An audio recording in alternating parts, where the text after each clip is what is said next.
Comes to Detroit Supercross, and looking forward to having a great show. Got some great guests lined up. Everything's great. Call 702-586-7857. That's great, too. Let's talk Detroit. Let's talk whatever you want about the sport of Supercross and motocross. MXGP, if you want, as well. And, again, thank you for watching. Thank you for listening. Thank you to our valuable sponsors, motorsport.com, Fly Racing, Decal Works, Racetech Suspension and Engines, X-Brand Goggles, Renthal, Michelin Motorcycle Tires, Acherbis, Firepower Batteries and Chains, Maxima USA, Pro Filter, Renegade Racing Fuels, OGO Power Sports, Atlas Neck Brace, Guts Racing, FMF, Works Connection, WUSA, MotorcycleIndustryJobs.com, Get Data, Ride Engineering, Intense Cycles, Wiseco Piston, EVS Sports, all on board with us, as are you people. So we got the guy calling in tonight who won Detroit, Chase Sexton.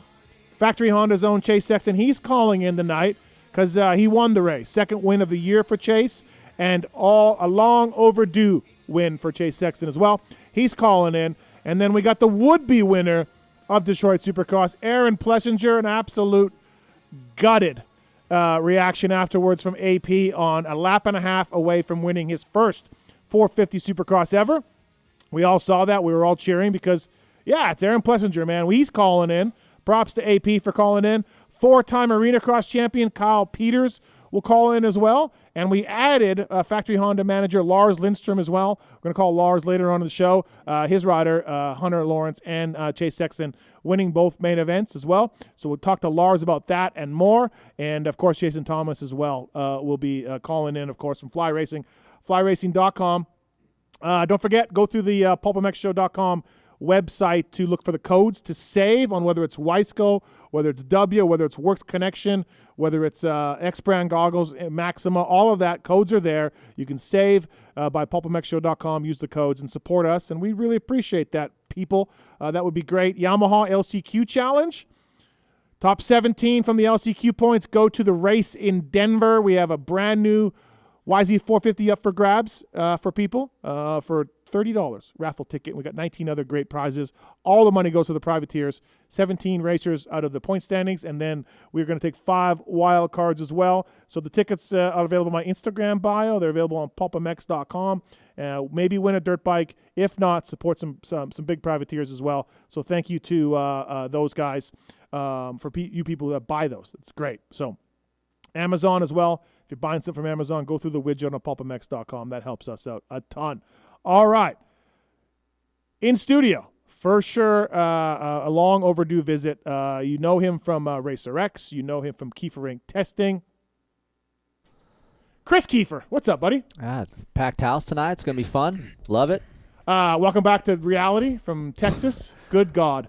Look, all this gray hair on my face. Dude, that's what happens when you spend money and you have an amateur kid. I don't know what to say. I got a lot of questions about Texas, though. Oh, I have a lot of answers. Yeah, we'll get to that. But welcome back. Thank you. Thank you for having me. Got some questions for you on Instagram as well from listeners, so lots to get into. Also here, you know the man from his trolltraining.com business, but you also know him from winning nationals, podium supercrosses, a long career in the sport. He's been in studio before. He's a good friend of ours. Alex Martin, what's up, Alex? How are you, man? Steve, happy to be here. Are you kidding me? Phil. Oh, of course. Man, we didn't even get 5 seconds in. We haven't started. He's just not happy. He's stalking me all night long. He's right behind me.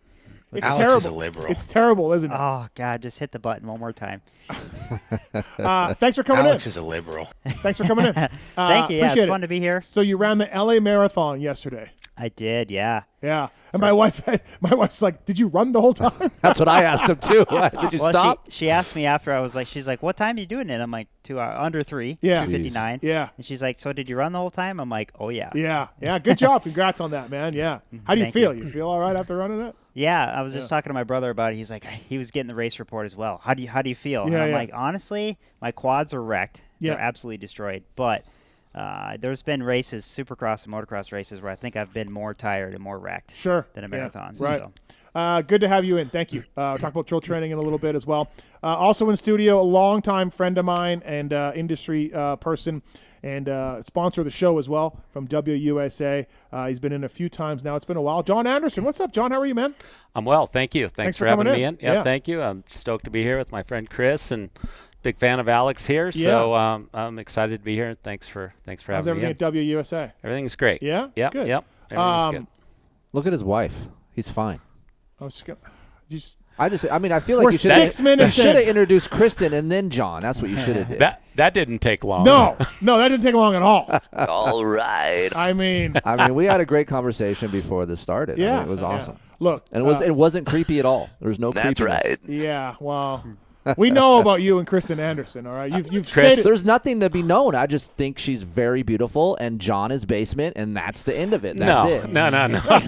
I'm not signing up to that.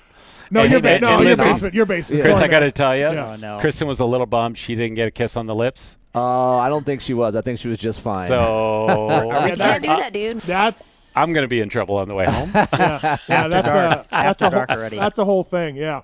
Kristen Anderson here as well. We did a podcast earlier today. It'll be out on Racer X this week or next about sort of White Brothers and WUSA and everything else. The Edge wheel set has been a big success for you guys over the year. You've been on the show promoting it. We've talked about it. We're going to do a special deal just for you guys coming up here.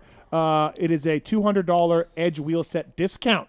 Code PulpMX. It's for 1 week, though. Wow. So if you're listening, some people don't get through this show until Wednesday or Thursday.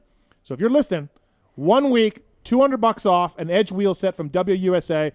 You want to get to different colors, different styles for your wheels. Edge wheel set. PulpMX is the code to save. So thank you to WUSA for doing that. Is that $700 about? Yeah. Yeah. 600. 600, okay. $200 off. Yeah. Thank you, Kristen. Sorry, I had to look over at the boss. Yeah. Listen, Yeah. he's busy supplying What race do I teams know? with all the wheels. Yeah. Good Taking thing you brought her. working the Phones. No. Oh. Somebody's calling. So working the cameras over there, deciding who looks best tonight and everything else. We might as well look to the right because ain't nothing over here. Travis Marks, what's up, Marks? Going along with the theme, I'm great. Good. I'm happy to be here. Good to have that. Also, Marks, how's the app going? Everything good there? Yeah. We're So rocking on that. we're just going to do that. We're going to start the show off by fighting. Oh boy, I'm not fighting. That's what we're It's gonna a do? question. That's what we're going to do. It's a You started this. Just want you to know that. no, Marks, you good? Yeah, we're good. Okay, fantastic. Thank you to YouTube people. Thanks for watching on YouTube. Thank you for watching on Facebook and all of that. I got the Race Tech rant coming up. It has to do with me being home and watching a Supercross because I wasn't in Detroit. Race Tech rant coming up. X-Brown Goggle tear-offs as well. And the motorsport.com tweet at Tallon segment. Speaking of Tallon, he's way over there in the corner taking your calls, 702-586-7857. What's up, Tallon? How are you, man? I'm on the phone right now, but we're good. Thanks for coming in, buddy. All right. Yep. Thanks. All right. We got $4.99 off of a guy on YouTube named John, and his question is, how the hell did Keefer pull his wife? Me. Yeah, $4.99. We can answer that. If you're ugly, you have to be super funny. Mm-hmm. And I made Heather laugh. Yep. And that's what it took. Yeah. Okay. All right. Fair enough. All right. Detroit Supercross. Let's start with AP. Let's start with you, Keefer. Gutted. A lap and a half away. Look at AP is not even my favorite rider. I just think he's a nice guy. Mm-hmm. But how he was riding, how far ahead he was, he had it wrapped. I literally felt sick to my stomach for the guy. Like, I couldn't even believe what I saw. Yeah. And I felt like the announcers were jinxing him like the last couple laps. Were like, oh, I know. Ricky was like, I can't wait for his podium speech. Right. And I'm just like, oh, my God, don't put that juju on him. Like, don't do it. And when he did the double knack, I was like, I couldn't believe that happened. And then to see his post-race interview, how he wanted just to let it out, like cry and just he was crying when he was riding back. But to have him pull it together and do the interview, and you could see the emotion. No, I didn't like it, but it's nice to see that in our sport and to see some raw emotion. No, you didn't like what? I don't like what happened, what transpired, right? Got I wanted him to win. Interview, right? Yeah. But it would have been way better for him to win, and he deserved to win. But damn it, man, I actually went to bed. I was so depressed. I was like, this sucks. You know AP well, Alex. Yeah, we were teammates for a couple of years. Bummer. Yeah, I actually shed a tear for AP. No doubt. I mean, It was like I felt so bad for him. Yeah. You know, because he was so close. I mean, and to be honest, that paycheck would have been really nice. Yeah. No, I'm he sure. lost. He didn't even lose a podium. He lost a podium bonus also. Like just everything gone. Right. Never mind the win. Poof, right. up in smoke. Yes. You know, and he's had his fair share of struggles since he got on that Red Bull KTM team, right? Yeah. So it's like to win like in that setting would have just been the cherry on top of everything, and then it's just taken away then. I feel like he's a huge fan favorite, John. Like people wanted this. People wanted this. You know, you mentioned about him, and obviously the bonus thing comes into mind. But I got to say, you know, we had a bunch of people over, and he's a fan favorite. He got a lot more fans. Not just what he did on the track and what didn't happen. Yeah. There were a lot of watery eyes in the room. But at the same time, for him to step up and do that, I think when they do these training videos for guys, that's a good example on how you be a professional. Well, as hard as it was for him to do that. Well, JT's calling in later. JT chased him down. So yeah. And it was pretty powerful. Yeah. And he amazing. He made that comment about he had sat down every lap in that rut and he decided to stand up. Yep. And dude, that's what's lost in this is that was a big one. Yeah. That's what kind of lost in this. And he had such a flow though. Like I've been in that position too, where you have such a flow and you like for 19 minutes he did no wrong. Yeah. The whole time. And it was just his foot was out probably a little bit, caught that rut, game over. I feel like he crashed wrong. Like I feel like he didn't need to tuck. Like he tucked at the last minute and it put him in a weird position with his neck. Yeah. And I was like, he could have just like let go, but he hung on too long. Yeah. And I was like, oh my God, he's gonna rip his shoulder out or something. You know. It's lucky it didn't get worse actually because he pile drive that landing. No, it could have been a lot worse. One of my questions for him tonight is how sore are you? Right. Yeah. He was making a note on the post race with JT, like I'll see you in Seattle, and I was like, dude, maybe he's like go visit a chiropractor dude, first, AP. Yeah. Right, like that was gnarly, and it's a shame, man. You know, if he never wins a 450 Supercross, oh my God. You know, Red Dog crashed on lap 17 of 20. Dude. With a nice lead at Pontiac 02. Never won one. He never ended up winning a 450 Supercross, right? And you look back at that, and I hope AP gets one, but you just never know. AP is the type of guy that where once he gets a little taste of it, you think, confidence-wise, and that's the way that 450 class is. Like once you break through, it's easier for sure. Well, dude, like so we had a huge battle. Tomac was second, Barsha was second, Webb was second, Sexton was second. Nobody was slowing each other up, and he was pulling away. Dude, he was pulling away. A second a lap, pretty much. Up to 7 seconds at one point, like just gone. So like channel that, right? How do you channel that in Seattle? Like how do you do that? I don't know, but the good news is Seattle's going to be soft or might rain, right? And he's good in those conditions. So this might be a great rebound race from this. This couldn't write this up any more perfect for him. Right. You know, let's go to Seattle where it's soft, crappy conditions, and he's really good there. Because he's led races before and been dropped a little bit. You know what I mean? Like, you know, so it's not like it's there's so many positives for AP to pull away from last weekend that even though it ended in disaster, he's still in a good spot, I think. Yeah, that's what I was going to ask. So like this is, and I have this to talk to him about. It's still a positive. As 100%. shitty as this is. Yeah. Like I said, for 19 minutes, he Yeah. was the man. Yeah. I mean, 7.5 seconds up on Chase Sexton. Yeah. 18, 15 minutes into a main event. Yeah. Not a lot of people do that. No. That's what I want to ask Troll. We had this conversation on the couch. Like Aiden's like, oh, he missed all the money. When you're racing and you have the bonuses on the line, you're not even thinking about the money when you're racing. You just want to win the race, and then you think about the money when you're done. Correct? Or am I wrong? No, you're thinking about the Really? Really? Yeah, that's a pretty big carrot. I mean, for sure. Yeah.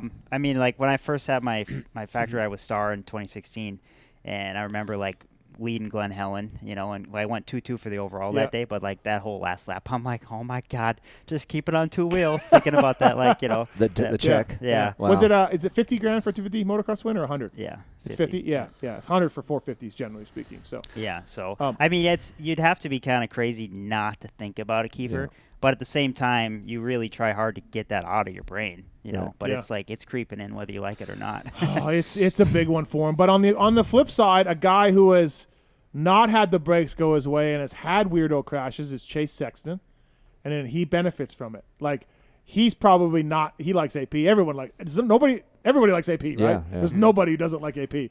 So Chase is probably one of those guys that also likes Aaron Plessinger. But on the other hand, Chase is probably like, I'll take it.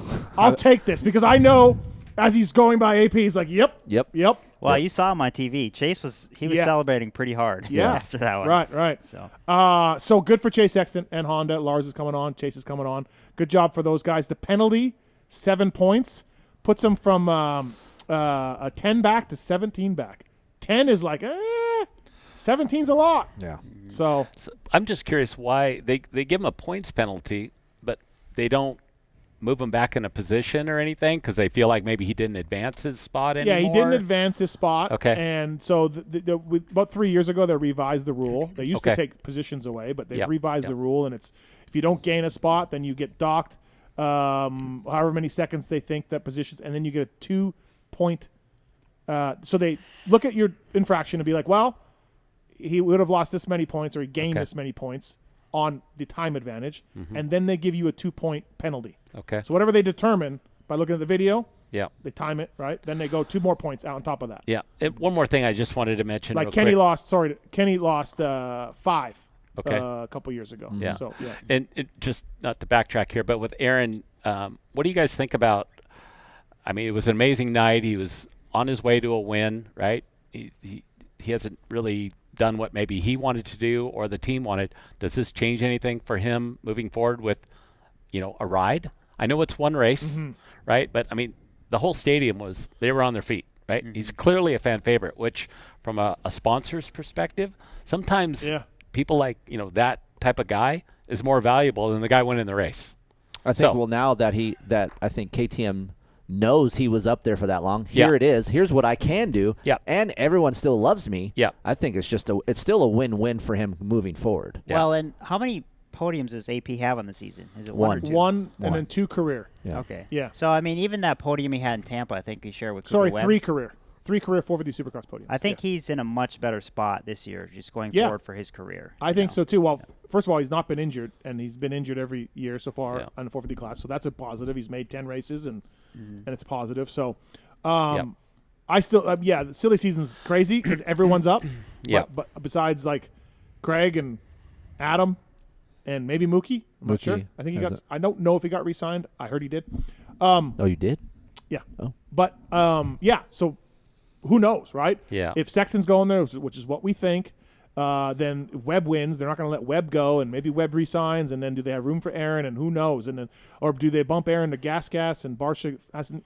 I don't know. It's all up in the air. It's good timing, though, for AP. It's funny. We're not even halfway through. We are halfway through Supercross, and we're already talking about next year's silly season. Yeah. Right? Well, people and wondering love it. what's going to happen at Anaheim 1, and we're not even done with this series. It's hard not to. It's not. Yeah, for sure. No, it's on the tip of everybody. It makes it exciting, though. The reason why we talk about it is because it's going on right now. Like agents and teams are negotiating right now. Yeah. You know what I mean? So that's why it's on the top of everybody's minds because it's going on behind closed doors. Yep. But Sexton wins.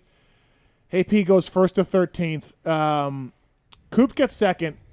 Coop made a note on the podium about like he thought Sexton would be penalized, but he should know that the rule they don't take that spots away anymore. Like I don't think he knows that. They took Dungey's win away in like 17 or whatever and gave it to Anderson at this race. I think it was this race, but that's been changed. So Coop, based on Roxon, based on outdoor stuff, I think Coop should know what the rule was. But I don't know. you would assume these riders, and Alex probably answered this, these guys aren't studying the AMA rule book. They don't know this shit. And I know the managers ain't trickling that down. Don't they know that in the news of the next week that Ken Roxon lost points because of this and Marv lost points? They don't know that. Okay. They're not paying attention. The only way shit. Coop's finding out is if Roger DeCoster tells him personally. Right. Okay, so if they don't know that, then why say that on the podium? Just go get him. Never mind that. Just go get him. Well, because I think he assumed because he thought he knew and what the old direction was. He thought he knew. Right. So, but assuming happens a lot, in our sport. Right. Yeah, I mean, either way, Coop's benefiting from this, so he's not mad. Look, Sexton lost the 7 points, and he put points on Eli Tomac. Yeah. So if you're Coop, you're dialed, right? Yeah. Tomac's neck at Indianapolis was the problem. He told us. He says he was back to like a 7 out of 10 on this week, and I got to admit, he was in second at one point, and I'm like, okay, well, he's moving forward, and maybe he won't catch AP, but he's caught and past these other guys, and then, dude, he kind of went backwards. Yeah. So we'll see. He was gifted a podium. Yeah. Obviously. Oh, yeah. So we'll see if the neck's better this week, Seattle, right? But with that, the other guys were gifted positions too, right? So it all just moved everybody up, which is where everybody's been anyway, right? So it was. I will say though, the last weekend was still. It was a weird Eli Tomac that we were seeing.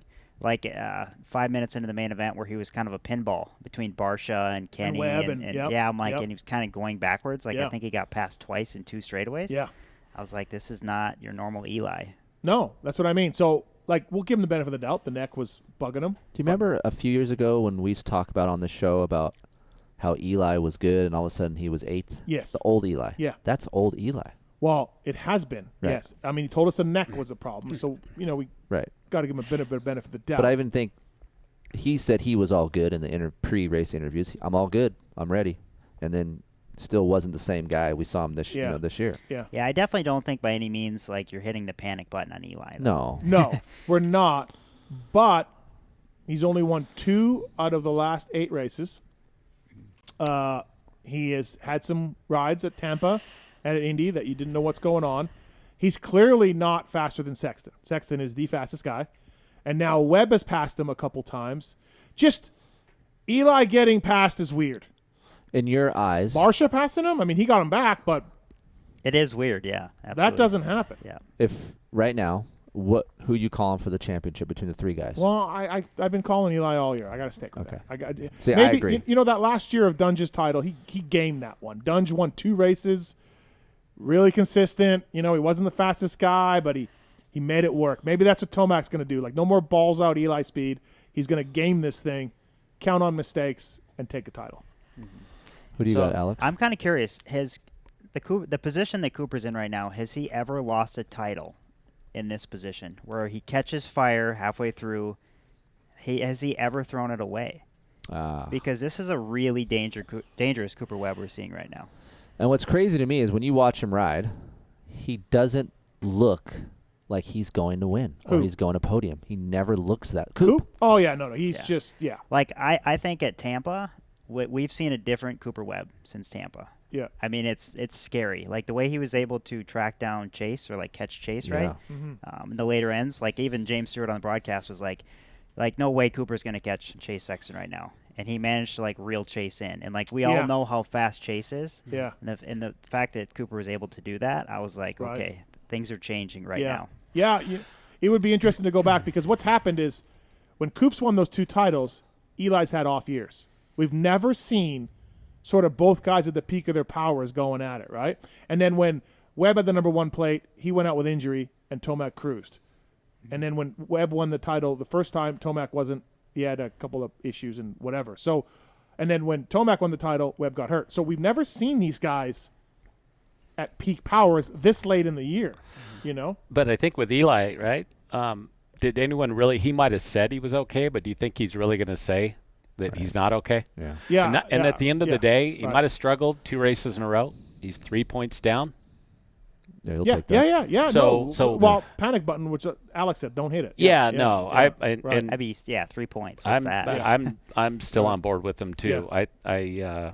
I'm still on board with it. But it's weird, man, to see him get passed. It's weird to see him win 2 out of the 8 races. Yeah. From kind of being the insider with my brother training with Eli and stuff, there's been times where Eli's went like snowmobiling in the mountains or pounding fence posts all week. You know, like he just does stuff like that. And I don't know if he's doing that now, but I'm like, and then he gets an 8th, and we're all like, oh my God, Eli got 8th. But it's like, no, maybe it's because he just was riding a snowmobile in the mountains all week. It can't be because he was on the 2023 Yamaha YZ450F, which is the bike of the year according to Motocross Action. Oh my God.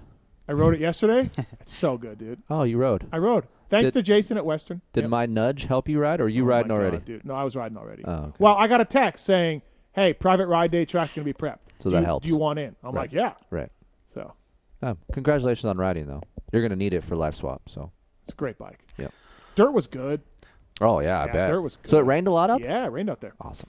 By the way, I want to thank the folks at Firepower Parts, firepowerparts.com.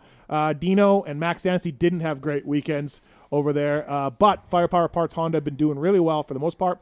Batteries and chains as well. Chains developed, made in Japan, and batteries are Featherlight lithium batteries. Firepowerparts.com. Please check them out, your local dealer. Get it at motorsport.com. And I think they should have the new, speaking of 23 battery, I think the 23 battery is in stock yet. Really? Yeah. That's good. So thank you to Firepower guys for coming on board the show. Really appreciate that. Also, Kris Keefer brought to you by OGIO. Oh, Yeah. okay. You like the OGIO stuff? I brought a shit ton of OGIO bags with me to Texas. I bet you did. 9,800. I left everywhere. nothing for Heather. She had to carry some ghetto bags on the airplane. It was awesome. 9,800s, the rig bag, the backpacks, all of it from the folks at OGIO Power Sports. I love the layover bag. They got a redesigned one with 4 wheels as well. OGIO Power Sports, we have a code for OGIO. I don't know if it's active yet, but I'm going to get into that soon. Oh, there's actually a code now. There's actually a code now, yeah. So we don't have to email anybody. Well, let's just go with that right now. Email us on using the contact form on PulpMX.com. I'll pass it on, but there should be a 15% off code coming real soon, if not already active. So thanks to OGIO Power Sports for bringing us Kris Keefer on the show. Chase Sexton coming right up, but we got some phone calls. So let's get some phone calls. Troll Train's in studio, so you know we got a troll training question right away from Cole. Cole, what's up? What's your question for Alex Martin? Yeah, so for on-the-bike training, what would you say is better, rowing or cycling? Oh, man, he's just straight to the point. Right, I like it. No, I like it. No, none of this bullshit. Rowing or cycling? It's honestly specific to each athlete. I will say if you don't have a very strong upper body, I would recommend a little bit more rowing in your program, like up to maybe an hour on the rower a week. I think that's a really good way to get some upper body specific cardio. But on the other hand, rowers can be expensive and not everybody has one, where cycling is a little bit more available to people. A lot of people have bicycles. I've been rowing at the gym a little bit. I've never been a rower guy, right? All these motocrosser guys are Concept 2 rower guys, right? Or the pull-down guys, right? Yeah. Skier? I've been rowing, and I don't like it. Why? I don't like it. I don't like being squished with my knees that much. I'm sliding off the seat. Mm-hmm. I don't like it. Yeah, fitness is hard, Steve. You know? You're a dick. Yeah, but I mean, to be honest. I don't like rowing. I like cycling. No, I mean, I hate the rower too. I freaking hate it, but Okay. it's a phenomenal upper body Is it? workout. Yeah? Same with the skier. I prefer the skier because I Right. like standing. Yeah. But they honestly, you can't just do one or the other. They complement each other really well. It's a good way to get extra volume in your program by doing upper body and lower body cardio. Okay. Caller, you can also, what I did to my rower is I rigged up handlebars to my chain. So I drilled a couple holes in some handlebars that I ride with. So it kind of mimics your wingspan where you ride, and you just row with your handlebars. Cool. All right. One more quick one for Steve. Yeah. Gold Creek this year? I don't know, man. Maybe. It's pretty cool. It was fun to do. Got to get Weimer and RV into it again. Have you been there? Badass. Yes, sir. Oh, it's fun, right? Driving up to the lodge, had a handlebar go through my van window. Oh, wow. Shit. Okay. We need this guy for post-race conferences. Just quick questions. Yeah, bam. I like it. Thanks for the call, man. Appreciate it. Thank you. Thank you. Thank you. Jason's on 3. Jason, you want to update us? Dean Wilson was on the show last week. He had blocked you because for some reason. Then did he unblock you? He actually did. I'm sitting here Friday night, and I looked down at my phone, and there's a notification, and he commented on one of my pictures, and he said, "We're back." So nice. I got on his website, bought some merch. Nice. Oh, wow. Wow, I like that. Dean Wilson, a man of his word. Yeah. Yeah. Hey, I got a little race tech rant real quick also, and it's not really a rant, but it's I think you've spoke on this before about how you guys kind of get lost in the just what you do every day. But when that guy called last week and was excited to meet you in the elevator, and you're like, "Oh, you're way too excited to meet me." I just feel like you guys, it really is cool. Like the show that you got Chase coming on and AP coming on. Like you give people a place to call and talk to the top guys in the sport. Like you can't call and talk to Patrick Mahomes or Joe Burrow, but you give us a place to do that. So I think it's cool. So Okay. I just think I appreciate it. This guy was acting like I was John Lennon or like. so he was a little. I may have dated myself there. This guy was acting like I was Beyonce. Like. All right, you guys. Thanks, man. I don't want to keep you guys. Have a good one. Appreciate it. Thank you. This guy was over the top. Who's John Lennon? Yeah, exactly. Exactly. No, this guy was over the top. He didn't need to be that excited to meet me. Like he was freaking out. Nice guy. Yeah. And you were trapped in the elevator, so that was awkward for you. Yeah. You couldn't run. But let's be real. Steve loved it. Did you give him an autograph? Took a photo with him. Yeah. Okay. Do you have a chick? No. Oh. You're fucking kidding me. He did offer to buy my Starbucks. I should have taken him up on it. I should have done that. I should have got a free Starbucks out of it. But Renthal, by the way, speaking of Renthal and Chase Sexton, they got a Works Fit tool on their website where you compare all the Renthal brands against the OEM brands or other brands bar specs. I did that today, actually. Oh, you did? It was pretty cool. I didn't Oh. know you could put other brand specs in there. Well, but you I can. know you're not a Renthal guy, so. Maybe soon. Oh, well, okay. We'll see. Not if I have anything to say about it. Okay. Renthal's the inventory locator for the USA as well, all their championships, of course.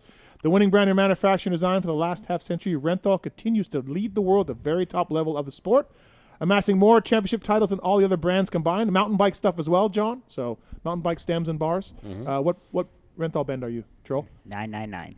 999. Yeah. Carmichael. Yeah, okay. All right. Renthal also won the factory Honda bike of Chase Sexton. They've been with Honda forever, and we're stoked to welcome the Detroit Supercross winner, Chase Sexton, to the show. What's up, man? How are you? Hey, guys. How are you? Good. What is your best Troll Train story from riding with him? What? No. What's the? Did he freak out one day? Did he leave the compound? Did you jump over his head? Like what? What's your best Troll Train story? No, he's pretty level-headed. If anyone's going to do that, it's going to be me. I got mad at Chase one day pretty bad. Chase, you remember that? At Sandbox, I was trying to sell my road bike to Garrett. Oh, yeah. I was so salty Amar at was Chase. trying to sell a size, 41-centimeter road bike. To Garrett Marchbanks? Yeah. Garrett Hoffman. Yeah. He was trying to sell it to a kid that was like 5'6", and I was like 5'7", and I was like 5'4" on a good day. So it didn't. I went on a road bike ride with the kid. It didn't fit him at all, and Al was trying to sell it to him. I was like, Chase, shut up! You don't know what you're talking about. Sexton's like, dude, don't buy this bike. It doesn't fit you. Right. I was just angry that day. I had too much coffee. Right. He was actually mad at me. Hey, but Chase was so nice to me the rest of the day. He kind of put some fear in me a little bit. What teams were you on, Al, when you rode there? What were you on? Not Troy Lee, obviously, but you were JGR. JGR. Oh, mainly, okay. Yeah. So the RM Army. Yeah. God, it RM was Army. honestly, if I look back on my career, it was some of the most fun times we had. Was Like it? Chase, Kenny, and Adam and I motoing. That was fun. I would have liked to seen a contest if Chase got on your RM Army and if his Geico bike his last couple of years was slower than the RM Army, or what, like where were you at with that? Because Chase, I think it was, honestly. I think, Chase's Geico Honda. Sorry, Chase, but it no, was pretty dude, slow. nobody liked it. No, RJ, Chase, Hunter, they're going off on this bike. I feel like Chase's outdoor career would have been a lot different 2019 if he'd have been on a different bike. Yeah. Well, Chase, you could drop down and grab, Jet's bike this summer and go ride 250 motocross, Yeah, I'm a little bit too heavy for those things now. I'm like 180, 185, so it's a little bit tough for me now. Right. Well, thanks for calling in. Congratulations, man. And like I said in the review show, it's about damn time something went your way. And look, no one wants to see AP do that. We all like him. But you came from 7th to 2nd, and you deserve that break. I'm sure that's how you felt. You seemed very happy to grab that break. Yeah, I was obviously bummed that AP fell.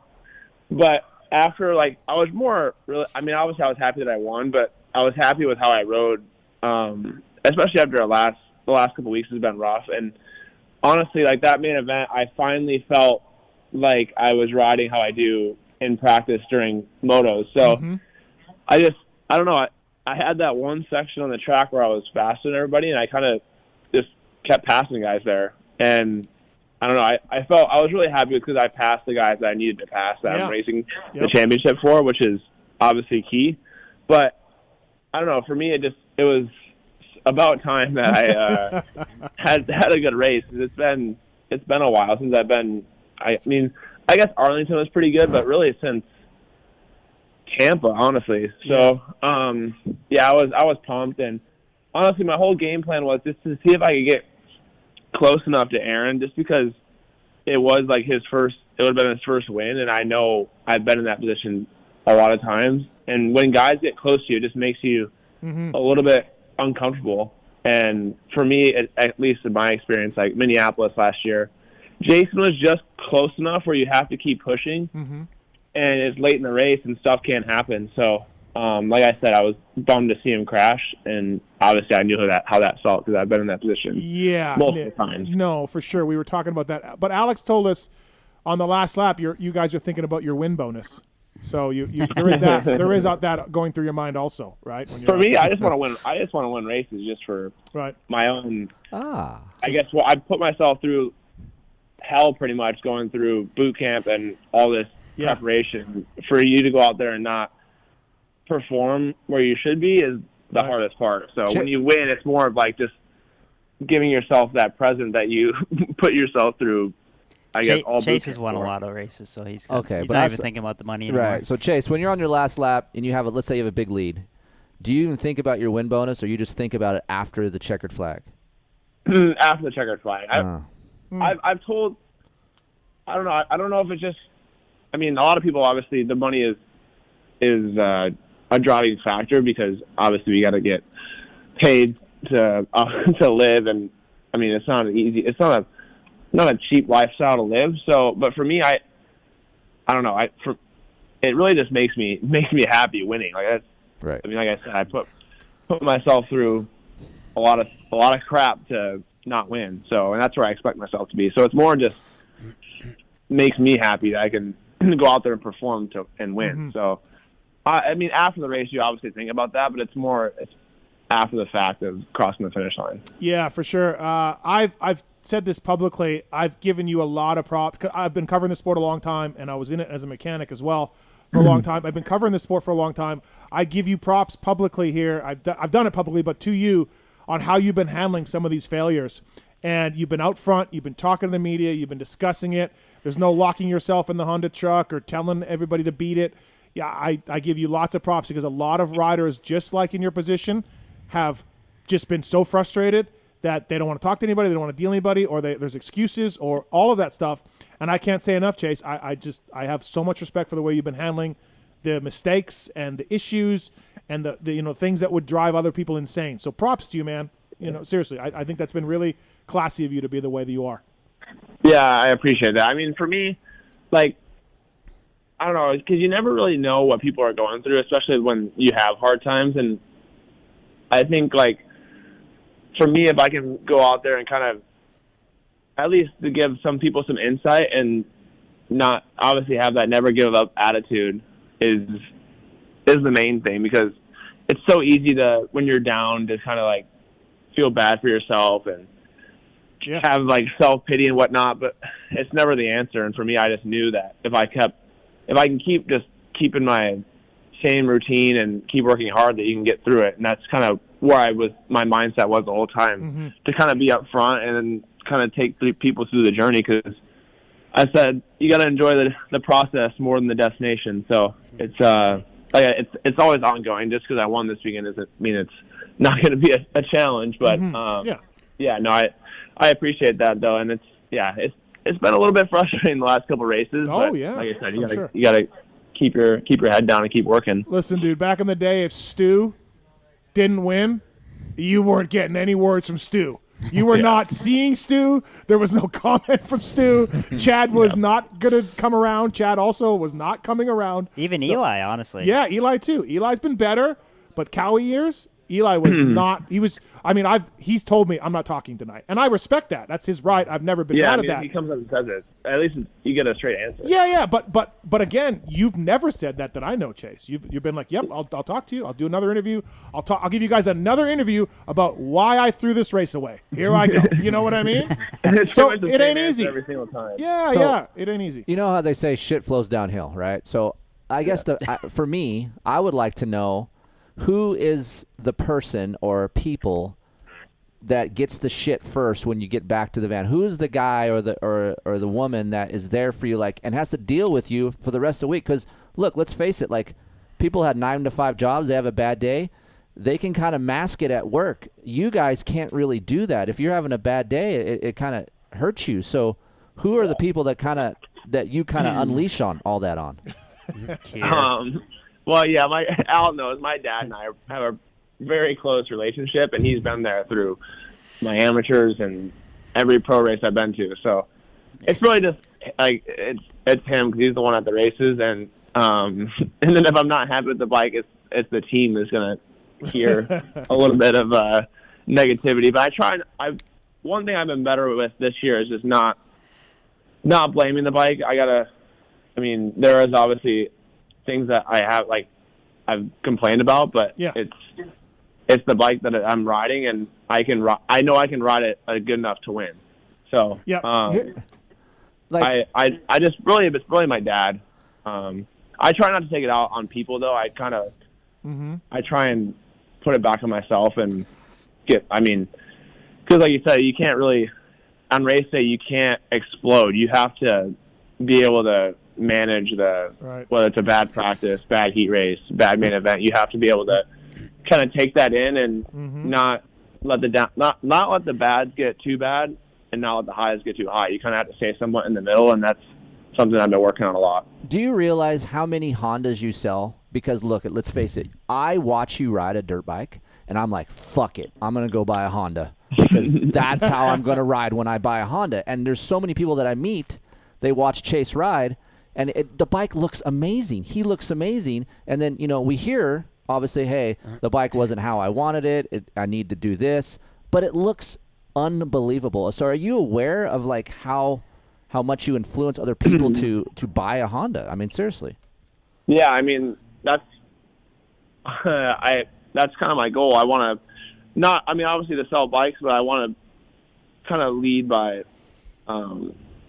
example and have good riding style, because I feel like not that nowadays people don't have good riding style. I feel like it's not as big of a priority. It's more about going fast. So, like, one, I want to have good riding style, and two, it's hard for me, like, if I don't like the bike and I come back to the pits, like, the team, like, obviously the bike looks good. Right. It doesn't ever look horrible. Right. But for me, I'm like, dude, this thing's, like, unrideable. Like, I can't hang on to it sometimes. Like, and then, like, this weekend in practice, I wasn't really super comfortable in the loops, but my bike never really went too sideways, but it's just something that I feel, and I don't know.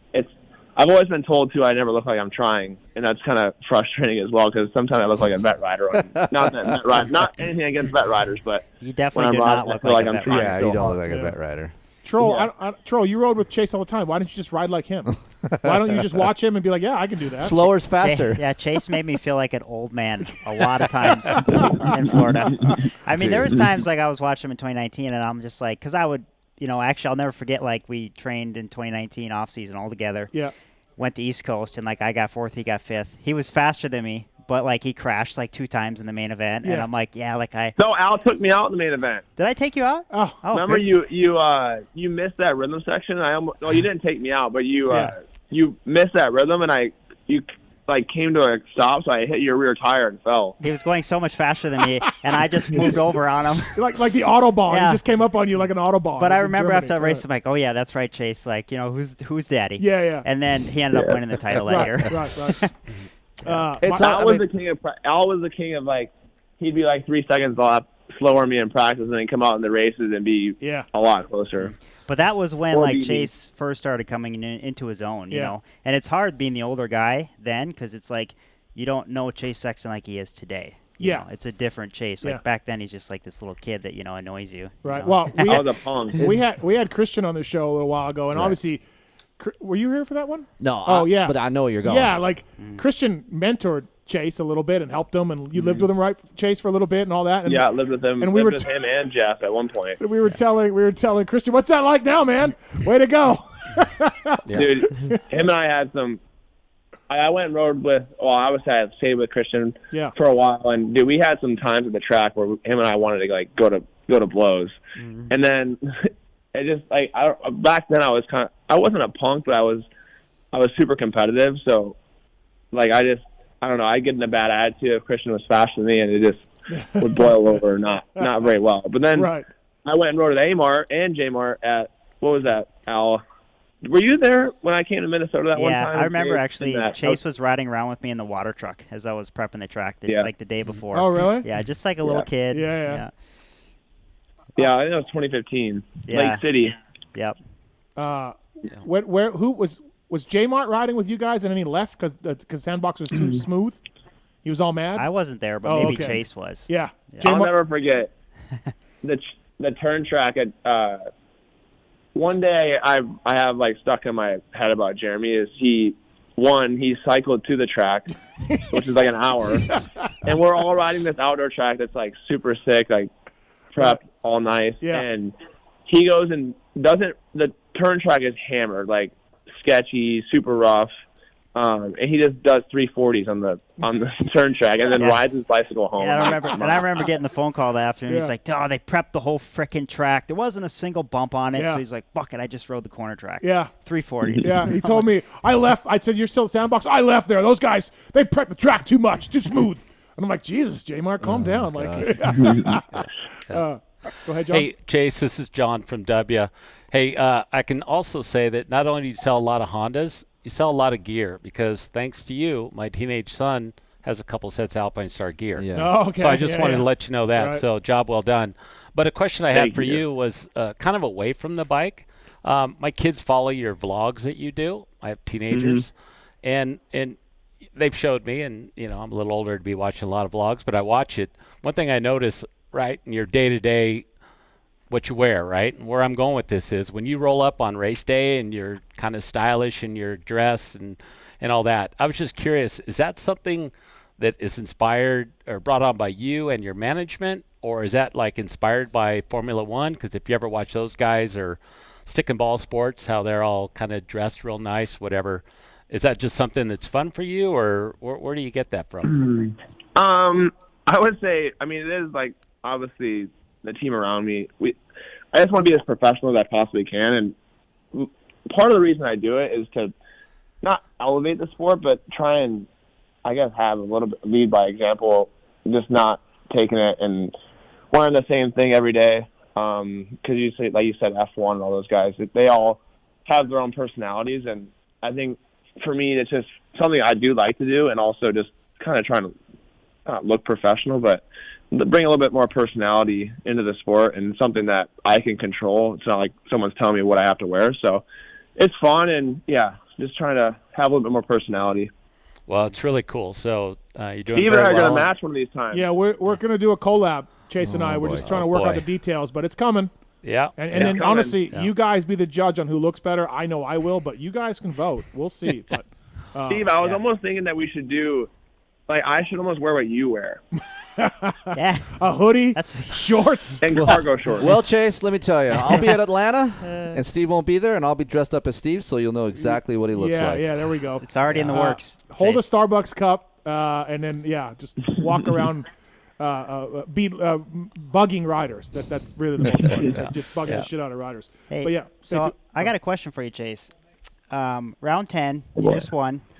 Where are you at mentally? Are you going back to the practice track this week, and are you pounding out motos, just working on your fitness, or are you testing? Are you trying parts on the bike, trying to make the bike better? Like, where are you at mentally? So last week I really changed my riding schedule. I pretty much did all 20s instead of any. Well, I can't say I did all 20s, but I did more motos and like 0 sprint laps because I haven't really struggled with no, you're good on that. Yeah, the sprint speed's okay. So I've just really been trying to do as many motos as I possibly can. Obviously not trying to overdo it. Al knows that I used to ride 3 days a week, and Al would always tell me, like, oh, 5 what are you days a riding so week. much for? Yeah. And so now I obviously 2 days a week, but I just try and get my motos in. I haven't really changed the bike that much. I've changed rear tire a little bit. I haven't really done anything. So I kind of just been sticking on the same stuff, just little clicker changes. But so pretty comfortable on the bike and mentally just trying to work on my weakness, which has been the main event. So last week I did, like I said, a lot of 20s, and then came into this weekend. I was just more confident in my main from before the start happened. So, and yeah, I think that helped me. So I'm just going to keep doing that. And yeah, it's just more trying to adjust into the season because we are kind of in the thick of it now. So it's trying to be recovered, but also working on what I need to work on. Renthal bringing you Chase Sexton on the show. Please check out Renthal Dealer Locator. They got a Works Fit tool as well, mountain bike stuff, of course, and bars and grips and much more at renthal.com.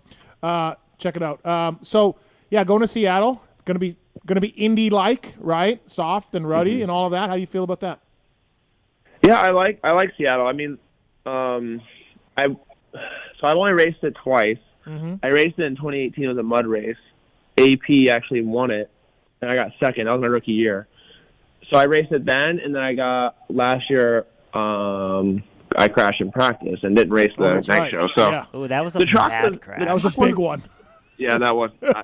I don't know. That was not a good crash. Make sure you don't hit neutral, Chase, on that 3-on. Yeah, no, we don't shift up to third gear anymore on off. So. Chase and I actually flew out on the same flight to Seattle last year. Oh yeah. And I'm like, and it's the I longest annoyed Al the whole from flight Orlando to Yeah. Seattle. It's like what, 6.5 Whatever hours? it is, yeah. Direct? You got direct? Yeah. Correct. Yeah. Oh, boy. So yeah, last year it wasn't super soft.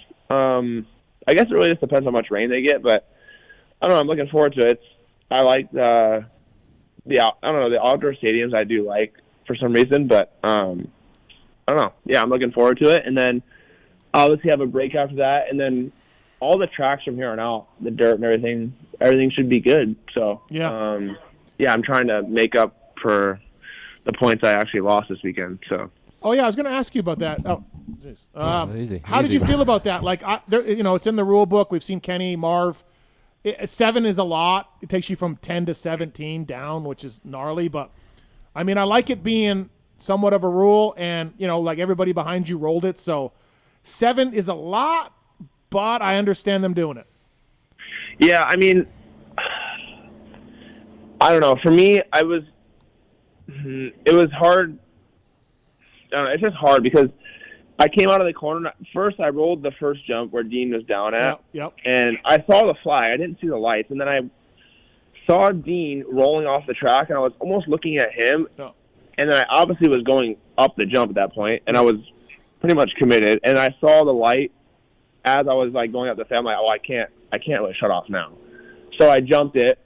So it was just like, I don't know. Yeah. I thought I was past the accident, and I was safe. Obviously, the light was on, and that's on me. But it was just, for me, I didn't feel like, at least in that section, the jump should have been lit up because it wasn't a part of the incident. But Yep. And you were past it. I don't know. Like It's you just, said, the rule is weird, too, because if I would have got 5th, I would have lost less points than what I lost, which is, I don't know. Yeah, the 3 points from weird. first to second is what got you, right? The 3-point jump. Right. It's a weird rule because it's different if you get 5th or you win because the difference between 5th and 6th is only, I think, 1 point. So, Yep. I don't know. It's a little bit weird. I don't like that the jump was lit up because it was after the accident, but I was the only one that jumped it. So does that mess with you as soon as you jump it? Are you thinking about that, or do you just? Oh, I knew. I was like, I'm getting docked for sure. Okay, all right, yeah. Because if I wasn't racing the guys behind me for a championship, maybe I don't get away with it. But I knew in the situation, the spotlight I had on me, that I was going to get docked. So did you know you were going to get docked positions, or was it it was just points? I knew it was going to be probably a point. I knew when I won, I'm like, they're not taking the win away, I don't think.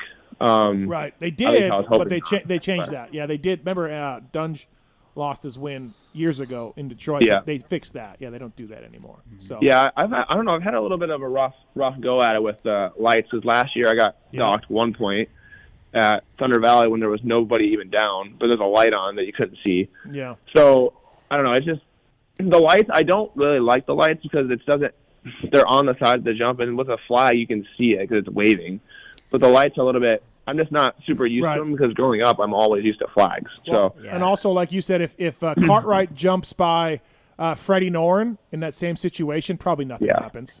You know what I mean? Like, I was just because Dean was up and moving. So I was confused. I'm like, last second I saw him. I'm like, well, do I shut off? Do I jump because I'm past the incident's no longer there? But it was it was frustrating because I did feel like I put a lot of work into that race to get by the guys I needed to, and I honestly, if I roll it or I jump it, I don't think it was gonna really make the outcome any different. But I jumped on a red cross, so I knew I was gonna get docked. But 7 I thought was a little bit aggressive.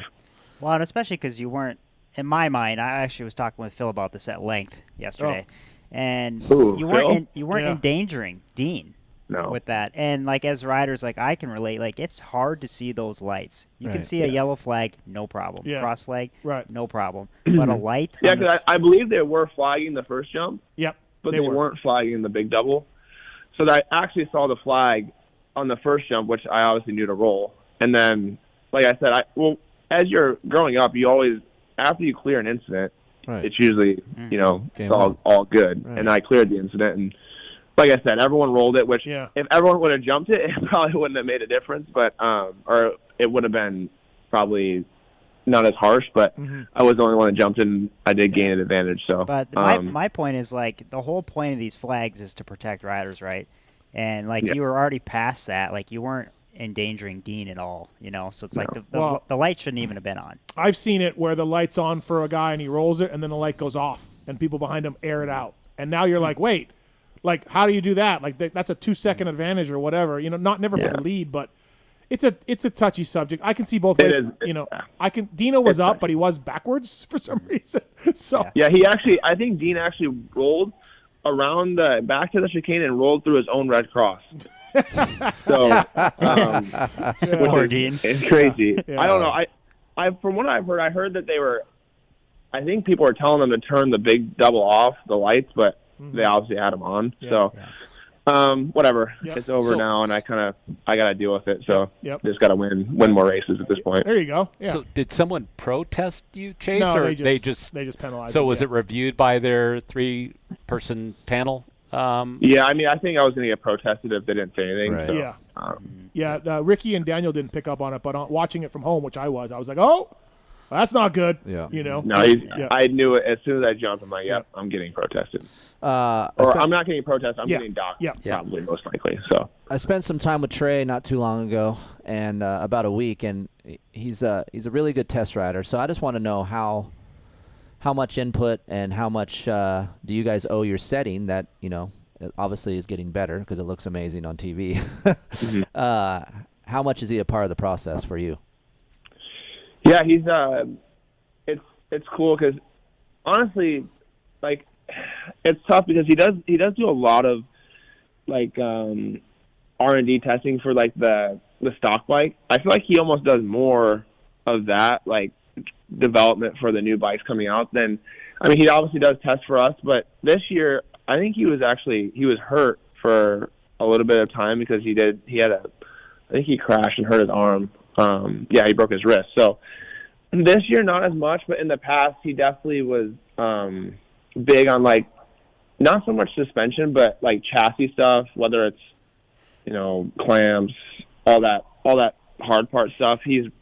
I would say he has more feel than a lot of us do. So that stuff he comes into play big time. But on race day, he helps a lot out too because he does film and he's obviously a really, really good guy. So it's nice having him there, and he does do a lot of like that hard part testing because suspension is so personalized, and he really hasn't. I don't know if he's really tried the BFR too much. So it's suspension wise. I think a lot of us are kind of doing our own like tailoring and getting it comfortable for us, but like hard part and like big test days where he has to go through a lot of parts that we don't really filter through, that's where he comes into play, and then being there on race day as well. Before we let you go, JT's got a theory, and it's not totally bananas like a lot of JT's theory, but he's like, Sexton trusts his front end too much. He's like, I've never seen anybody trust his front tire that much.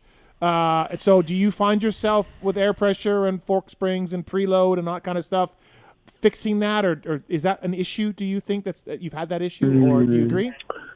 Yeah, I mean, there's definitely times where I feel like I get over the front too much, and that's something that I'm trying to adjust myself because if I was to change the bike for how much sometimes I am over the front, it wouldn't work anywhere else. I don't think it'd be too stiff in the front, and I wouldn't be able to come out of corners. So I'm trying to just be cautious on where I am on the bike and not getting too far forward because this year I think this year I've been a lot better at it as far as not getting super far forward and having that twitch out of my hand. So he definitely isn't wrong. I do put a lot of trust in the front end. I'm not one of those guys that steer with the rear like an RV or something like that, or even Eli. But I think I'm getting better at being a little bit more neutral because also being taller, the more if I move an inch, it's a lot more than like if Alex was to move an inch. It does a lot of weight transfer. So sure. Like I said, I'm just trying to be more, I guess, aware of how I'm moving. And then this weekend, actually, I think I figured out the more aggressive I am riding, the better it is when I'm trying to be super light on the bike and not being cautious, but just kind of relaxed. Smooth. It doesn't work as much for me, at least. I have figured out. I think being more aggressive and getting that bike to plant is a big thing for me, and that's what I've been trying to do more often now, and that's what I did this weekend. So yeah, I'm kind of curious, Chase, because I think about like Minneapolis, where you lost the front there. And last year, like Atlanta Motor Speedway lost the front of that right-hand bull corner. Oakland, There was a lot of times. Do you think your fork setting or your front end setting is a lot different this year, or do you think it is really just your technique that you're trying to fix or work on? It is. I mean, my fork is definitely. I don't know. The bike is a lot different this year, just with some parts we've changed. The front end being a little bit more kicked out, so. I don't know. We're definitely trying to mask that kind of. We had a meeting last year after I think it was maybe this might have been after Outdoors. Actually, we had a meeting with Japan, and they kind of asked me like, all right, if you have 2 things or 3 things you want to fix, like what are the most important? I said front end stability, and then also whoops, and that was kind of what we went after. So. We got the front end where it is definitely a lot better. I'm just running a lot. There's a lot of focus that I've had on it. I have a steering stabilizer, all that stuff on there. So, it's just kind of I think a little bit of both. My dad on the pit board during the weeks. It's every lap I come by pretty much. It's either no foot dabs or get back or don't get forward. So gotta love Keefer. Yeah, Keefer. It's just constant too. It's the same thing every lap. I'm like, okay, I got it. Get back. Right, right. Hey, Chase, one more thing. I've heard you say in other interviews about how qualifying's not so important, shouldn't be. Yet I got to say, you make it pretty exciting. And yet you just rip one off at the very end and still get the top of the spot there. Yeah, do you think that kind of better? You feel like at this point you're just programmed that way, or do you feel like it also just kind of leads you into the evening show, just like going, "That's right, like I am the fastest guy on the track," or are you just wired to just let it rip? I think it's more just being wired that I'm so I feel like I'm so competitive that every time I'm on the track I want to be first. Like I want to be at the top of the board. I want to win. So not that it really matters in qualifying, but I don't know. It just seems like I can't help myself to go out there and try and be the fastest. Well, you make it pretty exciting. It's working. Chase. Yeah. At this point, you'd probably rather trade those pole position practice lap times for a couple main events, though. I'm sure at this point. 100%. 100%. If they told me that if I didn't qualify fastest, I would win the main event, I would just I would sandbag. But sweet. I don't know. This weekend, I was honestly going out there saying, okay, I'm not going to qualify fastest. Not that I didn't want to, but just whatever. I'm going to focus on getting a feel for the track, adjusting my bike, and not worry about it. And then I saw Jason and Kenny top me like a minute to go. Or I was thinking I had like 20 seconds left. So I rushed the finish line. I'm like, all right, I'm going. Jeez. All right, that's funny. Well, hey, man, thanks for calling in. Congrats on the win. And, it was well-deserved, well-earned at this point for sure, because all of us are like, yeah, he should have won. And then we talk about why you didn't. So thanks for calling in, man. Thank you. Yep. Thank you, guys. See ya. See you, Chase. That's Chase Sexton, everybody. Brought to you by the folks at Renthal and Keefer too. They got bracing on the front of that frame now too, right? They got I didn't want to get into it, but it's a lot different up there. Yeah, it looks like they added. And some when stuff, people right? would think it'd be increased rigidity with that frame, I think it would help compliance. Oh, you do? Yes. Oh, I took it to mean like a more rigidity. Yeah. It's just so weird because. I mean, you would think, okay, I want to weld something over here. I'm going to make it stiffer, but it actually could make it compliant where they would want that. So compliant in another area. Correct. So if he's talking about right. front-end feel, he wants more front-end feel and less twitch. Yep. If you increase some rigidity in an area of the frame, you will get that. Yeah. So interesting. I have a question. So I didn't want to say anything to Chase because I didn't think it wouldn't be proper. But if the rumor is that he changes brands, and what you said about JT says he trusts the front end too much. Yeah. If he goes to a different brand, what's going to happen? if he trusts the front end on a Honda to the extent he does, and say he goes to another bike. That's one of those things where you just have to find out through a lot of laps in practice. Yeah. Okay. You know. Yeah, it's interesting because KTM does the Austrian guys go big forks, big axle, right? Steel frame. Stiff. Well, and from my experience, kind of going from the Yamaha to the KTM, that's something I want to ask AP is because he was on Yamaha and went to KTM. Yeah. There's a big difference between growing up and kind of riding that aluminum frame and going to the steel frame. The flex of that chassis, it took me a good year to get used to that feel. Yeah, Christian made a note of that too. I don't think he's totally there yet, right? It After takes so time. many years, right? Yeah. Speaking of Aaron Plessinger and Red Bull KTM, Decal Works. They do the graphics over there. They do the graphics for Kris Keefer as well.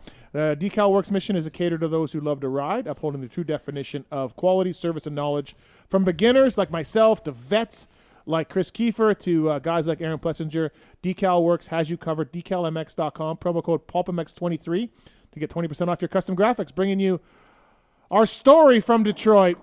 Aaron Plessinger. What's up, AP? Hold on. Ready? What? Everybody, Okay. come on. Here it comes. Yay. Slow claps. Bro. I appreciate it, guys. Bro. Oh. AP, everyone was sick, man. I went to bed early. I was depressed. I didn't give my wife any love. I was fucking mad, man. So I can imagine. Dude, yeah, it hurt. It still hurts, but shit happens, I guess, you know. Well, props for calling in tonight too. Like, you know, I wasn't sure if I even wanted to text you, and you got right back that you would call in. Like, you know, this shit, it's not great. How do you feel though? Because rewatching that, your head, your neck, your back, like, are you okay? Dude, honestly, like, as bad of a crash that it was, I came out all right. Like, I got a pretty good gash in the side of my right leg, and my left wrist hurts a little bit. But overall, like, I fared pretty well. Like, with that neck crank and slamming into that jump like that, it was definitely a hard hit for sure. That's why I didn't get right back up, because like I definitely hit my head, but like I was aware and everything was good. I was like, oh my God, that did not just happen. Like, I was curious. Come on, dude. Did you go visit a chiropractor at all today or yesterday? No, I didn't. I saw G after the race though, so he hooked it up. And you made a note on the post-race interview. Again, props for you for doing that with JT. You made a note. You're like, I sat down every lap, and I just went through there standing up, which is what you should do, like a proper technique and everything, like stand up. And nope, yeah, that's what happens when you try to do it properly. Dude, yeah, and like that's like I'm not lying. Like I sat down and put my foot out every single lap, and like I know I was passing the lappers and whatnot, but I don't know what it was. It was a split second thought, and I remember thinking it in my head. I was like, all right, I'm just gonna stand up through here and just go. And I did it in practice, and I didn't do it in the heat race. I don't think I did it in the heat race, and I sure didn't do it in the main. And then that lap, it was a split-second decision. Like, I'm going to stand up right here, and the next thing I know, I was like, no, this can't be happening. I got to be dreaming. Oh, yeah, brutal. Dude, I don't even know. Like, what do you think about, like, I mean, obviously we all know the heartache. We saw the post-race press, the post-race conference with JT, and when you get back to the rig, do you just let it all out? What do you do? You know, I think I let it all out on the track.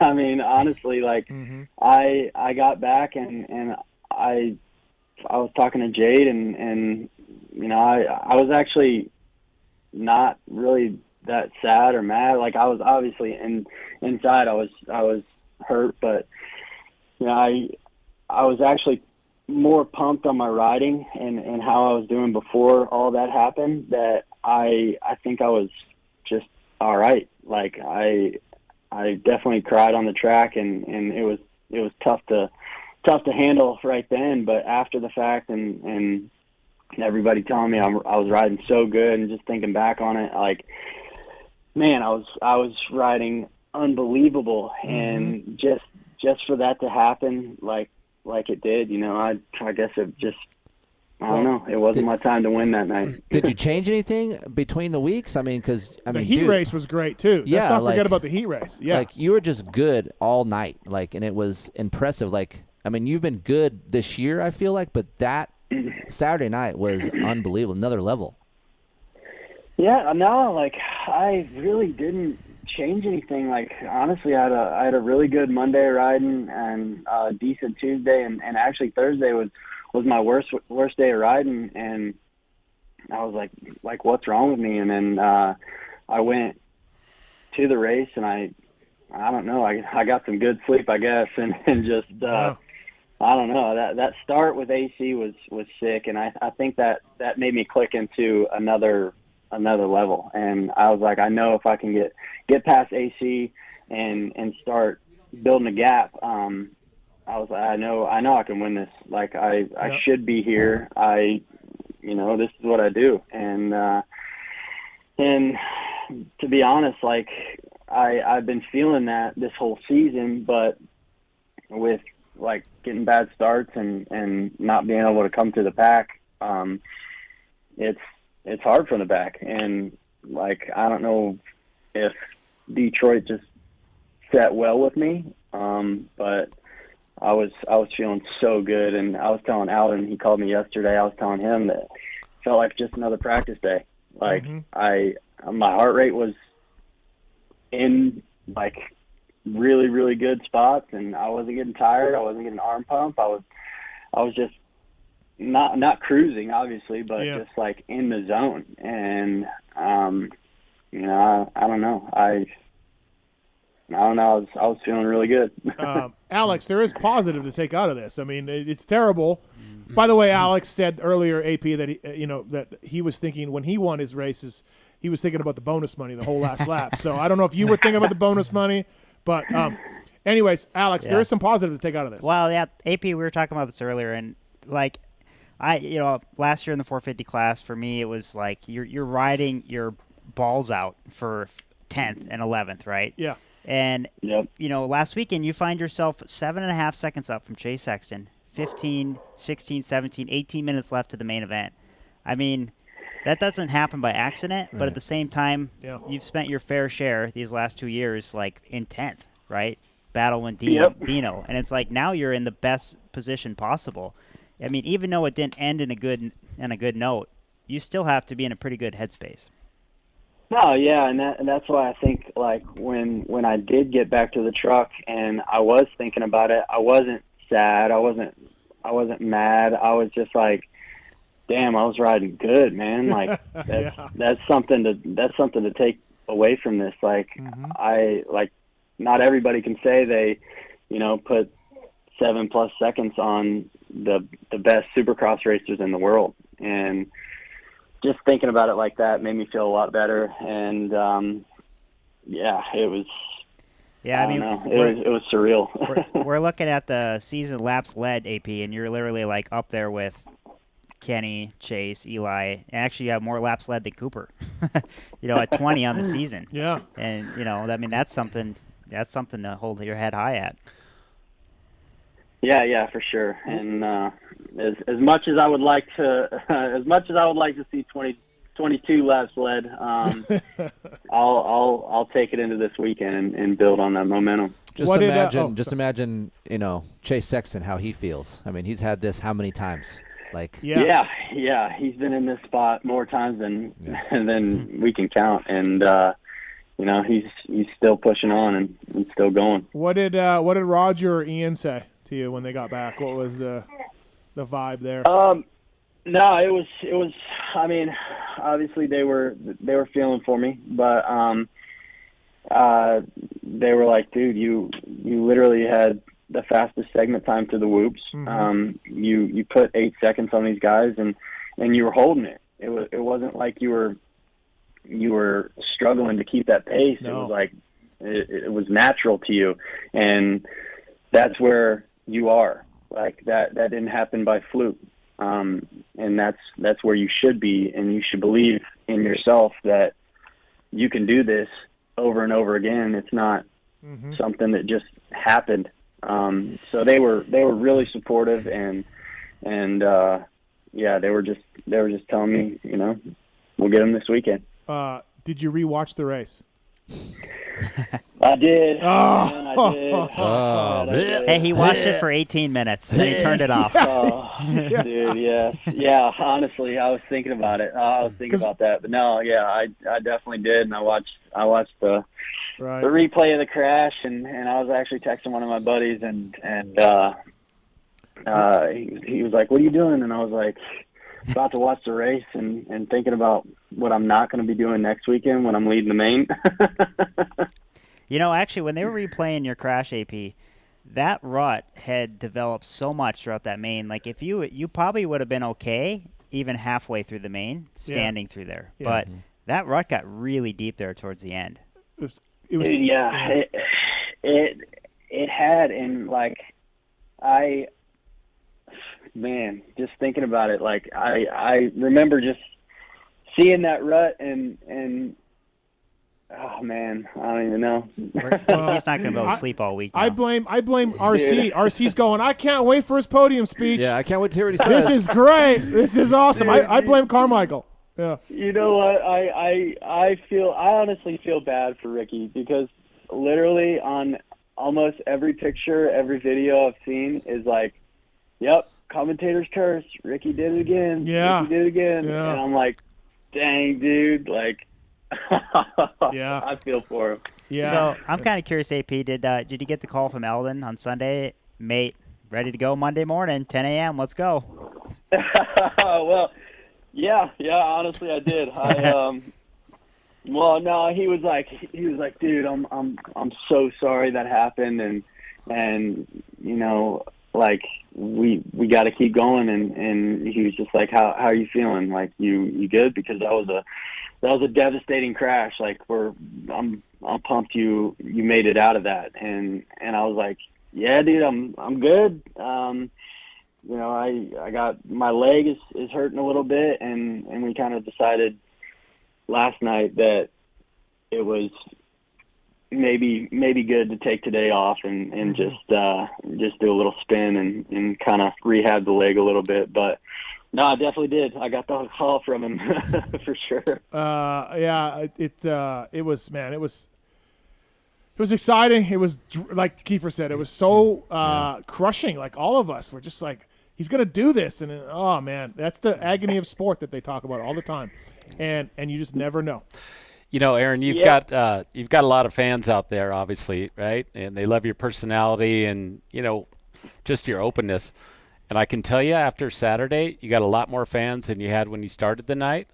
And two, you know, I want to commend you on just, you know, it's not something you set out to do, to show that kind of emotion, because you don't normally see that in our sport. Right. And so, you know, and I can also confirm there were a lot of watery eyes in the room. But what I wanted to ask you is now, obviously you're going to try and put that behind you, and I'm sure you will, right? You're not going to forget it. Mm-hmm. But going into this weekend, are you just like your mindset, like, I'm going to win this goddamn race? Is that where you're at right now? Yeah, that is exactly where I'm at. Awesome. I'm 100% right there in that mindset, and now I know I can do it. And I was telling somebody earlier that I got what these guys don't want me to have, and that's confidence. And it's gonna be a good rest of the season for sure. And now I got this confidence. I'm coming for a win for sure. I'm not gonna let this set me back. I'm gonna let it kind of build me, per se. I have what it takes to do it. You know, I just got to stay on two wheels for 2 more laps, and not even 2 more laps, a lap and a half. Right. And yeah, I think this will just better me for future races, and you know, I keep saying this, but I was telling somebody earlier that the last time this happened to me was Oh, we lost him. Oh, we did. I was really waiting. I was like, I thought he was like suspense. Yeah, I was like, oh my god, He's building. Did his phone die? Yeah, that did sound like a phone. That's what happens. You don't fucking win. Your phone bill goes. Yeah. Shit. Damn, you really needed that bonus check. Damn it, I was thinking about that money. He's such a good interview. He's always a good interview. He's Yeah. always honest. He's always like, pretty. I mean, for real though, have you ever seen anybody over the years show that kind of emotion on the track? Michael Essie. Not in a good way though. I just had And to the other say thing it. I was wondering is like, what in the world do you think was going through his mind when JT walked up with the microphone? Like, Yeah. he probably wasn't Well, thinking last thing about he it. wants But to talk the about, yeah. But it was a good move on JT's part to capture that. For sure. That was awesome. We have him back here. The last time you were said that feeling, Aaron, and then you dropped the call. So when was the last time you had that feeling?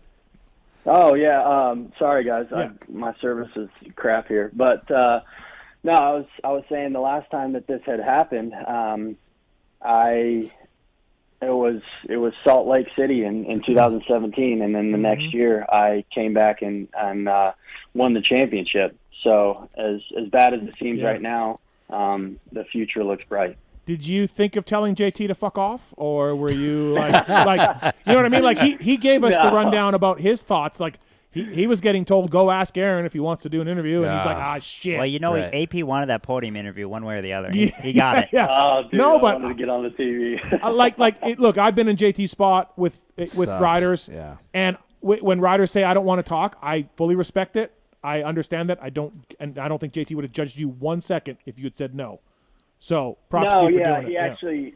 He actually came up in a really good way. He was like, "Do you want to talk, or it's perfectly fine if you don't." Yeah. And I was like, yeah, we can do it. And I'll never turn down a shot at getting on TV. You know, a shot at getting to talk to my fans. You know? Right. No, for sure. We got some speaking of fans, we got some phone calls for you.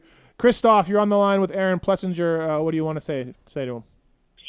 Hey there, it's Steven here from the Pacific Northwest. Hey, AP, dude, we were all so bummed at Woodland MX watching that final result of the last lap there with you. Like, you could hear the roar of everyone just freaking out, table flipping at the track, dude. We're all in here for you, and we hope that we'll see a rebound at Seattle and we can get the win. Mega fan. I became a fan of you when you did the swan dive at Seattle back when you're on Yamaha in the puddle. And the puddle, yeah. Super fan, man. Well, dude, I really appreciate that. Yeah, we're gonna bounce back. Seattle is like you just said, a good place for me, and you know, rain or shine, we're gonna make it happen. Thanks, Christoph. Thanks, man. Yeah, keep your head up. All right, Christian's on 5. Christian, what do you want to say to AP? Hey, guys. Just want to ask you, Aaron, will you be doing the worm when you win this weekend in Seattle? Oh, dude. It's gonna be a lot. Whatever I do, it's gonna be a lot. And I kind of blame that this crash on me not having a celebration picked out, because I definitely didn't. Yeah. I definitely didn't have a celebration picked out. And, there we go. You know, next time I will. Wasn't last time he was in Thanks for the Seattle? call, he man. did a Thank you. belly flop in the puddle? Yeah, that's what he said. Belly flop in the puddle. Yeah, thanks for the call, Hopefully Christian. Cheer. Yeah, that was great. That was awesome. Let me ask Alex. You know AP well. You trained with him at Star Days, right? Is he always in a good mood? Is he always? Because I've said this on my shows, like, you know, look, he just lost the race in the last second. He's laughing about it and telling us the story. You know, he does feel bad. And I've always said, like, does Alden or anybody just get him so mad? Or have you seen this at Star Days? I feel like, AP's pretty easygoing. Like, Right. even when we were training together and he had some rough days, he was never throwing temper tantrums, throwing his goggles. Okay. You know, he'd get bummed out on himself, but I feel like you have a pretty mellow demeanor, AP, you know, in general. Yeah. I try to. You know, I never really like getting, you know, mad or whatever. I've seen myself throw these tantrums, and it's not pretty. So I try to refrain from those. Yeah. But I definitely have had some some times at the track where I've definitely thrown some tantrums. You can ask Swanee or Brad Hoffman. They would tell you. They would tell you for sure. I remember Shane Drew telling me, Shane was at Yamaha when you were there. Shane's like, dude, the guy is just always positive, happy, working hard. And then, I've asked guys at Alden, I'm like, does the guy just – because everything you say, you laugh. Everything AP says, he laughs. And then I'm like, does he just – they're like, is he like that all the time? I'm like, yeah, pretty much. We all the media got to go to Alden's and do the workout with the guys, and it was 3 riders. One of them was AP, and he was smiling, happy. He rode all day. Yeah. He's in the gym with us idiots. Right. And he's still cool, smiling. Yeah. Wants to listen to Dick Down in Dallas with Alden. Alden wouldn't have it. That's good for Alden, though. Alden needs more of that in his life. Yeah, you kidding? Yeah, no, really, right? It's true, but no, it's refreshing to have you to call in after this. Like I said, anything else for AP before I let him go? No. Aaron, I got one more thing. I just got a message from my son. Zane. He's a big fan of yours, and he just wanted me to tell you this weekend, give her hell. There we go. Yeah. Hell yeah. We will. So AP, I'm kind of curious, because you and I kind of went through the similar transition, Yamaha to KTM. How was the transition from aluminum frame to steel frame? Do you feel like second year on, are you kind of driving and clicking now with that? Yeah, to be honest, dude, I'm sure if I did a back-to-back test, it would be more noticeable. But honestly, frame-wise, I don't want to say I can't tell a difference, but I didn't notice that much of a difference frame-wise. The biggest thing for me, and I think I'm still getting used to it, is the hydraulic clutch. Honestly, it's you don't really realize it until I rode a Yamaha for 13 or so years, and going from to hydraulic is pretty wild. So yeah. I think I am in ways still getting used to this bike, but overall I think we've got her dialed in. No, this weekend was something else. Yeah. Seems pretty apparent after this weekend. Yeah, dude, he was just gone. I was at home, so I wasn't at the race. I was watching live timing, and it was 3, 4, 5 seconds. I'm like, oh my God. Well, you could see him in the screen for a bit, and I'm like, where the hell's AP? Right. He's gone. Just out of the screen. Yeah. The crazy thing too is because I've known AP, raced with him long enough. I wasn't surprised. Yeah. It's it's at the point where I wouldn't be surprised if he's 10th or first, winning by 10 seconds. Right. Yeah. That's just the 450 class in a nutshell. No, too. it is. It's all past champions, just like Aaron and everybody else, right? You're trying to get by past champions if you get an 8th place start. So it's not easy. Yeah. Thanks for the time, man, and what a night. You'll get it this weekend. That'll be awesome. So thank you. Yeah. Thanks, guys. Thanks for having me on. It's always good talking to you guys, and we'll give her hell this weekend. Yeah, perfect. Thank you. Good luck, brother. That's, good luck, AP. Yeah. Thank you. That's Aaron Plessinger, everybody. Brought to you by DecalWorks, DecalMX.com. That year he won the national title. You were my pick for the title. 2018. I want to let you know that. You were my pick, and then I said AP will be really good, but I think Troll Train gets it done this year. So thanks a lot. Oh, really? Yeah. Wow, you had a lot of confidence in me. I did. Yeah. Yeah. Honestly, I thought I kind of had him at Southwick because he had a rough Southwick. Yeah. And, dude, he just went on a tear. He did, yeah. Redbud, Millville. He even won. I think I went 2-2 at Millville that year, and he went 1-1. He beat me. He beat you. And I was just straight up, he was better than me. He was really good that year. Yeah, but then he went to Dis Nations and just shit the bed. Yeah, that was weird. That was all of them did that day. It wasn't good. MotorcycleIndustryJobs.com, by the way. Job of the week this week. It would have been maybe more applicable last week, but Suzuki, full-time accessory product specialist at Brea, California. Suzuki is looking for a event marketing product development guy for Suzuki Genuine Accessories and X-Star Oil and Chemicals. Please check out on motorcycleindustryjobs.com. Full-time job. They got a salary range in here too, 65 to 75K. RM Army. Full-time. RM Army. You better have that much to living down there. Jesus. There was it's Brea. Yeah, exactly. What's it's expensive? It's a little ghetto. I thought it was ghetto. No, Brea's nice. Brea's nice. Yeah. I mean, it's not orange like where the Andersons live, but yeah. Or Vegas. One thing about this sport, right? It's everyone talks about momentum, right? In the beginning of the year is Chase, and then with Eli and Cooper. And you can make the argument the week before, it was Kenny and Barsha. Now you could also make the argument there's a bit of momentum for AP. Absolutely. So, we all win from it as fans, right? Because going into this weekend, now it's back to 5 or 6 guys can win again. But it's pretty cool. The thing with the 450 Supercross is the momentum is only as good as their start in the main event. Right. I mean, really. Kenny didn't get the start. Sexton can rip through guys. And I don't know who else. Tomac a little, not as good as Chase. No, not like he used to. That's what I was talking about earlier. But anyways, motorcycleindustryjobs.com. Upload your resume for free today. I got excited. Sorry. Upload your resume for free today. It's the first and only job board built specifically for the motorcycle industry. So thank you to motorcycleindustryjobs.com for that. We still have Kyle Peters coming up, another guy that you know well. This is the Buddies of Troll Train show. Yeah. Did you organize it? I didn't do that on purpose. Yeah, it's true. Yeah. When you've raced for 20 years and been for 14 teams, you do know people. I've had good times with all of them, for sure. At Cherubies USA, thanks to the folks at the Cherubies.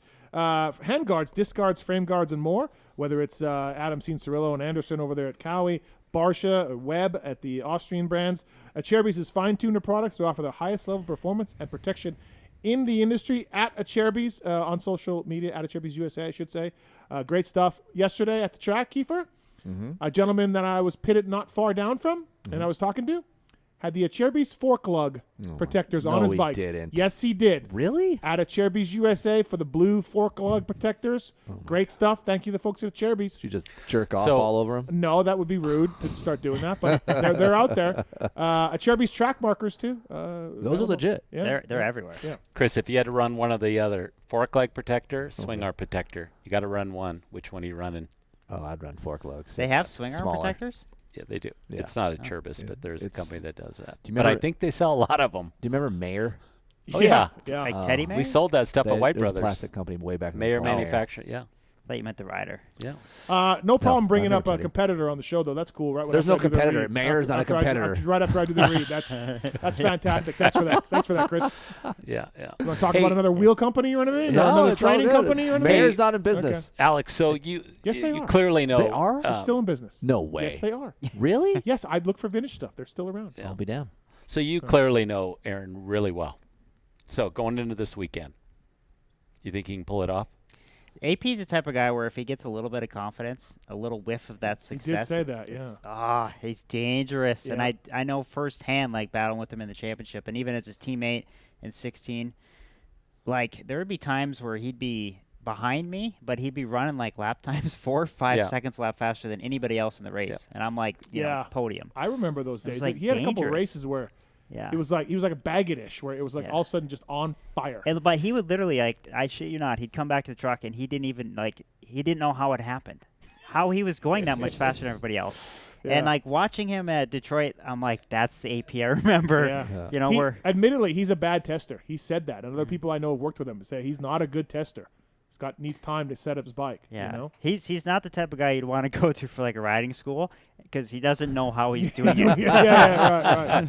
Well, whatever he's doing, do it again. Oh, you know, it was great to have him on the line. Chase Sexton as well, of course. We're going to talk about Hayden Deegan and Jordan Smith. We're going to get into that heat race because I have some thoughts on that. We're going to talk about Hunter Lawrence as well, winning. I feel like we've broken down the battle for this weekend. The Tomac, again, with AP's crash, Tomac ends up on the podium, so we're the same Sexton, Webb, Tomac podium, those three guys, right? That's been 3 out of the last 4 races have been those guys on the podium, so they're breaking away a little bit. So we got lots more to talk about. WUSA as well. We have a special for 1 week, $200 off an Edge wheel set, code PulpMX to save on that. And before we go to commercial, we're going to commercial break. Just hold on. All right. Hold on to that. Hey, well, let's take this phone call. It's for you, Alex. Tyler, what's up, man? Hey, man. So I had a question for Alex real quick, and then I had something else. So first off, Alex, back at Freestone, I can't really remember the year, but me and my dad, your bike blew up on 1110's mod. That's odd. Shocking. And typical story, yeah. But me and my dad towed him back to the pits, and there was, I don't know if it was Durham or Nicoletti in the pits, and that's my question.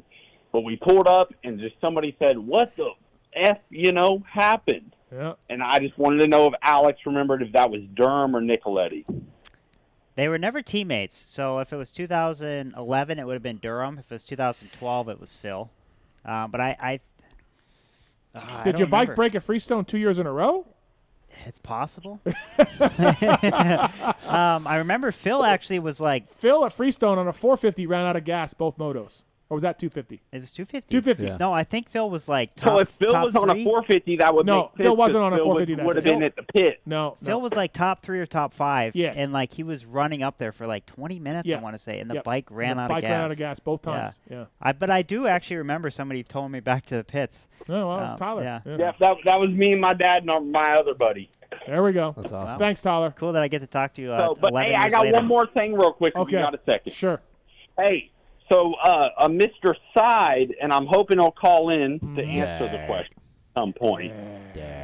But I took the time out of my, life and everything, and a couple times I drove the, almost 2 hours out to his studio and came into his his show a couple times. Oh, okay. But since then, he's kind of made it with Vital and stuff, he hasn't really been answering my text or nothing. Yep. And I was listening to one of his shows at one point. Okay. There we go. Yeah, he's changed. The money changed him. The fame's changed him. Rock star status. Cool side. Yeah, cool side. But Cool side. Yeah. I was listening to one of his shows at one point, Uh-huh.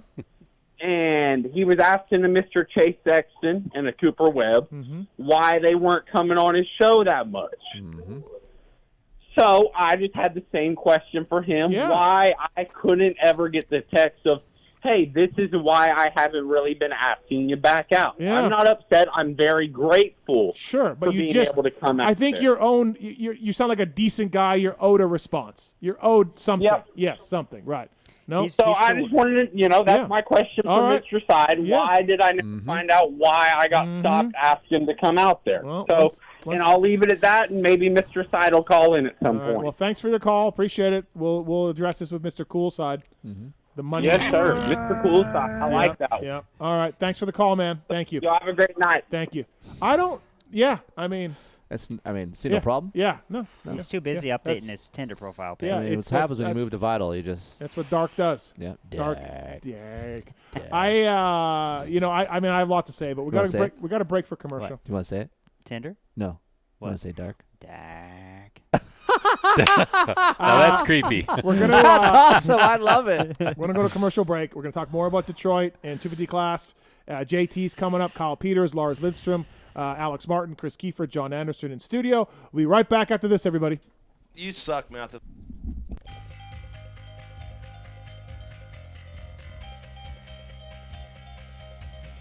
At motorsport.com, our ride started in 1999 with a commitment to making your next ride your best ride. We take pride in having a huge selection of gear, accessories, and OEM parts for moto, street, off-road, ATV, and UTV. Riding is what connects us and makes us a family. From the track to the trail, tarmac to open roads, we're all connected because we ride. And that's what motorsport.com is all about. We've got your back.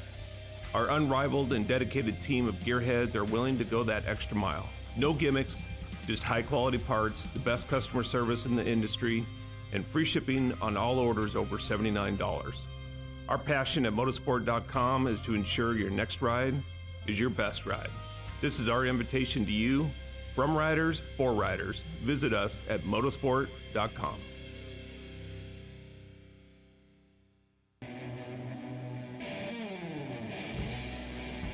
Hey, in case you didn't know, Racetech is the world's largest aftermarket suspension modification company. All Racetech products include award-winning gold valves and settings are 100% guaranteed and made right here in the US of A. Racetech also offers state-of-the-art precision engine services and parts to all engine builders. The staff has over 65 years of championship winning experience. It's so good that many of the top privateer teams such as SGB Honda, Team Solitaire Nuclear Blast Yamaha, and Motul AJE Gas, as well as Jerry Robin, Kevin Morans, and many more, choose Racetech for their superior performance, reliability, and their customer service. Hey guys, what's up? My name's Kate Clayson, and I choose Racetech because I love their desire to strive for perfection. I think we all know that perfection isn't possible, but getting to perfection is always the goal, and I think that is something that both myself and Racetech have always worked towards, and I think they can help you get there too. Hey guys, this is Alex Ray. I use Racetech components in my SGD suspension and also the Racetech engine. The reason I like it is just because the engine's super reliable, tons of torque, and also on the suspension side, it just gives it that plush, nice feeling. Hey, it's your boys over at Team Solitaire. If you don't run Racetech, here's what you do. Put your hands behind your back and run your face into a f***ing wall. Racetech.com. What's up, guys? This is Kevin Moranz, and I choose Racetech because of their convenience of having Racetech centers all around the United States. Obviously, within my Decker Performance suspension, works really well. They're very high-quality performance products. Definitely check them out. Hey, guys, this is Jerry Robin, and I choose Racetech because of the reliable motors, good power, good suspension, and obviously it's great people around, and I've been there for a long time, and they're awesome. Visit Racetech.com and use code PULP22 to save.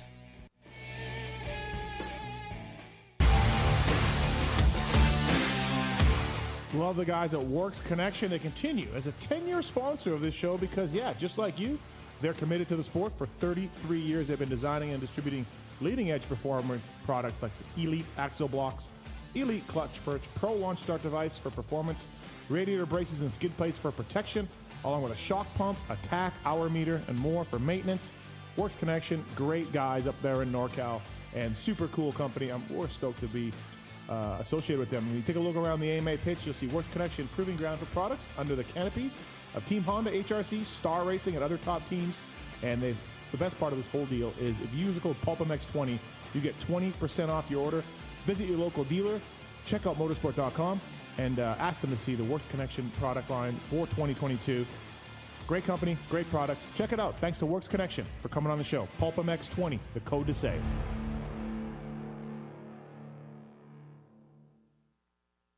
With over 80 years' experience manufacturing power sports pistons right here in the USA, Wiseco has evolved into a full range of performance components for dirt bikes and other power sports machines. Whether you ride a 2-stroke or a 4-stroke, Wiseco has a variety of pistons from reliable forged replacements to the performance-focused Racer Elite series. Wiseco offers race-proven components for the rest of your engine, too.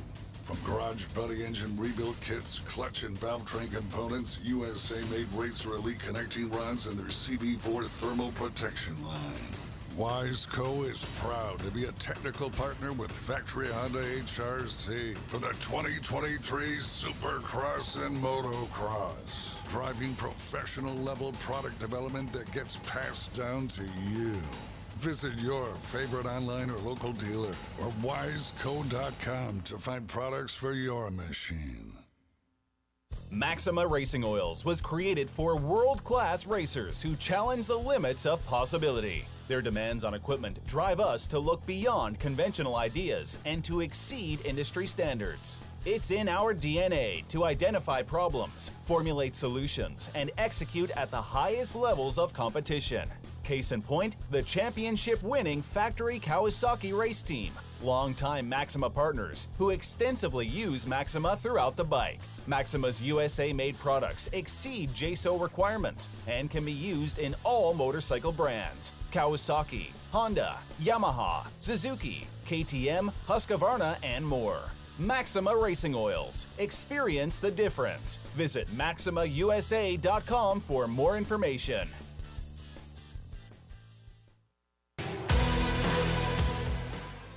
In 1990, my dad, Jamie Gregg, started Guts Racing. Guts stands for Greg's Ultra Trick Seats, because I was just a little kid that wanted a trick seat. And if you're out there looking for a trick seat, go to gutsracing.com, your local dealer, or Motosport, and place your order. Support the people that support PulpMX. You can use Pulp 2022 for 20% off at gutsracing.com.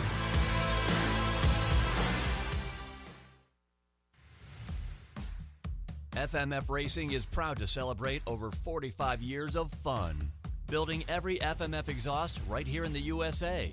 Owner and founder Don Emler may have started FMF Racing in his garage 45 years ago, but Don is still hands-on in our 100,000 square foot state-of-the-art manufacturing facility in Southern California. FMF's goal? Design and manufacture the world's best performance exhausts, 100% in the USA under one roof. FMF is a proud sponsor of the Lucas Oil Pro Motocross Championship for over 25 years. Hi, it's Tomax Superfan Dylan here. The only thing I love more than seeing Eli win... Whoa, wait, Dylan. Sorry to cut you off like Steve does his callers and guests, but a lot has changed.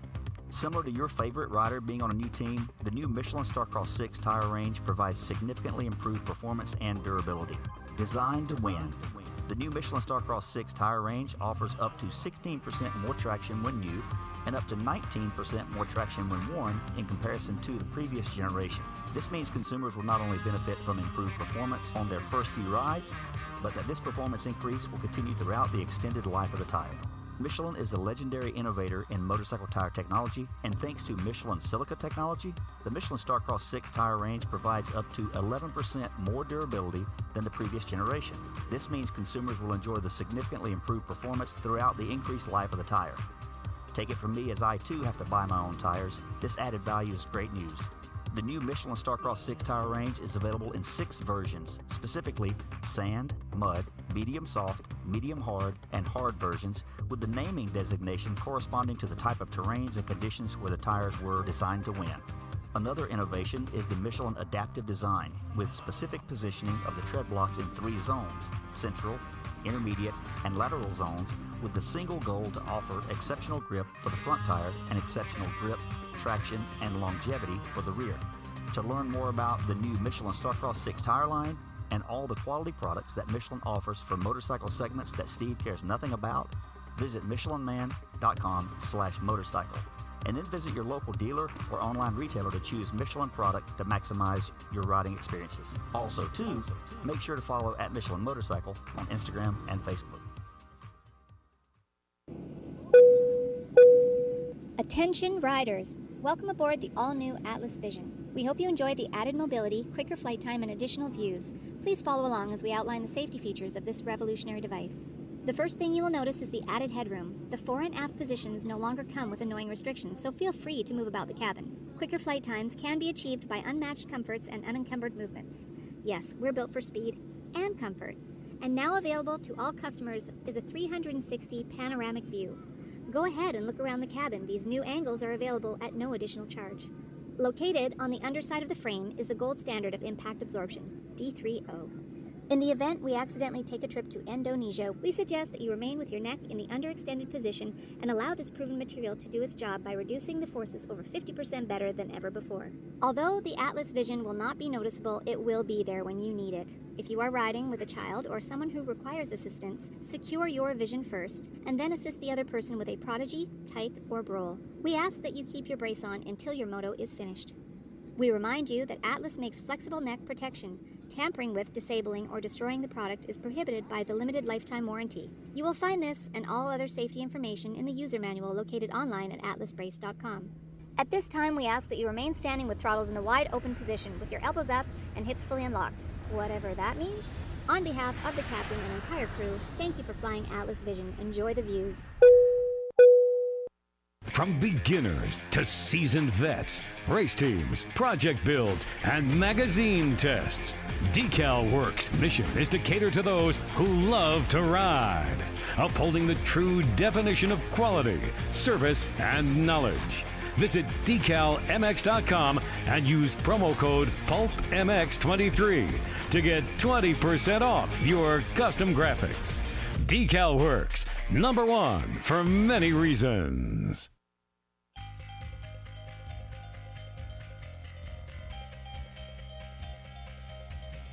At motorsport.com, our ride started in 1999 with a commitment to making your next ride your best ride.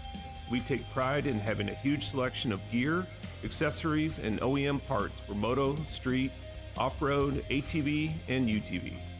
Riding is what connects us and makes us a family. From the track to the trail, tarmac to open roads, we're all connected because we ride. And that's what motorsport.com is all about. We've got your back. Our unrivaled and dedicated team of gearheads are willing to go that extra mile. No gimmicks, just high-quality parts, the best customer service in the industry, and free shipping on all orders over $79. Our passion at motorsport.com is to ensure your next ride is your best ride. This is our invitation to you, from riders for riders. Visit us at motorsport.com. Maxima Racing Oils was created for world-class racers who challenge the limits of possibility. Their demands on equipment drive us to look beyond conventional ideas and to exceed industry standards. It's in our DNA to identify problems, formulate solutions, and execute at the highest levels of competition. Case in point, the championship-winning factory Kawasaki race team, longtime Maxima partners who extensively use Maxima throughout the bike. Maxima's USA-made products exceed JSO requirements and can be used in all motorcycle brands: Kawasaki, Honda, Yamaha, Suzuki, KTM, Husqvarna, and more. Maxima Racing Oils. Experience the difference. Visit MaximaUSA.com for more information. Hi, it's Tomax Superfan Dylan here. The only thing I love more than seeing Eli win... Whoa, wait, Dylan. Sorry to cut you off like Steve does his callers and guests, but a lot has changed. Similar to your favorite rider being on a new team, the new Michelin Starcross 6 tire range provides significantly improved performance and durability. Designed to win, the new Michelin Starcross 6 tire range offers up to 16% more traction when new and up to 19% more traction when worn in comparison to the previous generation. This means consumers will not only benefit from improved performance on their first few rides, but that this performance increase will continue throughout the extended life of the tire. Michelin is a legendary innovator in motorcycle tire technology, and thanks to Michelin silica technology, the Michelin Starcross 6 tire range provides up to 11% more durability than the previous generation. This means consumers will enjoy the significantly improved performance throughout the increased life of the tire. Take it from me, as I too have to buy my own tires, this added value is great news. The new Michelin Starcross 6 tire range is available in 6 versions, specifically sand, mud, medium soft, medium hard, and hard versions, with the naming designation corresponding to the type of terrains and conditions where the tires were designed to win. Another innovation is the Michelin adaptive design, with specific positioning of the tread blocks in 3 zones: central, intermediate, and lateral zones, with the single goal to offer exceptional grip for the front tire and exceptional grip, traction, and longevity for the rear. To learn more about the new Michelin Starcross 6 tire line and all the quality products that Michelin offers for motorcycle segments that Steve cares nothing about, visit michelinman.com/motorcycle. And then visit your local dealer or online retailer to choose Michelin product to maximize your riding experiences. Also, too, make sure to follow at Michelin Motorcycle on Instagram and Facebook.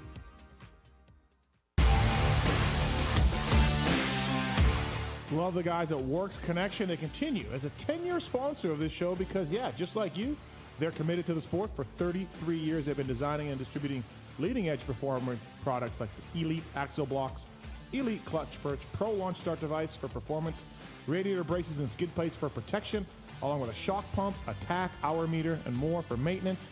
Works Connection, great guys up there in NorCal, and super cool company. We're stoked to be associated with them. When you take a look around the AMA pitch, you'll see Works Connection proving ground for products under the canopies of Team Honda, HRC, Star Racing, and other top teams. And the best part of this whole deal is if you use the code PulpMX20, you get 20% off your order. Visit your local dealer, check out motorsport.com, and ask them to see the Works Connection product line for 2022. Great company, great products. Check it out. Thanks to Works Connection for coming on the show. PulpMX20, the code to save.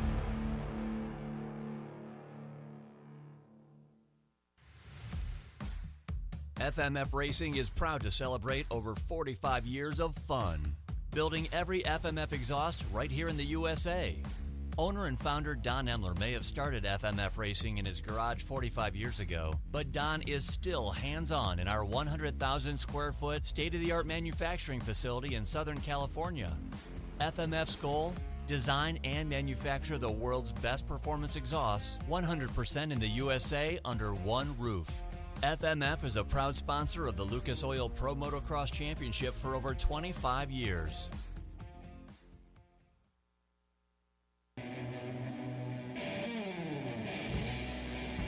Hey, in case you didn't know, Racetech is the world's largest aftermarket suspension modification company. All Racetech products include award-winning gold valves and settings are 100% guaranteed and made right here in the US of A. Racetech also offers state-of-the-art precision engine services and parts to all engine builders. The staff has over 65 years of championship-winning experience. It's so good that many of the top privateer teams such as SGB Honda, Team Solitaire Nuclear Blast Yamaha, and Motul AJE Gas, as well as Jerry Robin, Kevin Moran's, and many more, choose Racetech for their superior performance, reliability, and their customer service. Hey guys, what's up? My name's Kate Clayson, and I choose Racetech because I love their desire to strive for perfection. I think we all know that perfection isn't possible, but getting to perfection is always the goal, and I think that is something that both myself and Racetech have always worked towards, and I think they can help you get there too. Hey guys, this is Alex Ray. I use Racetech components in my SGD suspension and also the Racetech engine. The reason I like it is just because the engine's super reliable, tons of torque, and also on the suspension side, it just gives it that flush, nice feeling. Hey, it's your boys over at Team Solitaire. If you don't run Racetech, here's what you do. Put your hands behind your back and run your face into a wall. Racetech.com. What's up, guys? This is Kevin Moran's, and I choose Racetech because of their convenience of having Racetech centers all around the United States. Obviously, within my Decker Performance suspension, works really well. They're very high-quality performance products. Definitely check them out. Hey guys, this is Jerry Robin, and I choose Racetech because the reliable motors, good power, good suspension, and obviously it's great people around, and I've been there for a long time, and they're awesome. Visit racetech.com and use code PULP22 to save.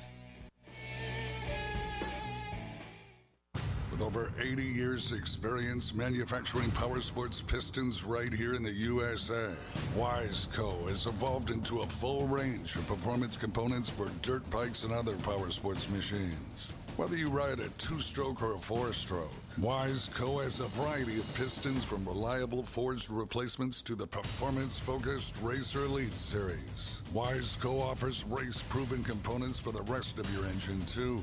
From Garage Buddy engine rebuild kits, clutch and valve train components, USA-made Racer Elite connecting rods, and their CV4 thermal protection line. Wiseco is proud to be a technical partner with Factory Honda HRC for the 2023 Supercross and Motocross, driving professional-level product development that gets passed down to you. Visit your favorite online or local dealer or wiseco.com to find products for your machine. From beginners to seasoned vets, race teams, project builds, and magazine tests, Decal Works' mission is to cater to those who love to ride, upholding the true definition of quality, service, and knowledge. Visit decalmx.com and use promo code PulpMX23 to get 20% off your custom graphics. Decal Works, #1 for many reasons. In 1990, my dad, Jamie Gregg, started Guts Racing. Guts stands for Gregg's Ultra Trick Seats, because I was just a little kid that wanted a trick seat.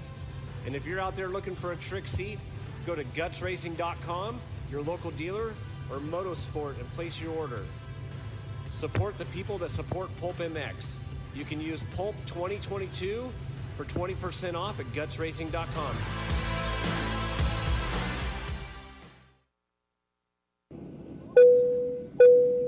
Attention riders! Welcome aboard the all-new Atlas Vision. We hope you enjoy the added mobility, quicker flight time, and additional views. Please follow along as we outline the safety features of this revolutionary device.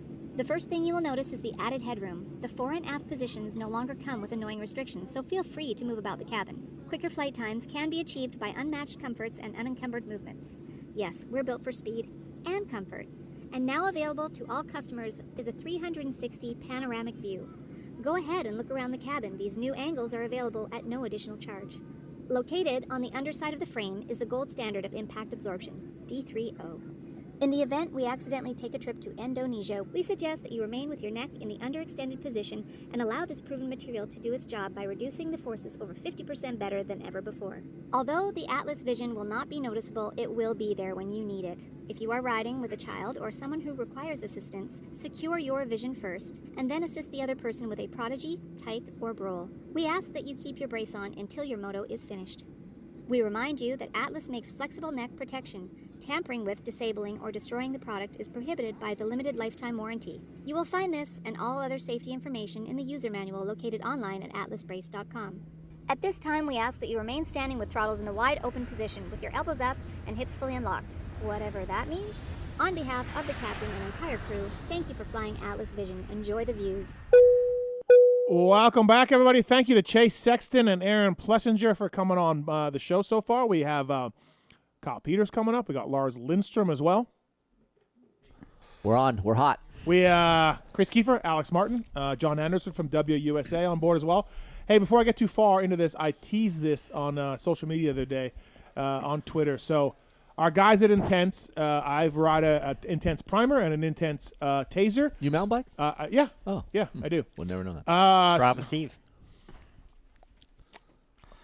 You been climbing much? How's the climbing going? You Good? knew that was coming, Yeah, Keefer. you good? I know you're a big climber, so let's move the show along. Yeah, free solo. Good the show along. Good show. Should we call him Grizzly Keeper?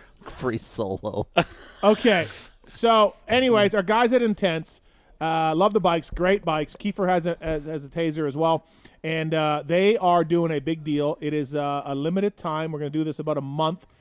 It's $1,000 off any bike. Oh, sheesh. $1,000 off any bike. The code is PulpMX. PulpMX to save at intensecycles.com. Oh, John, you got a Taser too. I didn't even bring that up. Awesome. So even a normal acoustic bike too? Anything. Any bike there.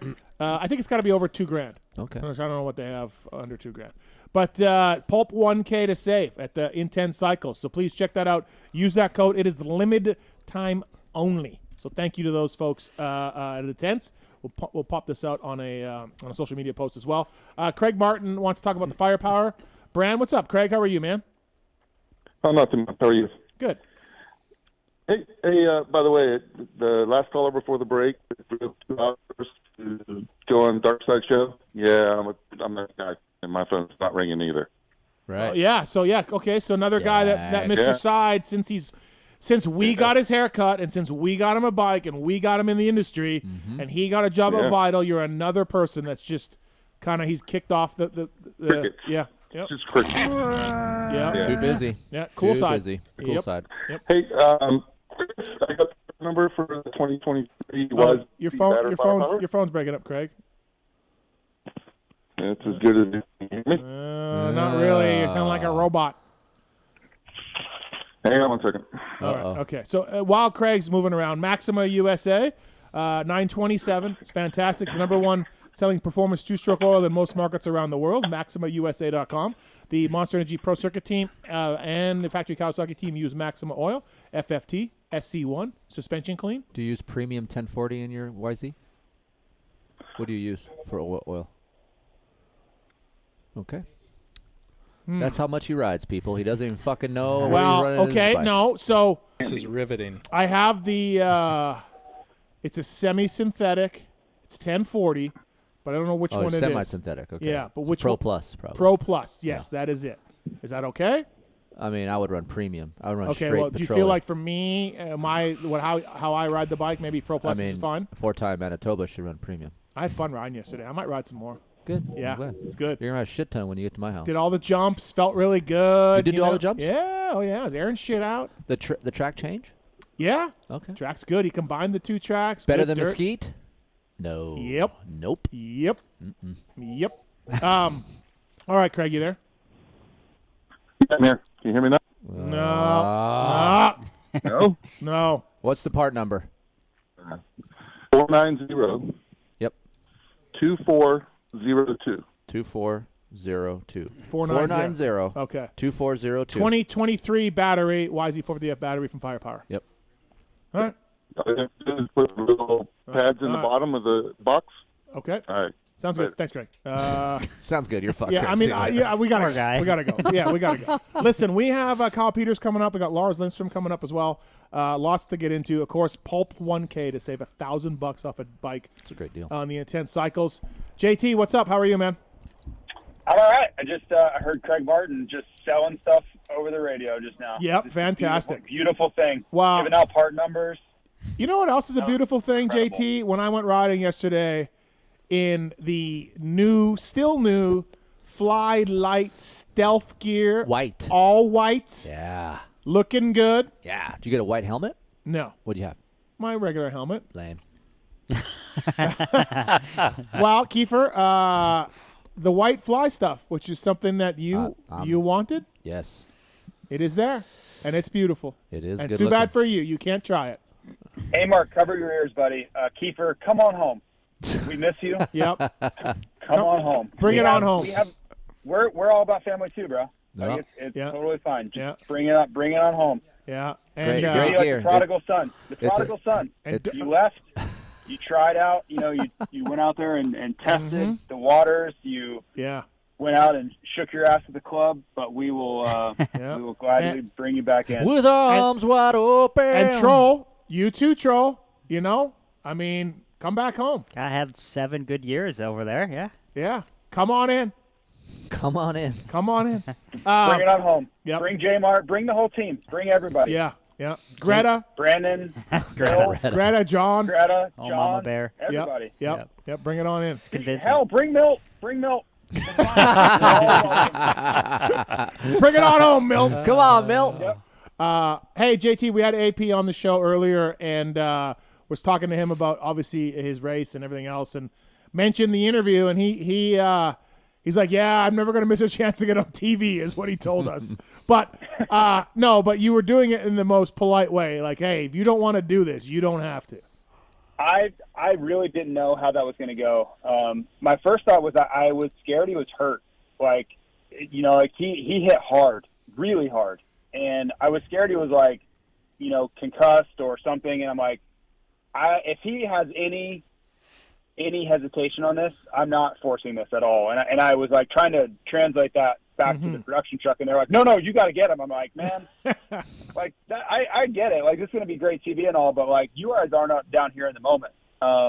And to his credit, he was phenomenal. Like, there's no way you could watch that and not leave an Aaron Plessinger fan. It's impossible. Like, you just could not do it. And I think it speaks a lot to who he is as a person, who he is as a racer, and I already had a lot of respect for him, but I have even more now. Yeah. It was a really cool moment for the entire sport. Yep. Yeah, I agree. It was great to see that emotion. We all love it. And honestly, like I said, is there any fans out there that are like, I hate Aaron Plessinger? Like, I don't think there's anybody. Like, if you do after that, please meet me in the pits and we will brawl, because you suck as a person. The guy's awesome. By the way, I brought up a review pod about how Aaron one time had a bad race and turned me down for an interview, and I was like perfectly fine with it. Oh, really? And he brought it up on the phone call tonight. Salt Lake, 2017, when he kind of lost the title. And that was the race. That was the race that come to where I was like, hey, man, do you want to talk? And he's like, no. And he kind of had tears in his eyes. And I'm like, nope, hey, no problem. You know what I mean? I would never force a rider to talk to me or whatever. It's up to them. So we didn't But talk. you look at that situation and how well like his brand, and and that's not what he's thinking about when he's doing that, right? But like, as a marketing person, his brand just shot through the roof after that. Yeah. Like, whether or not I had an opportunity to, like, I want to be associated with him. Like, he is such a marketable entity and a great person, and who would not want their name attached to that moving forward? So good for him on every level. It was awesome. For sure. Fly Racing, flyracing.com. Please check it out, motorsport.com. JT, I wore that new Chest Pro yesterday. Another How was it? giant leap for Fly Racing, Keefer. Jesus. Yep. Yep. Okay. It was good. Hey, I liked it. Keefer, seriously, Yes. try it out. If you like it, come on home. Look it. I already know I'll like it because it's. We'll leave the porch light on. Leave the light on. Yep. All right. Yep. I feel like it's more vented than the A1. I don't know if that was the goal, but I felt because it was kind of chilly and I was cold, and I'm like, Yeah, so we sell the A1 also. Yes. So I have to be careful. But our initial inspiration was the A1. Right. There's no doubt about that. No, you can tell that. Yes. Yeah, and they've had some. I shouldn't say they've had to. I believe they've had to make some adjustments to it to fit in with what CE and MXGP have requirements for. Mm-hmm. So it's a little bigger and a little bulkier than it used to be. And I I feel like it's opened up a little window for us to be that minimal piece that we wanted to be. Bring it on. So yeah, I'm really happy with. I'll concur what he out. said because the Alpine Star changed their A1 to A1 Pro. Okay. And it's different. Okay. And I preferred the older one. The Fly one, it's an A-star killer. Yes. It's great. Yeah, I don't think they wanted to. I think they were kind of forced to because the front has to be CE level 1 for MXGP, and ours is a CE Stone Shield. And then there's a lot of foam and plastic and venting. A lot of that goes into play. So I don't think they necessarily loved what they had to do to it. Does that mean they can call theirs a chest protector and yours is a roost guard? Exactly. Yeah. Okay. Yeah. Exactly what it is. Yep. All right. So 250 heat race. Man, I don't know. Like Jordan, people close to Jordan himself have told people there's no beef between these two guys. Huh. But Amart, you've been in this situation with teammates. That was a little much. I don't know exactly. Like the first move where Jordan goes by him in the whoops and Hayden takes him to the outside, that's fine. Like whatever. He's protecting the lead. I get it. But then all of that afterwards, and Jordan deserves some of the blame for trying to maybe take him down on the inside. But what's Hayden doing? Wow, was there 5 contact points there? Like at least 5 instances? I thought 4, but okay, sure. Yeah, I think I was adding it up. It might have been 5 by that last one, but I'm just like, I mean, if you're Smitty, he is more, he has more wisdom. He's kind of a veteran. Yeah. You kind of have to expect Hayden to be a little crazy, but that was a little bit above and beyond what's normal. Yeah. For in a heat race. Right. Yeah. Yeah. Main event win, okay, sure.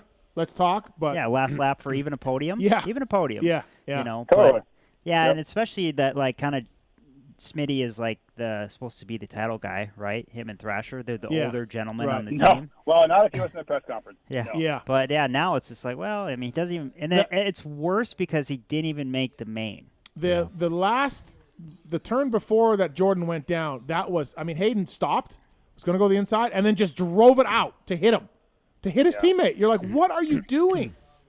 Yeah, and the whole time it was like dash for cash type stuff. I'm like, come on, like guys, there's a race going on. Like, what are we doing here? And they're letting my brother catch him too. Yeah. The whole time. Yeah. J-Mart won a heat because of it. Yeah. And if you're Star, like if you are Bobby Reagan or you are Jensen or you're Jeremy, whoever, you have to be like, okay, guys, we get it. You both want to win, but you just allowed J-Mart to win because of these antics, right? Like, not only did you screw each other up, now Jordan is effectively eliminated from any title chances.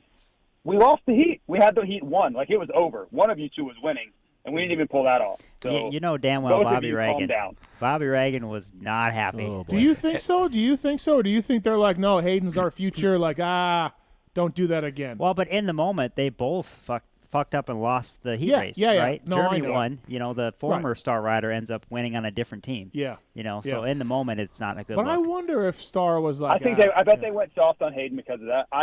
That's a rational thought. Like, they know Hayden is the future of their racing team, or I think they hope so. Right. So I would bet they went a little soft there, but you have to in the moment be like, guys, can you just calm down a little bit here? Like, just this doesn't have to be war in the heat race.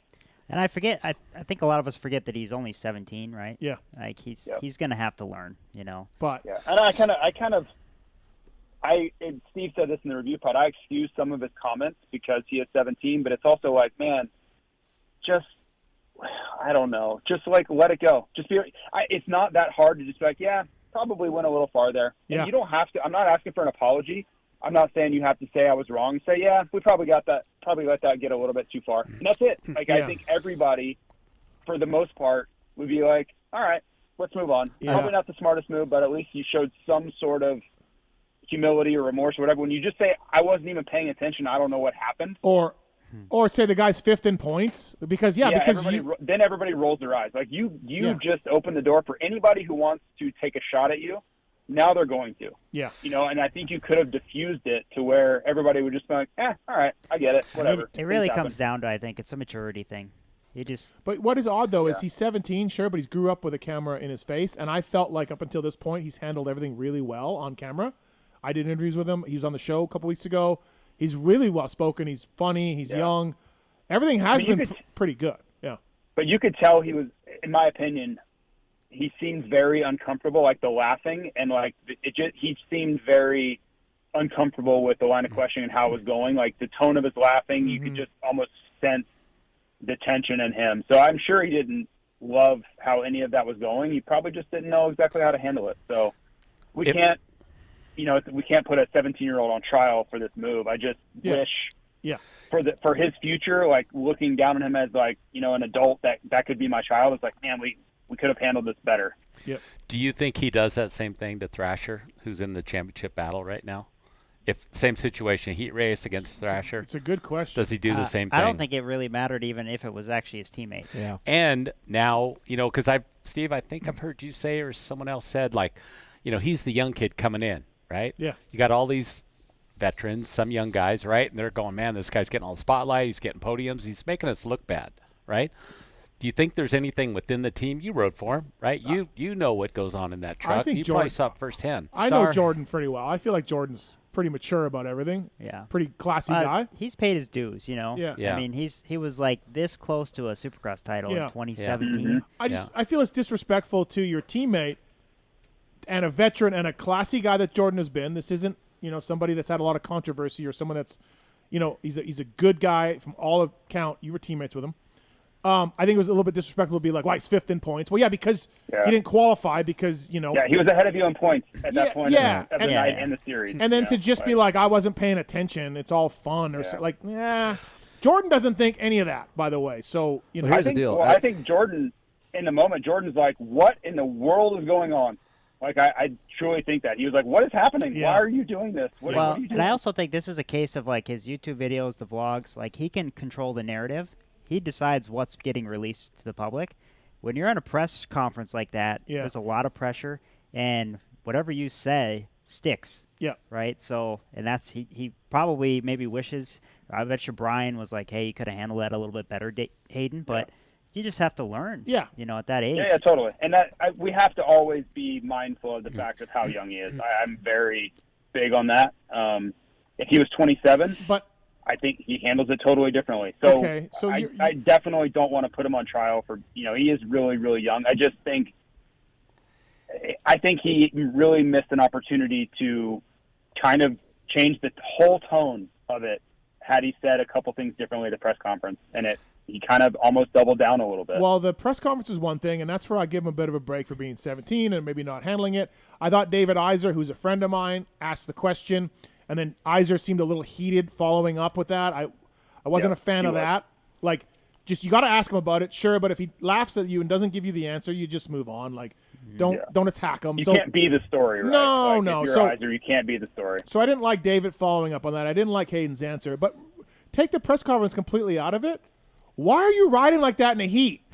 That's where I'm like, what is going on? We're back there now. Like that part where I'm like, dude. Okay, so Jordan says there's no history of that he knows of that is, and I've talked to people close to Jordan too. They don't know why he did that. Did you hear him in the podium interview? I asked him about this on the podium. Mm-hmm. I don't know if you watched it or heard it or whatever. And he totally doubles down. He's like, yeah, sorry I made it gnarly. Rubbin's racing. Right. And I was like, all right. Yeah, that's kind of a clearly scapegoat. You're cool with this then. That's not even rubbing. Rubbing racing is what Hunter did to Thrasher, to me, in my opinion. That's racing. And that happens. That was more like, I was surprised that he didn't be like, yeah, probably wasn't the best idea ever. But he was not that. He was more like, let's do more of that. Yeah. That caught me off guard. Let me brake for the inside of the turn and then see you on the outside and just shoot in the outside and ram into you. As a fan, I love it. You love it? it? Yeah, for I love it. factor is amazing. Why not? Yeah, entertainment factor is amazing. Right. What I want now is I want Hayden to go after Hunter and then see how that whole thing unfolds. Oh. Because Hunter had his back and was like, like he kind of came to his defense a little bit, which is fine. Yep. I don't care. But now I want to see Hayden go after Hunter, who is leading the championship, and see how that unfolds. That would be pretty interesting. No, I'm sure Hunter will just be like, oh, good, cool, man. That's great racing, Hayden. Great job. That was fun. Like, what? Yeah, but JT, can you ask the question, or you're not supposed to answer the question? Ask the question, right? And do you think, is this over? Do you think it carries on into next week? I think those Jordan. guys? I think Jordan. I think they get it. I think Hayden gets a talking to. Yeah, I don't think. And I think Jordan's classy enough to let it go. Mm-hmm. I feel like. Well, I'm sure Hunter at the same time at the press conference was like, "Hey, sweet Hayden, you took one of my competitors out of the championship." Totally. Yeah. I just want to see how that would be different if it was Hunter getting caught up in all that drama, right? Like that's what I want now. Like that's the encore is Hayden Hunter drama. Yeah. Well, and the funny part is this all happened in a heat race. It wasn't even in a Dude, main that's event. what I'm saying. Like, it's a heat race, man, and you're going after Jordan like it's a $100 dash for cash at Tulsa, Oklahoma, and you need the money for gas to get home. Like, you know what I mean? Like that's all arena cross bullshit. Slowing down and looking at the guy and moving out and blocking him. Like, what the hell? But then Jordan should have been like, okay, man, I'll just get you next lap in the whoops. Yeah, just disengage. Right? Yeah. Well, and that's where to me it's. Go ahead. Smitty being the veteran, like it wouldn't have been that bad if he could have qualified for the main event. But the fact that he didn't qualify on top of that, it's a double. Which is on him for the multiple crashes after this. Totally. Yeah. I think it's just the lack of perspective and lack of experience of like knowing when it really matters and when it doesn't. You know, like I just think Hayden's brain right now is like helmet on, go crazy. Like it's just time to perform, right? And it's really not. The qualifiers, like, if you can win, great, but like the goal of the qualifiers is to get a good gate pick and stay out of trouble for the main event. So like it's really not about more than that. Alex, you were there for Star Racing, and we all know it didn't go well at the end, right? You and your brother. A little bit of me thinks that they're fine with this. Oh, Hayden's the future. Oh, they love it. Okay. They love it. Yeah. Brad and yeah. They love it. I mean, it's survival of the fittest. It on is, that right? team. What's the movie with Leonardo? Lord of the Flies. It's Lord of the Flies over there. Yeah, they got a pig's head on a stick walking around the pit. Yeah. Well, and to your point earlier, like Hayden is kind of the future. I mean, because straight up, like Hayden's results are extremely impressive this year. Yeah. And they're seeing that, and they're like, wow, because they've had a lot of other kids that have come up that haven't cut it, right? And he's already doing a lot in these first 4 or 5 races. So, like, even though this is 2 podiums already. Yeah, and like straight up, like beating my brother, a 2-time outdoor champ, right? And like he has 6 main event wins in Supercross. And like 250. passing him. Yeah, and I'm texting my brother like, bro, what's going on? You know? So like obviously what Hayden's doing is really impressive, and I really just think he has to come into his own. He has to learn these things the hard way. Yeah. There might get to a point like his following is really impressive, but it might get to a point where the fans maybe turn on him. I don't know if he does something stupid, but I don't either think way, so. I don't think it's so, going to shape him and mold him to be a better person and a better rider going forward. But when we say he's 17, that can excuse the press conference stuff. I've seen a lot of 17-year-olds race Supercross. I don't see them do that to their teammates in heat races. Like I don't remember, Renard or Bradshaw or Faulkner or. Here's the deal. You didn't watch him growing up riding amateurs, did you? No. Not much changed. What about the Southwick? Do you remember the clip from Southwick? Yes. He took out, did he take out a local kid, or a local kid took him out? They tried, but you only see that. Before that. Oh, well, that was the whole thing with the bike claiming. Yes, but there was it was a different kid. Oh. Yes. Because that kid, the bike claims that Hayden took him out at Southwick or something. Yeah. Okay. But what I'm saying is in amateur racing, he was very aggressive and a little confrontational at times when making passes. So, I mean, granted, it's fine, whatever. But like you said, now we're in the pros. You would think perhaps he gets a hold of Zombie. And what do you think Zombie does? I don't think Zombie have anything for it right now. No, but back in the pits. Oh, yeah, right. Yeah, exactly. And Jordan's got a 2-year deal, right? I think it's just one. No, it's one. Oh, okay. Yeah. I was going to say if they did, that'd be a long 2 years that they're going to have to get along, right? And this is why I don't think Jordan reacts, because he knows he's on a 1-year deal. Why get caught up with this bullshit? I need to show myself out, so I need a ride next year, right? So I want to put some laps down and win. So I don't think he messes with it. At the same time, I wouldn't be surprised if they've already, Jordan and Hayden have already squashed the beef. Yeah, like it, just to, because they're probably doing the bike rides, the gym sessions, they're doing the sprints and the motos during the week with each other, so they have to figure that out. I had an insider that was in the rig, and when he came back, and Jordan was like, "What the fuck? What is going on?" Be, yes. Like it wasn't like it was a shock. Yeah. It was like, so there was no beef. Yeah. There was just like, what is going on? Yeah. Like, and then he ruined and the LCQ. The kid ruined my night, right? So what did he say? That's what he said. The kid ruined my night. Why? No, but what did Hayden say? Oh, he wasn't there. He wasn't there. Oh, so he's more talking to the team. Yeah. Okay. So. I just, it was odd and bizarre, and if he keeps it up, then the team should say something to him and say, stop this. You can't blame Hayden for his night, though, either, because he had the opportunity in the LCQ. He got up from that, was 5th or 6th when he got up from the crash. So his gate pick was fine. That whoop crash was bad. Oh, dude, it was bad. Big one. Bad. Like that You could know have what it been was really reminded bad. me of was Marty at Phoenix years ago. You remember that Marty? Oh, grab? yes, Where through he just the- like speared a tough block. But what about J Mart going through the bales? Remember J Mart did that at Phoenix? No. Remember he landed on his feet. That's his brother right there. You're saying J Mart. You're looking at him. No, that's why I'm looking at him. Yeah, to but, see. but you're saying J Mart. Like, yeah, I'm looking at him like, don't you remember? Don't you remember? But you just say Are we talking Jeremy about or Jeremy Martin? Yeah. Yeah, it's fine. I'm just. I don't remember that at was Phoenix, weird. That but I was weird. remember I don't my either. brother crashing. He actually hit his head on his fork lug. Got up, went into the mechanics area. This was in practice. Told Pedro, "Hey, make a click on the fork. Right, I want to go faster on the rebound." Went back out, ran like P2 or P3, pulled off the track, and was like, "I don't know where to go." No. Shit. He was concussed. Yeah. But like typical Jeremy, pulled in mechanics area, made a clicker change, went back out. Yeah. You know. Right. Yeah, and he I did did race that. that night. He did. I knocked myself out in the heat race and then won the LCQ, but I hole shot it and didn't remember where the track went. So San Diego. after 17. the LCQ, it was like Atlanta 07, 06.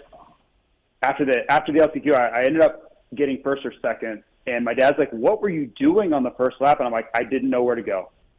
I didn't know where the track went." And then Burner passed me, and I just followed Burner over the jumps. Wow. We got a call Yeah. we got a question Really for JT and for John from Nathan. Nathan, what's your question for John and JT? Hey, good evening, guys. And I'll get you and Keefer involved too.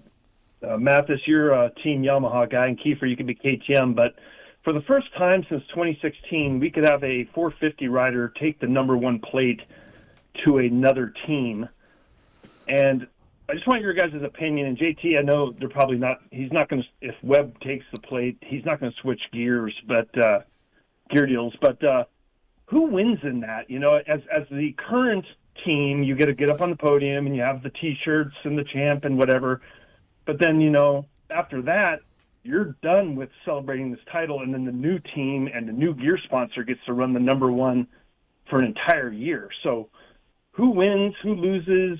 Does everyone win? What's your guys' opinion on that? I'll answer. I think the winner is the manufacturer that gets the title that year. I think by the time the marketing is all said and done, when that is all over with and you're in the following year, the number one plate really doesn't mean much to the new manufacturer because they know it's been rolled over. And I don't think they get, honestly, in this day and age, I don't think they get much marketing from the number one plate if it wasn't earned. And the manufacturer, I think the one that the rider goes to the next year, there's a lot of pressure on that manufacturer because now if the rider that won a championship goes to another team and doesn't do as well, kind of some of the focus then will be put on that manufacturer he went to. Like, was this bike not as good? Let's say Chase win. Let's say for example, Chase wins the title on a Honda. I think Honda reaps the benefits of all this, and if he goes to KTM, KTM really doesn't. Right. Mm-hmm. Right. Yeah. Gotcha. What about from the gear side? If you were to switch brands? I think that's a wash. I think it's equal on both sides on the gear side because gear is much different, and I think than a bike manufacturer. I think just like what we were saying about Chase, the kids are buying Alpine Star gear just because they're seeing him currently. Yeah. So whatever the rider currently is in, I think it has the best marketing. Plus, all those images from that championship are in catalogs, website for a long time after, right? So. Gotcha. Right. Yeah. All right, thanks, guys. Thank you. Appreciate it. What about you, JT? Would you guys, I mean, if somebody won the championship and then came to Fly Racing and, wanted more money because they won the championship, which they rightfully deserve, you guys could be like, we feel like I always thought it was so lame when Monster slapped on M-Claws on Febvre and Geyser with like 3 races to go. I thought that was so but lame. Look how much marketing, but you get so much. Yeah, you get all the photo images, you get all the videos. Sure, you get okay. all, yeah. So, I don't even think. To me, it's not about really. Yeah, we want to be on. It's about we're going to get in every video and every picture and everything for the next few months. So then you're almost just buying that. So then you for it's Fly. almost like buying an ad. So for Fly, are you going to pay that guy more money if he has the number one already? You know what I mean? I think you have to because otherwise somebody else is going to. Sure. Their market value goes up. Is really the simplest way you can put it. So you don't really have a choice. Right. Okay. We have Matt on 4. Matt, what's up, man? Hey, what's going on, guys? just won Detroit in Pulp Fantasy, and I Nice. cannot Oh, wow. express how freaking pumped I am, guys. Did you have Oh my God. FFLs? Did you have FFLs? Or I chose Hunter, and I skipped on the 450. What's FFL? Oh, you'll find out. No, I Keefer. need to know because I need Yeah, to. first to the finish line. Okay, first line. Yeah. Yeah, dude. Well, I just want to say you guys have made this game so much fun, as all the torture as it does on Saturday. But the level Well, of fun I it can brings understand to my your life. thoughts on that after you just won.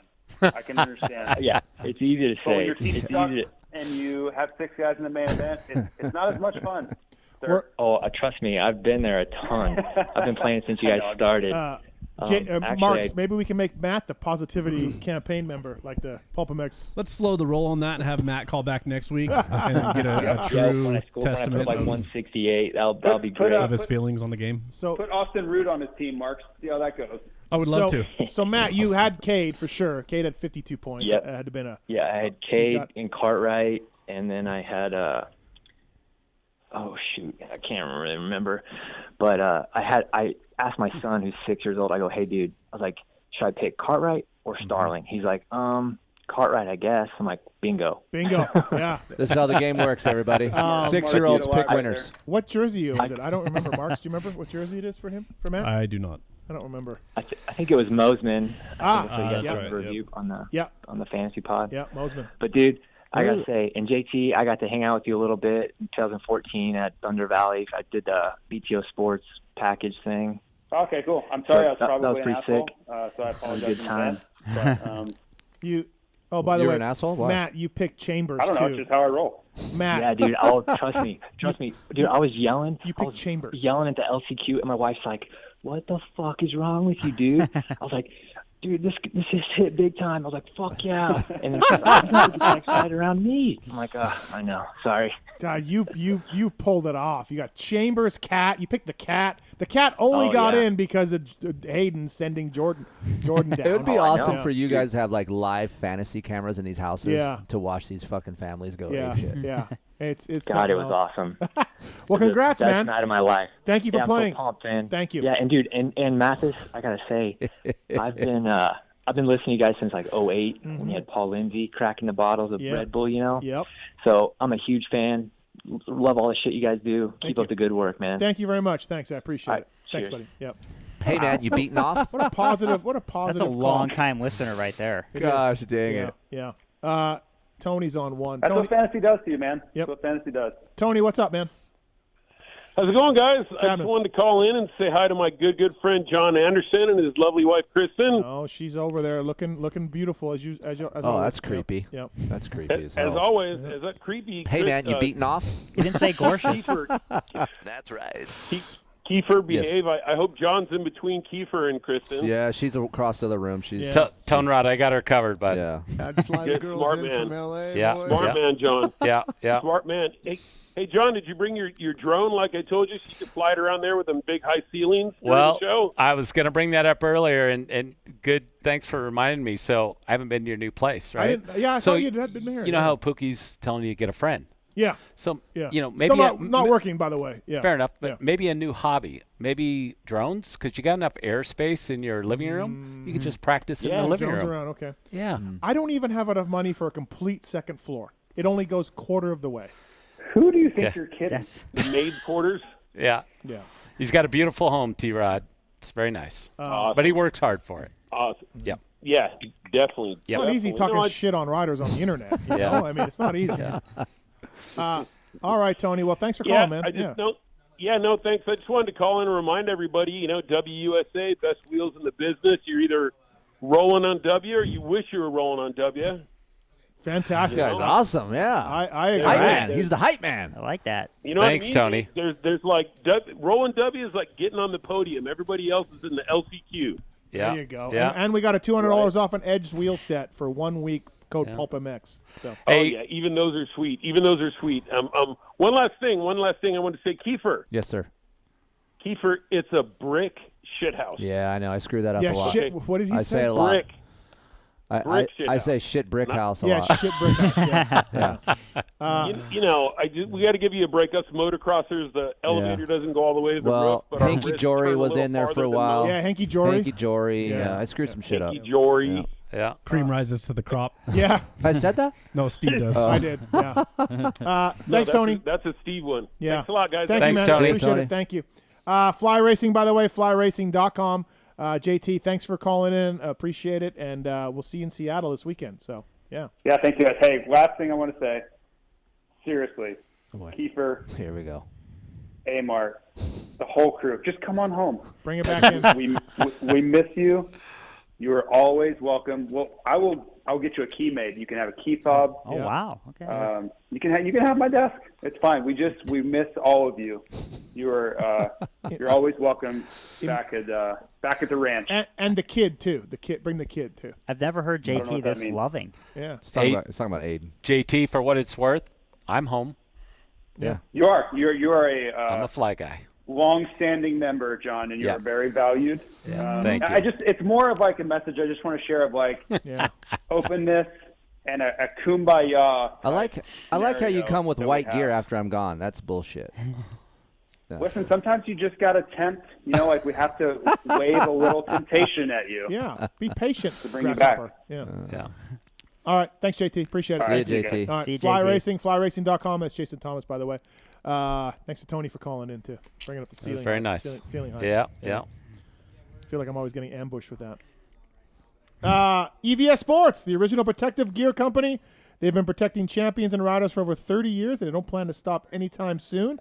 Chiz, Axel Hodges, Pastrana all wear EVS all the time. EVS Sports, EVS-sports.com. Pulp30 is the code to save on anything from those guys. Thank you to EVS for coming on the show. And use the code PULP30 at EVS-sports.com to save. We will get to our next guest here. This man just wrapped a fourth Arena Cross title up this past weekend. Suck AMA it, bud, Arena Cross man. title. Phoenix Honda's Kyle Peters. KP, what's up, man? How are you? What's going on, boys? How's it going? We're good. Thanks for calling in. I know it's late there, so I appreciate you holding on for us. Oh, no, absolutely. Yeah. This is I'm just listening to you boys banter a little bit and waiting my turn. Nice. Fantastic. Congrats, man. This one might have been the hardest one, huh? I don't know. Like, you tell us. Yeah, absolutely. Thank you again. This one was, man, it's hard to even put into words, like just everything from my injury almost a year ago and the recovery aspect to not knowing what was going to happen, what I was going to do. And yeah, so this one is definitely the most special. I bet, man. Because there was you crashed in Supercross last year. You have neck and back. You got a cage around you, right? You broke some vertebrae. Like, it was serious stuff. You were not for sure going to come back racing. Yeah, for sure. And I wasn't sure for a long time.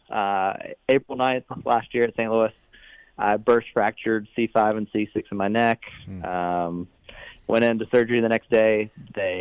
At the time, I didn't have like any feeling. I could move everything, but like feeling was pretty much shot. Had surgery the next day. 2 rods, 10 screws, fused from C4 to T1, so 6 vertebrae. Jeez. And yeah, like still to this day, like I still have a bit of nerve damage and not all. My feelings a little spotty in some areas, but man, I couldn't be any more blessed to still be able to go out and ride my dirt bike and do what I love. So yeah, it's crazy. At what point did you make your mind up? Say, I'm coming. I mean, obviously when you got better, but like, was there ever a time like, okay, this is it? Even though you had feeling back, you were on the road to recovery. Were you still like on dirt bikes, or when did you say, hey, I'm coming back to ride? Or were you always like, hey, if I get feeling back, I'm going riding? Oh man, that's a good question. So initially, like my whole recovery aspect, like I was like, man, like I love to like mountain bike and go surf and snowboard and stuff. So I was like, that's my goal. Like I just want to be able to like be able to do the things I want to do and live my life still to the fullest, I guess. So initially, like that was the goal, like get back to living a normal life. And then as I was getting better, I was like, oh man, like I feel like I could probably ride, like, and I like my first ride on the bike was on a corner track, like incredibly slow. I don't know how I didn't fall over, but from that point on, I was like, I can probably do this. Like, I probably got this. But yeah, initially, like, my mind wasn't even focused on dirt bikes. I was like, I'm cool. Like, if I can live a normal life, like dirt bikes, it'll be okay. Like, I'll get over it, kind of deal. But yeah, you know, they bring us all back in. Yeah, well, it's also good of Phoenix Honda to say, hey, if you want to, if you're ready, we'll hire you again. You know, like, I mean, that was pretty. You don't see that loyalty all the time from teams. Yeah, for sure. Yeah, KP, did you have another year in your deal, or did you kind of come up with that as you started riding again? Yeah, no, David and I, we kind of go year to year, the Phoenix team and I, and I was, the whole time I was telling him, like, I was like, yeah, I'll be back, like, for sure, like, and in the back of my mind, I'm like, oh, man, I don't know, like, I'm going to try, but we'll see. And even up till the week before round one, like a week or two before, he's like, are you sure I don't need anyone else to come and ride? Yeah. I'm like, no, I got it. But in reality, I was like, oh boy, like, I had no idea how this was gonna go, and we're gonna ride this wave. Yeah, well, I'm sure Phil was there with lots of words of encouragement along the whole way. You know, absolutely. You know, just telling me I'm worthless, how bad I suck, how I'm just. Phil's nickname for me back in the day was Pork Chop. I was a little thicker than I probably should have been, and that nickname definitely came back after my injury. So. Right. Yeah, you know, just so much support from Phil, and can't thank him for all the kind words. Are you kidding me? Oh, he's really I literally sugarcoating beat it. the shit out of him. Yeah, I bet. No, man, it was good. So we had Robbie on earlier, the new owner of Arena Cross, and he told us about all the things he was trying to do, and the tracks are a little tougher, and he's got the inverse start, right? And you told me, I think I saw you, I don't know where I saw you, one of the Supercrosses, and you're like, I hate that. I can't stand it. Where they take the order of the first main and reverse it. So you had like a little different challenge for you to get this fourth title. Like, it wasn't as, you know, tougher track and this invert start and all of this shit. Yeah. Yeah, this was, as a fan, the inverted start's great. It causes a lot of chaos. A lot of things can happen. As a racer, it involves a lot more risk involved in that, which I wasn't a fan of just with my injury and whatnot. So I get it from a fan standpoint. It's new and exciting, and it brings in a different element. But yeah, as a racer, still not a fan. Kyle Peters here on the show, brought to you by EVS Sports, evs-sports.com. Use the code PULP30 to save. So what do you notice, KP, are you like not as good as on your bike since the injury? Is there a movement or an obstacle or something that you definitely aren't as good as you used to be? Yeah, for sure. It's hard to nail down one exact thing, but it's more of like counterbalancing my bike, like whether it be through ruts, in corners, those sort of things. And obviously, I don't think I've ever been a great whoop rider, but I don't think it's really helped me in that area either. But yeah, just kind of like I have decent movement in my neck, but not to the extent that I used to. Yep. And I definitely think that hurts it with kind of trying to counterbalance the bike through ruts. Right. So. Yeah. So are you done with Supercross? Is that it for you? Do you think you see yourself ever coming back? And obviously, like Shock and Braswell and Cullen are doing really well. But I mean, what do you think? Yeah.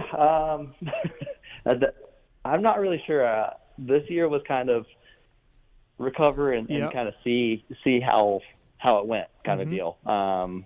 Obviously, like Supercross has always been the goal to be successful in that area. But yeah, I'm not really sure, honestly. Getting older in my career, and Supercross is just so gnarly. Like, the tracks are brutal, and to be a top 250 guy, you have to absolutely be on edge. So those guys are next level, and the whole everyone at Phoenix Honda has been doing really, really well. So they have been. Yeah, I'm not sure. Even Braswell, rough start. Feel like he's coming around a little bit. You know, Shock's coming around. Well, and CP Colin Park 7th in the main event. 7, 8. Yeah. Shock was 8. Like these guys are good. So KP, do you being the veteran of the Phoenix Honda team, do you kind of feel like you're falling into the mentor role with some of those guys, like helping them out during the week with stuff? Definitely. I rode with Caden a lot coming into this year, and just trying to help him in areas. Caden's a great kid. He's got a lot of super talented, and it's always I feel for him because my first year Supercross was really tough, especially with Bobby Reagan. Hey, what did Bobby Reagan tell you your first year, KP? Through the whoops. Oh, so 2 weeks after a stage 4 AC separation, he made me race. He said, "Hey, you have to race." 2 weeks later, and I think it was after free practice or first qualifying practice, he told me that I wasn't going to last very long in this sport, and I need to go ahead and sell cars to my dad. Unbelievable. Is he just so he's been like that for years? Oh yeah. Okay. Yeah. Wow. Yeah. And Good old Bobby. One year and done. I heard from a reliable source, like one of Webb's title seasons. I don't know if it was a number 1 plate or he was leading the points. Bobby said, "If you don't jump this jump, I'm benching you. I'm parking your bike." Like as if, right? Like as if. But like that's what he was telling Coop. Like this is the dude who was like leading the points or whatever at some point. Obviously, Coop likes that though because he wants to. I know, but you just hear these stories about Bobby. Yeah. I mean, Dusty Klatt's a buddy of mine. He's got a bunch. He was hired 1 year and one and done, right? Like, yeah, you're just like, dude, I don't get it. Like, I don't think these guys work like. I don't think you should be like that with riders and kids. Yeah. Well, I remember him at like Oakland talking about this 3-in, and he's like, "You do it, just do it. Don't even think about it." And I'm like, if you case that, you're dying, you know. But there's like no consequence for Bobby. Yeah, like, he'll just find another kid. Yeah, he'll find another kid. Yeah, someone's waiting in line for sure. Yeah. So no, I don't always like. I don't mind Bobby. I'm fine with him. But I don't. I've heard so many stories where I'm just like, come on, man, you know. But I mean, whatever. Yeah. Like, look, until Yamaha turned the motor around, that team wasn't having a lot of success. Right. And I mean, they deserve a lot of credit. I've given it to them. But let's be honest here.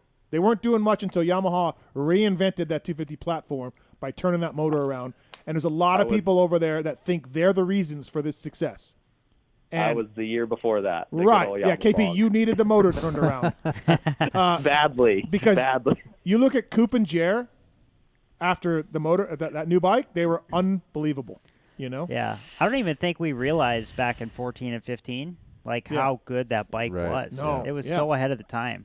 I watched that Glen Helen was the opener, and your brother was like up the hills, like he needed to put a turn signal on and just go around guys and then just pull in because he was going like just so much faster than guys up the hill. Well, even in 16 when I rode for the bike or for the team, it was like, this is not right. This is too easy. I remember like Thunder Valley. I'm like, dude, this is not right. Yeah. As you're just yarding guys, right? Yeah. I've always thought, and Alex, you know Kyle better than I do, and I've always thought he's an underrated rider. Whether it was at Star, where you were one and done, and I was yelling in my column, like, I can't believe they didn't give this kid another chance, to the Arena Cross stuff, to Phoenix Honda, to Peter's Auto Mall, privateering it and getting like 6th and 7th in main events, right?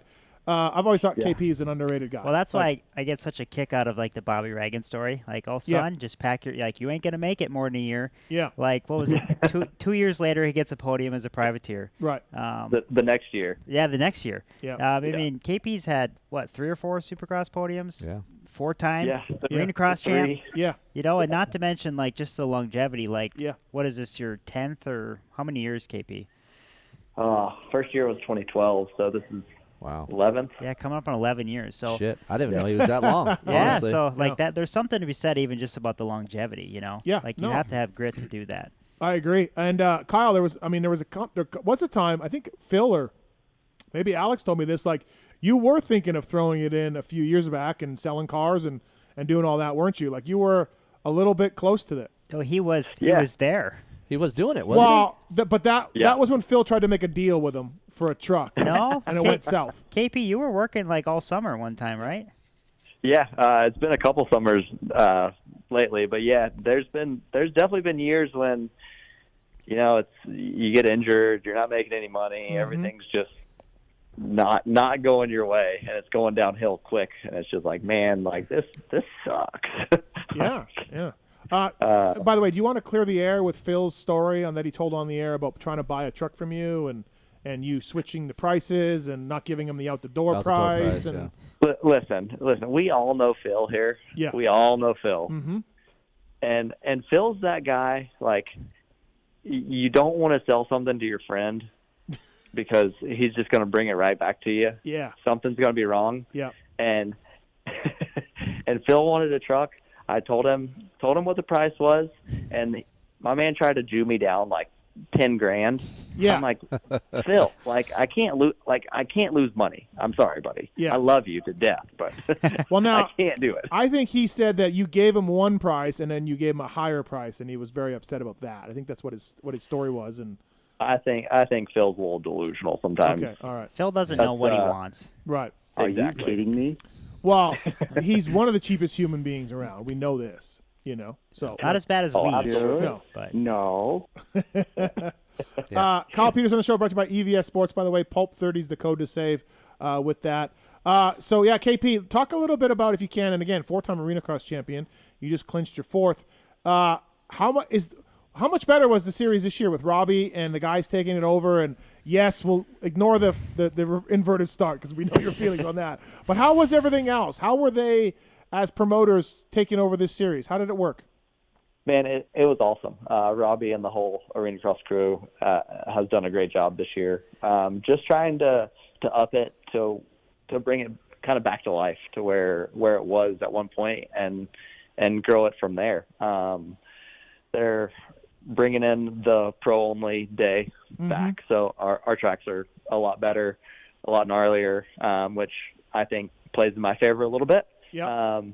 But then also just like bringing back the show of it, opening ceremonies. For their first year, I know it was really, really hard for them, but they've done an incredible job. Yeah, it seems better, right? I like it too because like every Friday night I can sit down and watch it. Yeah, it's cool. It's on, you know. They got Ping and Budman and GL and Hanny was in there. Yeah. Like, yep. Seems like they're just Hey, Kyle, this is John from W. First off, I just want to say congratulations on a great year. We got to work with you before on JGR, and it was awesome. So when you came on board with that team, and I remember you came by the shop, and you make our gold wheels look really good, dude. So thank you for that. Yeah. And but I want to give a lot of props or some props because obviously it takes a team to put a program like that together. So, For sure. David, he's just an awesome guy, a lot of passion for this sport, and Heath and all of them, right? So, I'm curious, are you signed up again for next year, Kyle? Or are we taking our 4th title off into the sunset? What are we? That's thank you, John. I appreciate all the kind words. You guys make our bikes look good, so I appreciate that. And I'm Budman's at 5, so I feel like I gotta try to beat him. He's got 100 and something wins now, and that's a lot. But yeah, Budman, I'm coming after you. Nice. There we go. All right. The gauntlet is thrown down. KP 2024. Yeah. Kyle, speaking of the Arena Cross series, I tape that and watch it, and I got to be honest with you. Do you ever watch it back when Ping and Budman are doing the commentary on the race? Do you ever watch it? Yeah, I do. I go back and watch it. Do you laugh as much as I do? Because those guys are hilarious. Oh, man, it is. It's awesome. It is. I really wish that Ping and Budman could come to the race. Yeah. Because I know it's really hard. It's hard, yeah. Sitting in a room, kind of watching what they have on the screen, and then there's also a few second delay, which. But that's awesome. It kind of makes it tough, but what makes it so funny is their delayed reaction to something we see on the screen. It's hilarious. That's on Mav, right? On Mav TV, yeah. So Mav dumped us and picked up the arena cost. Ping actually said the 30-second girl or the heat race card girl was walking across. He's like, it'd be cool to see her slip a heel and roll her ankle right there on the run. Yeah. Oh I'm like, what? Surprised it hasn't happened yet. Yeah, right? Yeah. Yeah, it'd be good to have you back. I think by the way, the Phoenix Honda guys, they got Moose gear. I'm sure it works well. And the only other rider I know that wore Moose was Phil. But I want to say it's a good look. John Dowd? Yeah, John Dowd, right. It's a good look. The blue seats, the gold rims, even the gear. I like the Phoenix Honda look. Yeah, looks good. Yeah. The gears come around. The Moose isn't as bad as it used to be. Not as bad as it used to be. Yeah. Right. Yeah. And I'm sure definitely. the check clears for David Eller and everybody. So most important I thing. hope Right. so. I hope so. I think it's all pretty good. Joel Train, what was it like for you to be around KP at Club and MX and all that? Like, Oh was man, that like? KP and I have spent a lot of time together. Yeah. Yeah, teammates on JGR. A lot of dinners, Friday night dinners together. A lot of. Were both you guys KP? Did you live by JGR when you were there? Yep. Oh, okay. So I actually lived with Phil for I think almost 3 years. Oh shit. Oh my God, which, you did? That might be like his best career accomplishment. I went to Like, that's Phil's not house easy. for Talk about 3 grit. I right went to there. Phil's house for 3 days, and the thermostat never got above 65. And I'm like, Phil, Oh yeah. I'll give you $20. Can you please turn the heat up? I'll give you money right now. Suck it, Steve. Yep. Yep. So for 2 years when I was on JGR, 19 and 20, Phil and KP lived in an apartment like right on where the JGR shop was, Okay. that business park. It was Yep. kind of like an oval. Yep. They lived in an apartment right there. So they were like a half a mile from the shop. And every time I came up to test or train or whatever, I yep. stayed with them on the couch Oh, in their apartment. okay. Yep. So a What lot of time together. What an apartment. Yeah, what a apartment of champions. Yeah. Yeah, there was many times I'd walk in, coming home from whatever I was doing. It'd be at night, no lights were on. You walk in the door, and Phil's sitting in the dark on his phone. Yeah. And just will not turn on a light. Hey, do you think he's still got an outstanding bill for his internet? It wouldn't surprise me. What? Would it you? He like something he changed like from Comcast to something Okay, else, and yeah. like he just straight up like refused to pay the bill, and like literally would get calls and they're like, "You have to, sir, Mr. Nicoletti, you have to pay your bill," and he's like, "Fuck you and your bill." That's funny. It's pretty. It's that might be his greatest career accomplishment right there. Just living with Phil for that long. What about when his Suzuki cut out and broke his ankle and Achilles and all? Like he must have been in a pain zone then. KP, I couldn't Yeah, imagine. so that was right before I moved in with him. Oh, it was? So Okay, yeah, all right. I didn't catch much of that. I went to see him, brought him donuts, cookies, whatever he wanted. Took care of him. But yeah, that was just before me. By the way, KP, before we get too far into this thing, I did a podcast with Michael Hicks. It's coming up this week. good. Yep. And he talked in there about he came to your turf and took you down. He did. He's been riding really well. He's been setting career best the last 3 weeks in a row. Michael 10, Hicks. yeah. Privateer kid. Yeah. Nice kid. KP took you down. He did. We were in Guthrie. Yeah. That was the really big track. He was on a 450. But no, he rode really good. Okay. Yeah. I would love for him to come out to do the Kicker Series, and we could see who comes out on top. Yeah. Weekend after weekend. Yeah, he was respectful. He thought it was cool. He was really stoked that he was able to beat you. For sure. Yeah. And he did. He rode very well. Was super fast on that thing, and yeah, it's cool to see him do well in Supercrosses too. Like bring that speed over from Hoosier to there, because I know that isn't always the case, as you guys know as well. Yeah, he's got really skill. Michael Hicks Yeah, he's good. Dude, he's a good rider. Good technique. Last good year style. he's coming to his own. Yeah, absolutely. Okay, so I guess it was only a matter of time. Phil Nicoletti, welcome to the show. Oh, hey, Steven.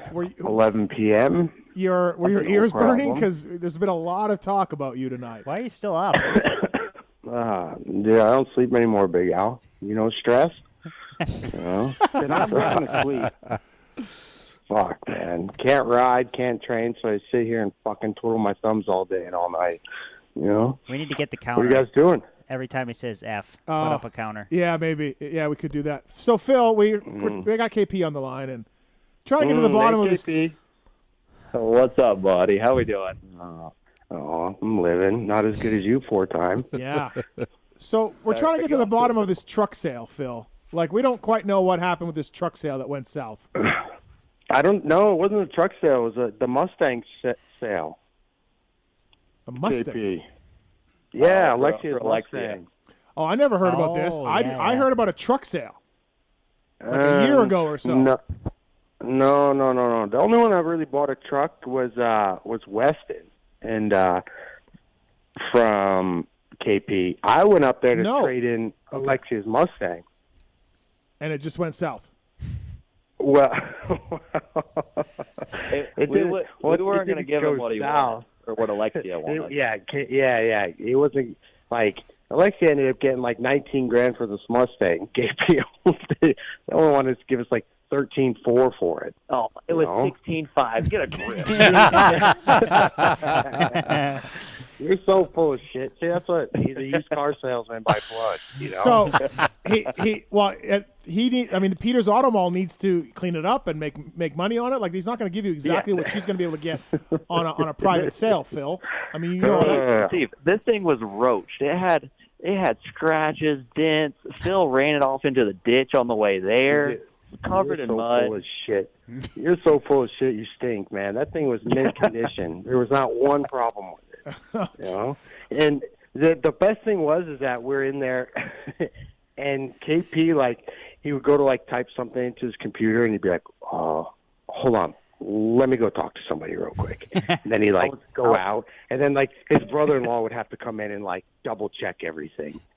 Listen, I was trying to get you the best deal I could. You know what? That Mustang was about as clean as Alex's Metro Geo. Dude, the Geo. All I know is I ripped up our friendship card that day, and it's over, dude. I've never seen someone try and pull that on a friend. What? Hey, Alex, that Geo, you just left it, right? It got abandoned somewhere? Yeah, I think I went away for a race, and I came back, and I think it had died on Phil. And then we didn't have the parts. The parts didn't exist in the U.S. to fix it at that time. So we just dropped out for the junkyard. The Geo gone. It was a really sad ending, actually. Right. You love that Geo. I loved it, yeah. I actually bought it in Minnesota and drove it 1,200 miles down, drafting semis. That thing for was gas so prices. scary on the highway. Yeah, I think there's something wrong with it. Didn't Weege go in it to the track or something one time? Didn't you pick Weege up and take him to the track? No, but that was in the Ford Fiesta with me, Marshall. Oh, that was the Fiesta. Yeah. Okay. All right. Yeah, for a Racer X video or something. Yeah. But Phil and I and KP spent a lot of time driving that Geo around, actually. What size rims did that have on it, Big Al? Was it 8 or 10? I forgot your dad got him tires for that piece of shit. Dude. Oh my God, I completely forgot about that. Rolling on 10s. Dude. 50 miles a gallon, though, baby. Oh, jeez. Well, it could only go 45 down the highway, but it got 50 miles to the gallon. Well, I really like the Bobby Reagan story tonight, too, by the way. Yeah, you're never going to amount to much, KP. So. Yeah, still. I did, to be honest with you, I didn't think KP was going to amount to much either. You know, back when he first started, coming to the club, did you tell him that I didn't like you, KP? No, I haven't got there yet. Phil dude. with a passion when I first got to club. Why? Like, I will admit I was 100% useless at that point in time. We all thought KP was so lazy. Yeah, see, it wasn't just fucking me, though, you know. But, yeah, you've proved yourself since then, KP. This was, like, probably 2010. Right. No, 2013, because he was doing his own deal. I remember it was Al Allbiker, and we used to be doing intervals, and KP would just pull over in the sand and then ride the water lane, like, around the sand rollers, so we didn't have to hit him, and then he would hop back on again. Yeah. And I remember, Phil, I cleaned. That was the year I podiumed. He podiumed that year. Yeah, I know. How is that even fucking possible? And I didn't have. Oh my God. You're giving Phil migraines. I mean, honestly, all I hear about Phil and club is like he hated KP, he hated Cade, He hated Marchbanks.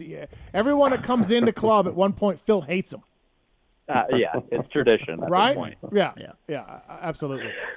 It's funny because we were doing Supercross. We had just started that year, and I cleaned KP out. It's actually the same day. I cleaned him out one time. It's pretty good. And then we went back to the shop, and we came back out for the second time. The second time, the same day, I mean, I T-boned the shit out of him. and we both went down. And I actually got up, and I was just like, man, that was kind of bad. And I walked over, and I apologized to him. And then from that day forward, I was actually kind of okay with KP because he took it on the chin and didn't really complain. Mm-hmm. And I don't know, somehow down the road, we ended up being roommates for 3 or 4 years. And yeah, he made it. Complaining, sitting there as roommates, complaining about J-Bone 24/7. The day that sticks out for me for KP, where you earned my respect, was at club they used to do like 4 intervals on Supercross, right? 4 4s, 3 3s, 2 2s, and whatever ones. And so you're out there for a long frickin' time to get through this whole interval section. Yeah. And KP was out there. He was like the last one out there grinding it out. I think Evenson was there at the time. Yep. So he paid his dues. Maybe 2, 4 5s, 4 4s, 4 3s, 4 2s, That's 4 what it 1s. was. Yeah. That's what it was. That's a lot of laps. Yeah, KP was out there for an hour and a half just burning Supercross laps over and over again. Fully blacked out, full muscle memory at that point. Yeah, it got to the point where when you did this interval session, you had to come up with a 5-gallon, gas, food, water, cooler, everything. Just to get through it. Just to make it through the whole day. Jeez. KP, did J-Bone ever tell you to just jump the jumps?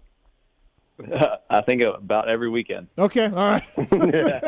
Just jump the jumps, man. Me and Phil weren't far off the same pep talk. Yeah. We took the conservative route through the rhythm lane. Right. And KP and I weren't the riskers out there. That's for sure.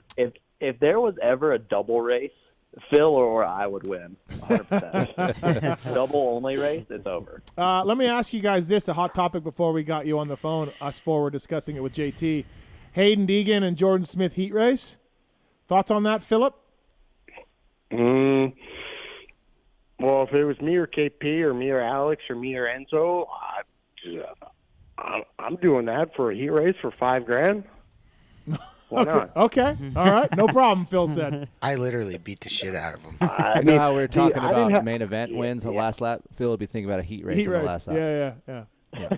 I mean, for $5,000 for a little, stuffing and what? I don't know. Was this on lap 3? Wasn't this lap 3? Yeah, lap 3. And then KP, what do you think? What do you make about it? Yeah, I mean, definitely. I think it was definitely a little aggressive for the heat race. But I mean, my man's going for it. He's wide open, and you got to respect it. It's impressive. But he didn't really touch him till the third time. Though. So what's so the bad third about time.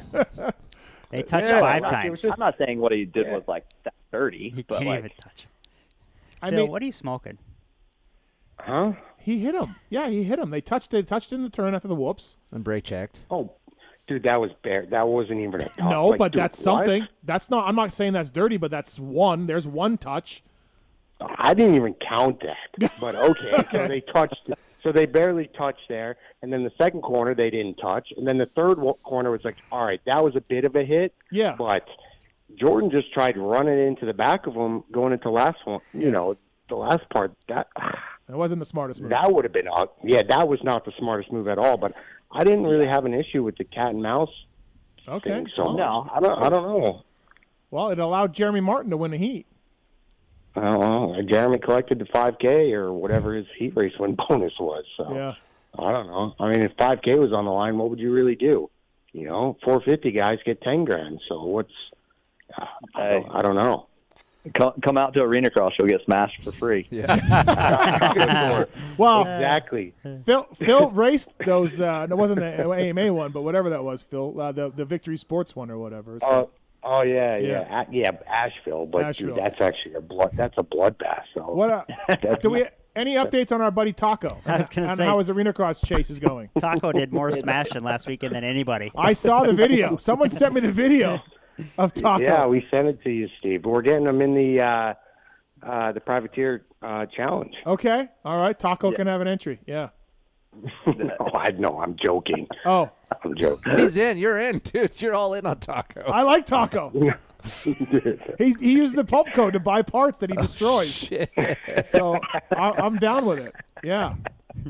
So KP can make that fucking call, not me. KP, can Taco race my LCQ challenge race? Absolutely. Oh, he's in. Love to see it. Has Taco ever raced a Supercross? Taco is 100% No. more popular than anyone else in all of arena cross. Is that the guy that's chasing the announcer girl, right? Yeah. Who the hell's yeah. Taco? I'm missing something. This is guy. I don't know what his name is. His name's Taco. Local Yeah. Charlotte boy. Local North Carolina. Taco. Yeah. Yeah. He's trying to get a date with the floor announcer. And he's chasing arena cross glory. Okay. Yeah. And Phil Dude, and he was- Brayton and Peters are all helping him. He was so mad at us because we're all making fun of him on Friday night because he didn't do very good. And KP's in our group chat that we're all in. Coop and Seth and who else? I don't even know who else. But anyway, and he's just like, I don't want to hear it. If you guys don't race a dirt bike, then shut the fuck up. You know? he was so heated, poor guy. But he was out there smashing people left and right. And Who did he still take ended down up in the that video? B-main. Who was that guy? Or I don't know. It was like my doppelganger. Oh, was it? It was number 26 Oh. with FXR gear. Dude, he just cleaned him out. Yeah. Yeah, Oh, KP, yeah. did they get into it? Did they get into it back in the pits or no? Yeah, man, Taco was trying to fight everybody that night.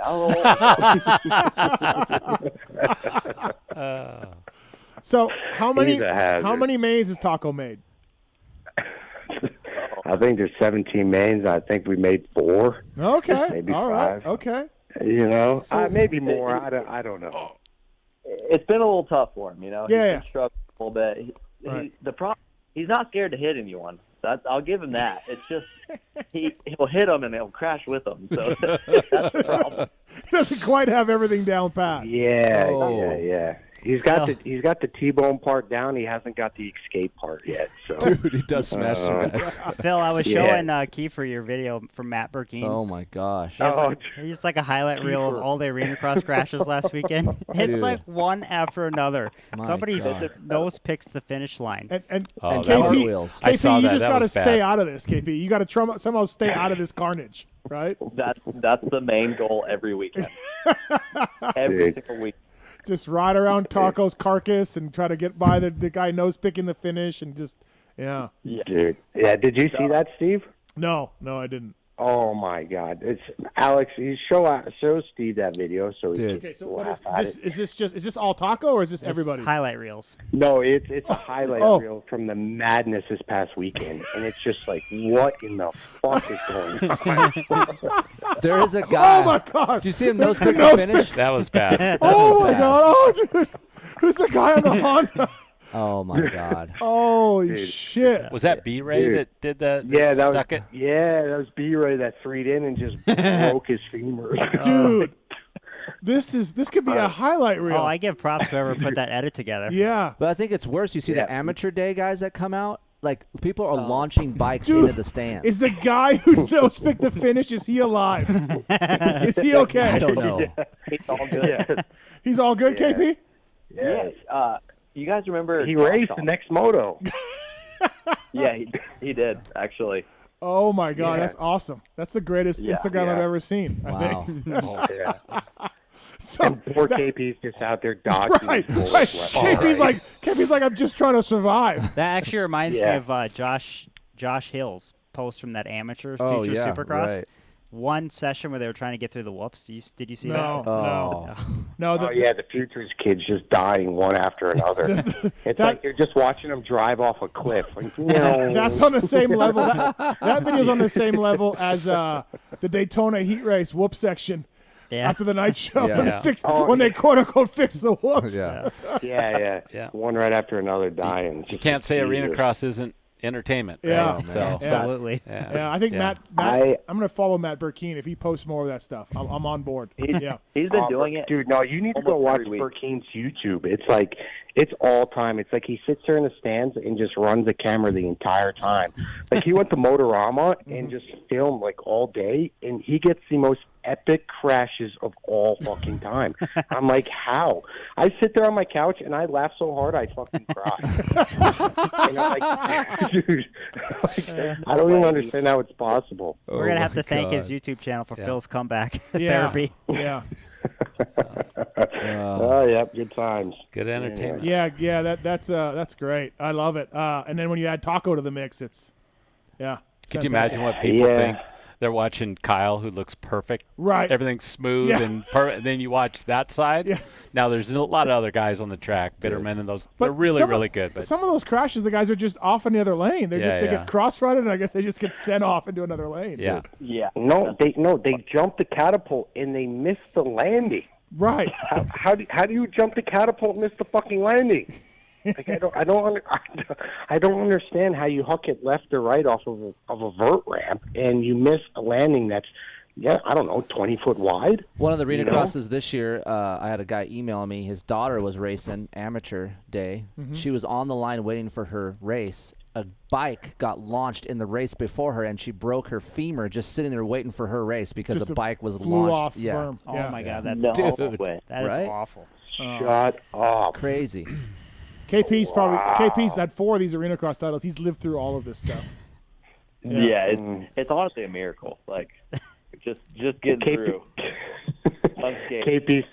KP's smart enough not to be sitting on his bike at the starting line until the race is completely finished. Just hide in the tunnel. He's like, he's like, I'm not getting fucking decapitated today, boy. Yeah. You know? Yeah. That's funny. All right, well, I'm going to bed. All I'm right. tired. Sounds good, Philip. All right. Thanks for I'll calling see in. you boys later. See ya. Good job, KP. See you, buddy. Fucking out. See you, Phil.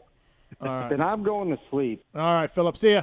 KP, thanks for the time, man. Appreciate it. Congratulations, 4 arena cross titles. That's awesome, man. Glad you're Thank doing you. well. And let's take down Budman. Yeah. That's the goal. That's the goal. But no, thank you guys for having me on. It's always a blast catching up and shooting a little crap with you boys. Are you going to be at a race? You coming out to a race at all to hang out? Yeah, definitely. Okay. Once we finish up Kentucky March 31st, Mhm. I'll definitely be at a couple. Cool. Awesome, man. Well, thanks again for the time. Congratulations. Yeah, congrats. Yeah. Thank you, boys. Have a good night. All right. See ya. See you, KP. That's Kyle Peters, everybody. Brought to you by the folks at EVS Sports, evs-sports.com. Good stuff. It's awesome.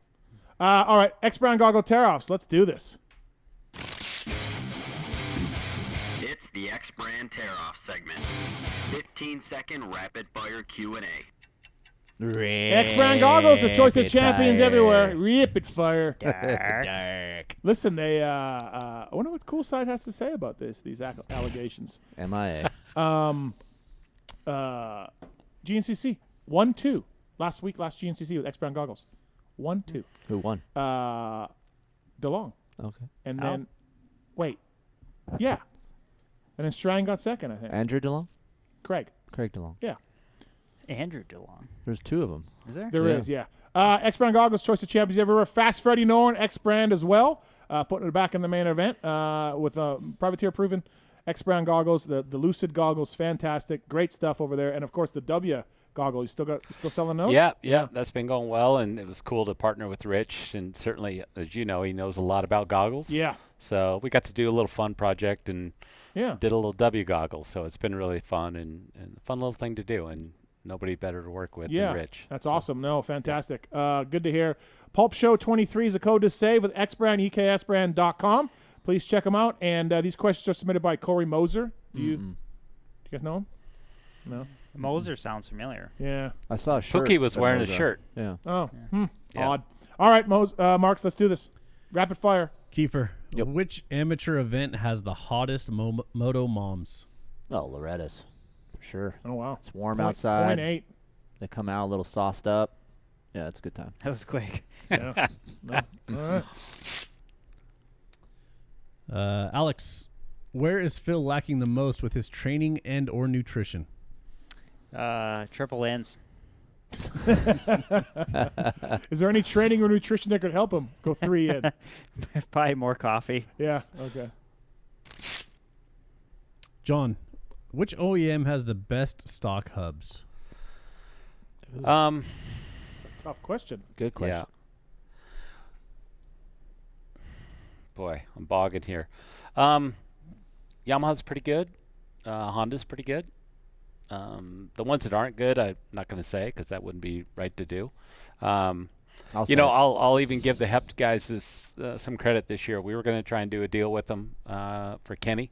It just got too close, but they're running stock hubs. Mm-hmm. But I think the thing that people don't realize is, as you know from being on a professional team, but with them, they have a lot of product that they go through, right? So it's not like they'd run a set or two all year. Yeah. Right? Mm-hmm. So, but for the most part, they're pretty good. Yep. Oh, yeah. 43 seconds. Sorry. I don't want to say anything because he's a guest. I'm new to this. That's 0.8. Yeah. Where was I at? Was I? Yeah, you were good. All right. 3 in. We're in the hunt. All right. Keefer. Yep. What makes Get? I'm sorry, I read the wrong question. Okay. Why does Truman favor so many other riders over your testing skills on this new Get? Oh, boy. He's trying to start shit. Listen to me. Dan was dangling this Get over my head for about a month and a half. Then I would be here crickets. And then I see an Instagram with him and Benny testing. It's available now. Benny ain't selling any ECUs, okay? Get ECUs available now. 2023 Yamaha YZ4. Send it to the guy who tests and can relay the message out to the people. All right. You and A-Ray. People's Very champ. anxious for your Get ECUs. It is on the bike right now. I haven't tried it yet. All right. We'll see. Alex, what's a common nutrition misconception you see or come across? Man, that's a tough one right there. I feel like every time I talk about food on Pulp, I get crucified. Really? Yeah. Oh, you get some heat? Yeah. Oh. Like if I don't support the vegan diet, there's a vegan guy that comes out and Yep. says, "I can't believe you recommended eating Right. meat." If I recommend it's people eat carbs, Mhm. somebody says, "Oh my God, Mhm. you're gonna kill people if they eat waffles." So, just avoid fad diets, people. That's easy. There you go. Yeah. John, why do some teams safety wire their spokes together? That's a great question. So listen, the reason they do that is in the event that there's a problem with the spokes and they break, right? It'll keep the spokes together.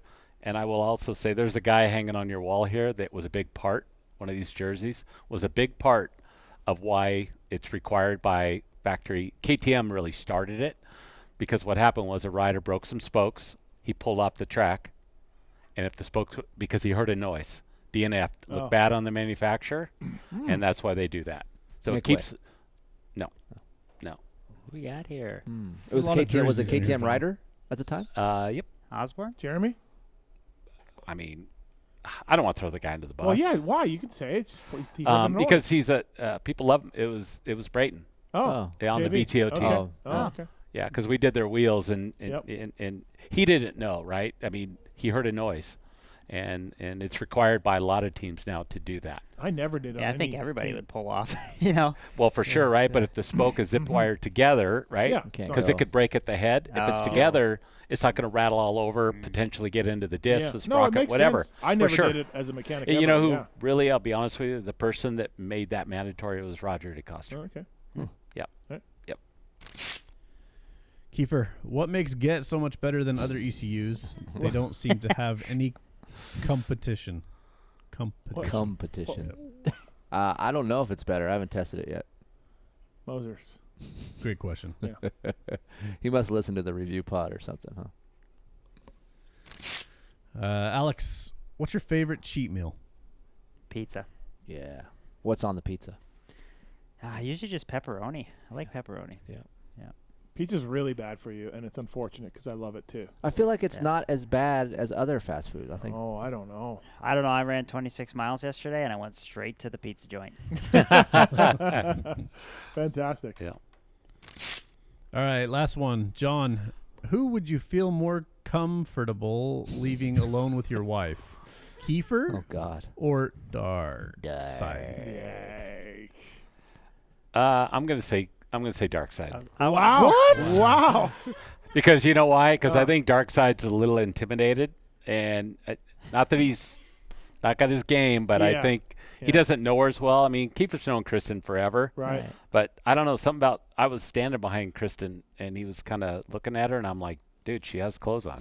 Keefer, calm down. No, I honestly would go with Keefer. Right. I agree that it's creepier the way Keefer is, but you don't know about these Texas guys that are like metalheads, like Right. dark, like erratic, and Look, you know? I love Darkseid. He's a rad dude. At the same time, I think the world of Keefer. I So think Keefer's keeping I it think the best classy answer a is little bit. neither. Okay. Right. That's the good answer right there. Yeah. Do you remember when Dark said he was going to beat me at the World Vets, and then I beat him in 4 straight motos? Yeah, that was great. Yeah. Or I 3 straight remember. motos. Yeah, it's And fantastic. Dark likes women who knows motorcycles. Thinks Yeah, they're he made sexy. that apparent with Kristen. Right, exactly. Yeah, for sure. Yeah, It was awesome. I'm surprised at your answer. Yeah, I would much rather I trust Kris over the Mr. Side for sure. I hope Kris doesn't hate me for that, but Right. it's Yeah. all in good No, fun. It's fine. All right, X-Brand Goggles. That's the X-Brand Goggle Tear-Off segment. EKSbrand.com. Pulp Show 23 is the code to save. Sean's got a question for Alex on 5. Sean, what's up, man? What's your okay, we got a lot of questions. Got a lot of noise going on. All right, see you later, Sean.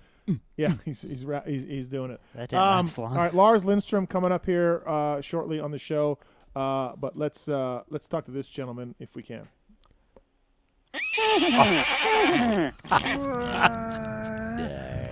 Shit, that's David Bradshaw's bike. I just fucked up. Cool Side, what's up? What's up, Cool Side? What's up? Yeah, I heard that earlier. No comment. What's up, man? What's going on, guys? So, well, I just heard That's bullshit. John there giving me permission to hang out with his wife. That was a mistake, but thank you. Give him permission. I don't remember any permission given, but yeah, it was more like on a desert island. Who would you trust? It wasn't permission. Yeah, it's like permission to me. So wouldn't you think that would be a better choice in that department? Dark. Why would you be a better choice? No. I feel like I'm more controlled than you are. What the fuck? Ask her. She's creeped out by you, bro. No, we've had a great conversation. Not What freaked about out. anal bleaching? I don't know, man. I mean, honestly, No, yeah, I I don't know. feel like you're sort of like an animal, Dark, like you jumper, you know? I don't know if you have the self-control. It's like you're naked and afraid for 21 days. And you haven't had anything to eat. Yeah. It's ridiculous. That's a great Absolutely analogy. ridiculous. Well, what about Tyler earlier? What about Tyler? Yeah. Not inviting him on the show, and Craig Martin. Just I moving didn't hear on. the Craig Martin. I didn't hear the Craig Martin one. What Craig say? No, He said Craig. he said you same, cool guy Same him. thing, cool guy him. Yep. That's bullshit.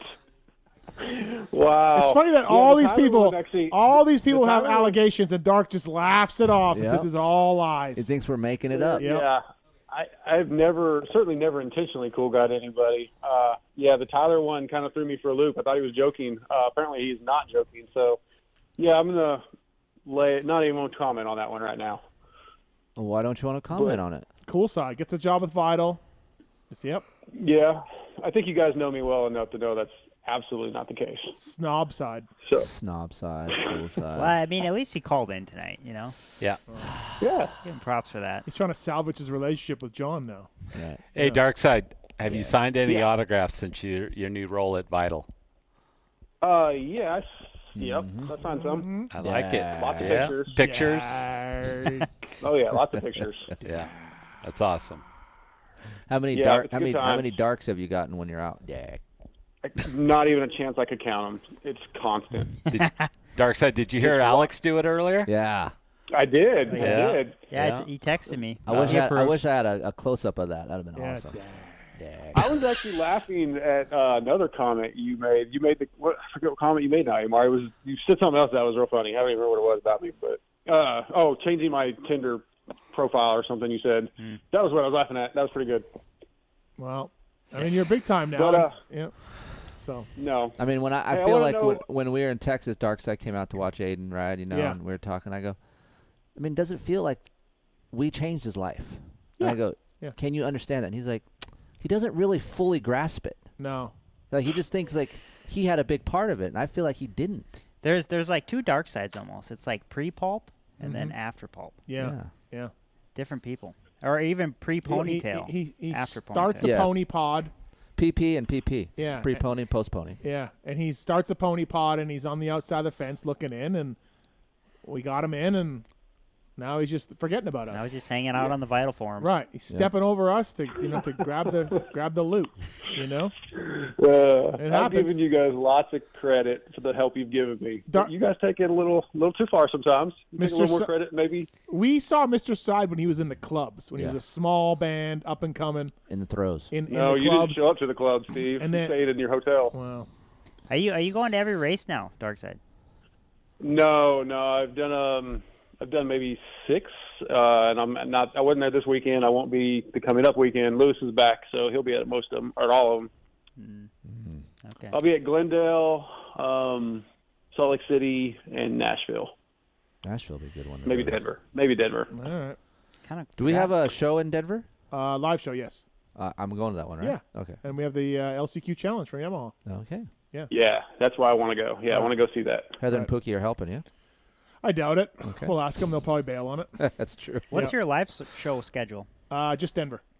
Yeah, we might have a couple for outdoors. How was Dark on the live show? I didn't ask. How was the live show? Yeah, he was handling the mic. He was typical Dark. He couldn't just do the job. Okay. He had to do some extracurricular. Yeah, he had to throw in some own opinions, and then Phil is like, "Hey, Dark, just give away my gear, to people who ask questions," and then Dark is like, holding it over people, like he's, the gatekeeper of Phil's gear. He's like the Bob Barker of the Pulp show. And he's trying to make it like we're like, we're like, dude, just take the live mic, put your hand up, ask a question, but he's got to make a comment, back, and Jesus. Yeah. So, All right. yeah. Derek. Dark Yeah, is you gonna can't believe dark. anything Steve Dark says. is gonna dark. Dark is gonna dark, and there's nothing you can do. If there's OnlyFans girls, Dark's gonna dark. Oh yeah, hard. yeah.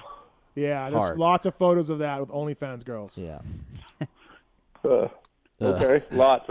Hey, at least the OnlyFans girls show up when they say they're going to show up. No, I know. I just didn't want to sit there with you and Roto and be like, I'm like, you're everyone supposed to go. bailed. Yeah, everyone bailed on us. Oh. Yeah, everyone meaning you. So was that a club that you guys knew who owned it or something? No. You talking about the Red Garter? The Red Garter. Okay. Yeah, they just reached out. I've been to that place. The Red back Garter in reached Indy Day. Oh, I was back there. It's pretty rough. Yeah, it is, but Yeah. it's gritty. It's gritty. Gritty. Yeah, a buddy of mine, we went. I got to tell the story, and girls up there dancing, doing her thing, making some money, and my buddy was all into it, and I was kind of looking at her, and I'm like, man, she doesn't look like she's very toned for a girl that does that for a living. And then I realized she was pregnant. All right. She's working hard for you. She not 8 wants to months, get her kids some money. She still had to make some money. And Yeah, and I told my buddy that. He goes, "No way, dude. Well, she still looks hot." And I'm all, "You've had enough. We're out of here." Yeah, Dark had a table. He got table service there. Yeah. Oh, From did you get any Rich. lappies? Oh, yeah. Oh. Oh, he got lappies. Oh, yeah. Oh, wow. Yeah. Okay. I don't want to speak for everybody at the table, but, yeah, there was a few. How much was it? 25. Two songs, one song. One. That's jacked. How would Darkside do an intro the way you do it? What was her name? Darkside that gave you the lappy. Cinnamon. I don't remember her stage name. I don't remember. All right, I'll say 2 for 1 special. That's right, $25 for one song. Come on up. That's right, it's Darkside. He wants a little taste. That's right, he wants a little fucking taste of cinnamon. we were making the joke, but the Red Garter is one place where Pony wished he had the pony back. Oh, he would have fit in. He would have fit in really good there. I bet. Yeah, with the pony. Yeah. So unfortunately, yeah. All right, Mr. Side. Well, we got to run. We got our next guest coming up, but thanks for calling in. Thanks, Dave. Yep. Hey, let everybody know about Life Swap because I keep getting asked. Everybody needs an update. Well, we'll update. All right. See you guys. All right. See you later. See ya. All right, that's Mr. Side, everybody. Big things coming from him in the future. Just taking over Moto Media. He's got some stuff going on that we're going to have talk with him. Hopefully in a couple weeks. Oh, really? Yeah. Oh, wow. Okay. Update on the life. Okay. Yeah. All right. Wiseco Piston have been manufacturing pistons right in the USA for over 80 years. Performance partner of the factory Honda HRC team, which has Sexton and the Lawrence brothers and Colt Nichols. When's Colt Nichols coming back? Do we know? We can ask this next guy. Maybe he knows. J-Mart? You know J-Mart? Two-stroke and four-stroke pistons. There's a code to save with the folks at Wiseco. They got the Racer Elite Series as well over there. They got the Forge replacements, two-stroke, four-stroke pistons. Wiseco's got it all, and they're proud to bring you our next guest on the show tonight, Factory Honda team manager Lars Lindstrom. What's up, Lars? How are you, man? Oh, I'm good, guys. How are you? We're good. Wiseco, dude. Presenting sponsor. I like that. Yeah, I made it just for you because they're part of Honda HRC, and they make some Great. of your parts. So yeah, They do. Yeah. Yep. Kevin Bailey. Congrats, Lars. Congrats. Yeah, congrats.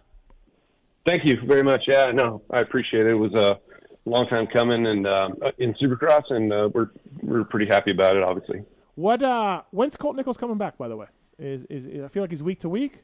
Maybe this Saturday. Yeah.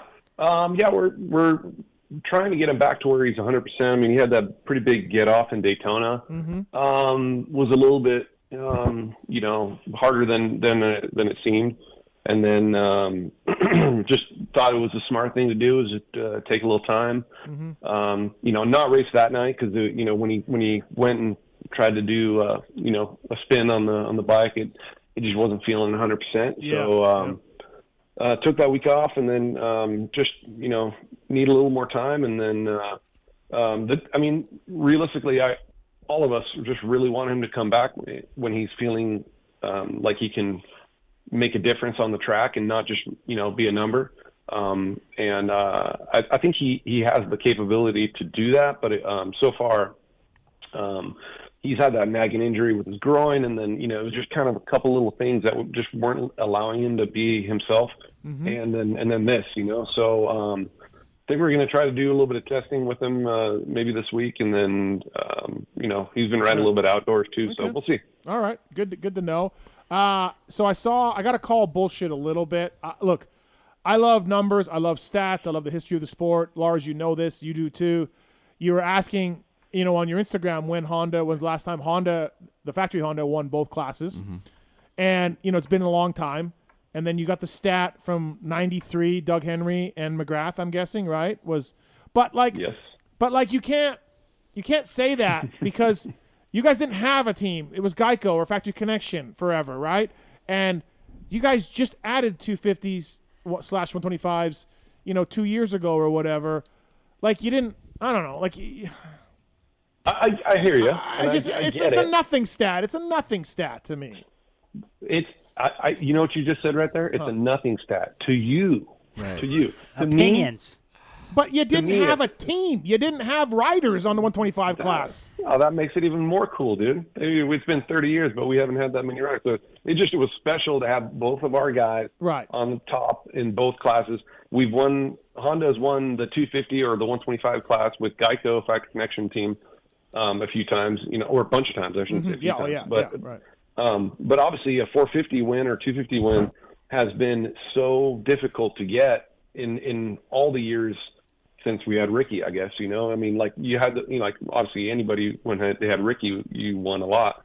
And then, they had those guys that just dominated. I mean, I know I've heard you guys talk about the years previous when you just knew who was going to win. At least there was going to be at least only two guys, maybe three. Mm-hmm. Now, there's definitely a lot more. I mean, I get it. Like, there haven't been as many, but it's just a big bike win. It's so difficult, and then when you have them both, it was kind of special. I know I'm not saying this is like a stat that like needs to be like documented and written down for everyone, but for us, it's kind of cool, especially when you're talking about legends like Jeremy and Doug Henry. So. Yeah, no, you didn't have a 125 from like 98 to like 2019. So what about Honda though? Yeah. Like Factory Connection, did it ever happen? It happened a ton. Yeah. Oh yeah, no, a ton, right? Yeah, 2020 we won Atlanta with Chase and Kenny. Yeah. So I'm actually kind of surprised. That's cool. Like what about when Chase won earlier, or even when he won at San Diego last year? Who would have won on the 250 side? Yeah, I don't know. Good question. Even there was a few of those when. You know what? Why? I think it was Christian Craig that won, and he was killing it. And Hunter was almost there, but he was still kind of building himself. I think if we had Hunter in 2022 versus Christian in 21, it would have been a lot. 23 versus Christian in 22. Yep. I think it would have been battle, like, and it still was even last year, but straight speed to speed, I think we would have some serious competition right now. Well, listen, Hunter's you guys, really gone elevated. Yeah, he really has. You guys have done a good job. I was one of those guys that was like, well, Geico folded. They don't want to let the Lawrence brothers go. They had to let Shimoda go. Shimoda's turned out to be a great rider.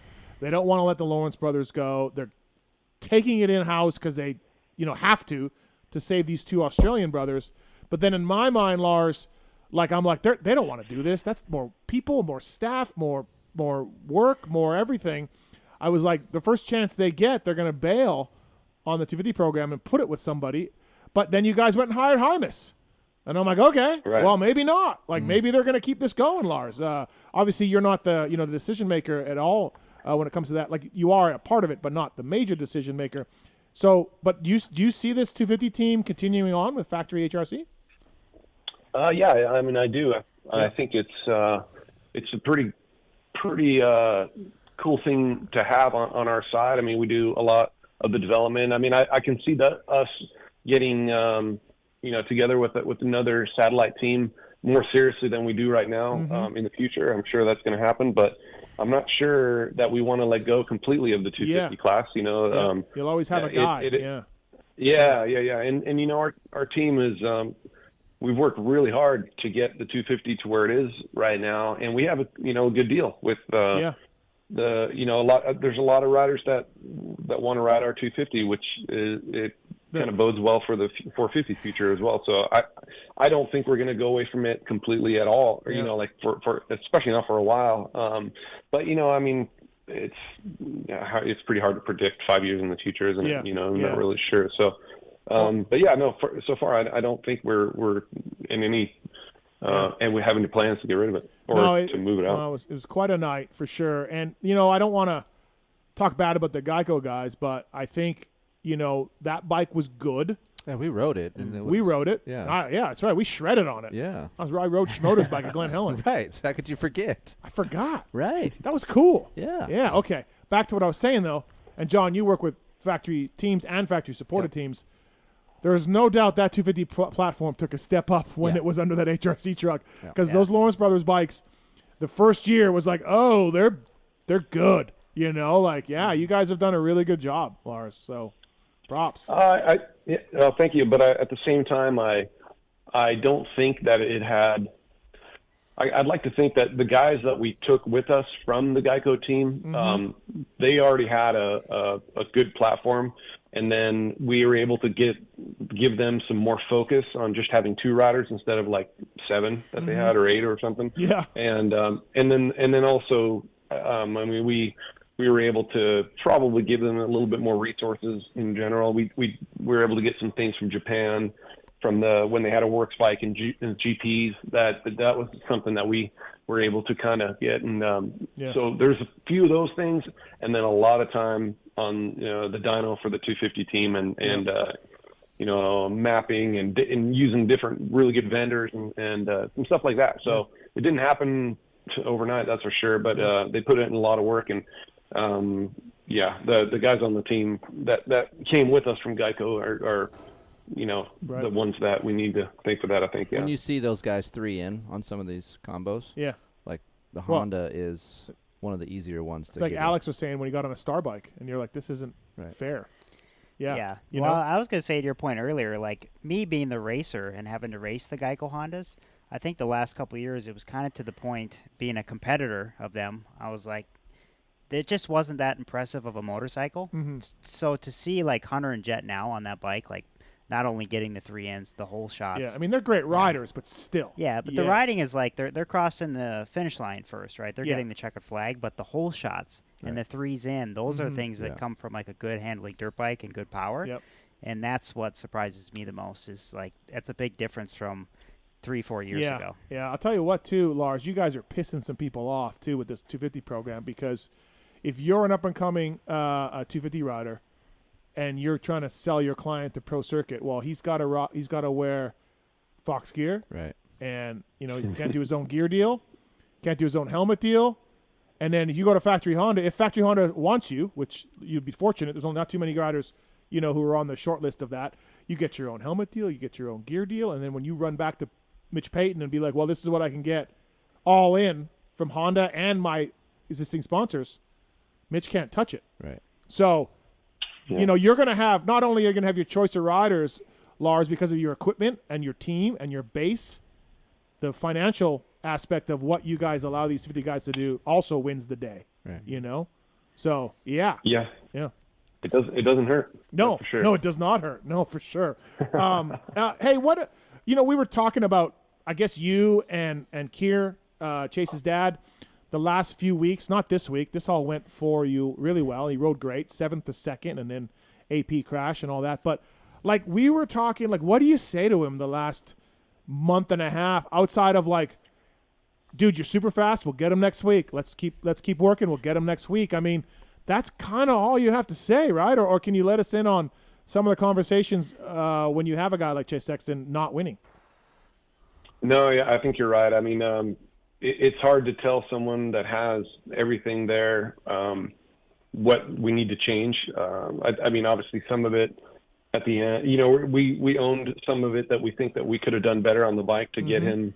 Like the crash in Oakland, maybe we could have had a little bit better front feel or stability or something, whatever. And so we worked on that kind of stuff. And those are we never stop working on the bike. But then, you got to know when to not start putting things on there anymore and just riding. And I think Chase, this off season, we got to a point and then he rode and got really used to the bike. And we, from last year, we changed a lot. And I think personally, I didn't want to change too many things because I think he becomes kind of a creature of habit, or really understands the bike. Like we always talk about that too. Right. But, but yeah, I think he knew kind of up to himself what some of the things that were going on in the last few races. And I'm not going to lie to you. I don't go to Chase and go, look, man, this is what you need to do. I'm not that kind of manager where I'm like getting super involved with telling them like, listen, man, this is what you're doing wrong. Unless I really feel, like there's something that I can contribute. In this situation, Chase has the speed.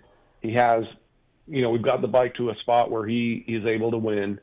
And those issues that he's had at the end of the races, I mean, I think that he just needs to be able to ride the main event like he rides practice and like he rides the heat race.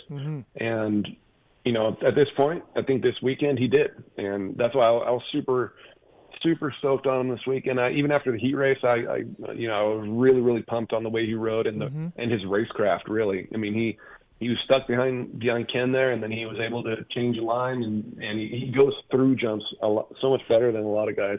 He keeps his forward momentum and stays low in the rhythm sections, especially, and that's how he made that pass, and then a bunch of the passes in the main.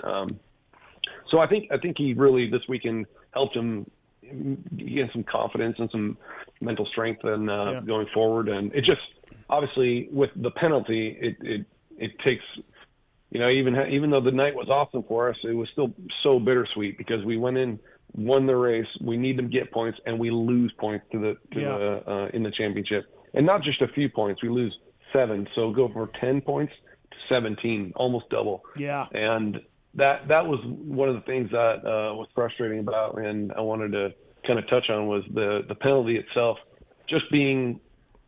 I guess the thing that after talking about and thinking about it with the other guys on the team and with Keir too and Chase is that the penalty it's you lose 2 positions of points plus 2 extra points plus 2 points for penalty yeah, so if you win you lose 3 points for the going to second and then 2 points going to third, so you lose 5 points right away, then you lose 2 more, so that's 7.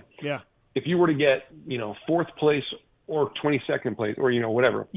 After 4th place, you're only going to lose a total of 4 ever. Yes.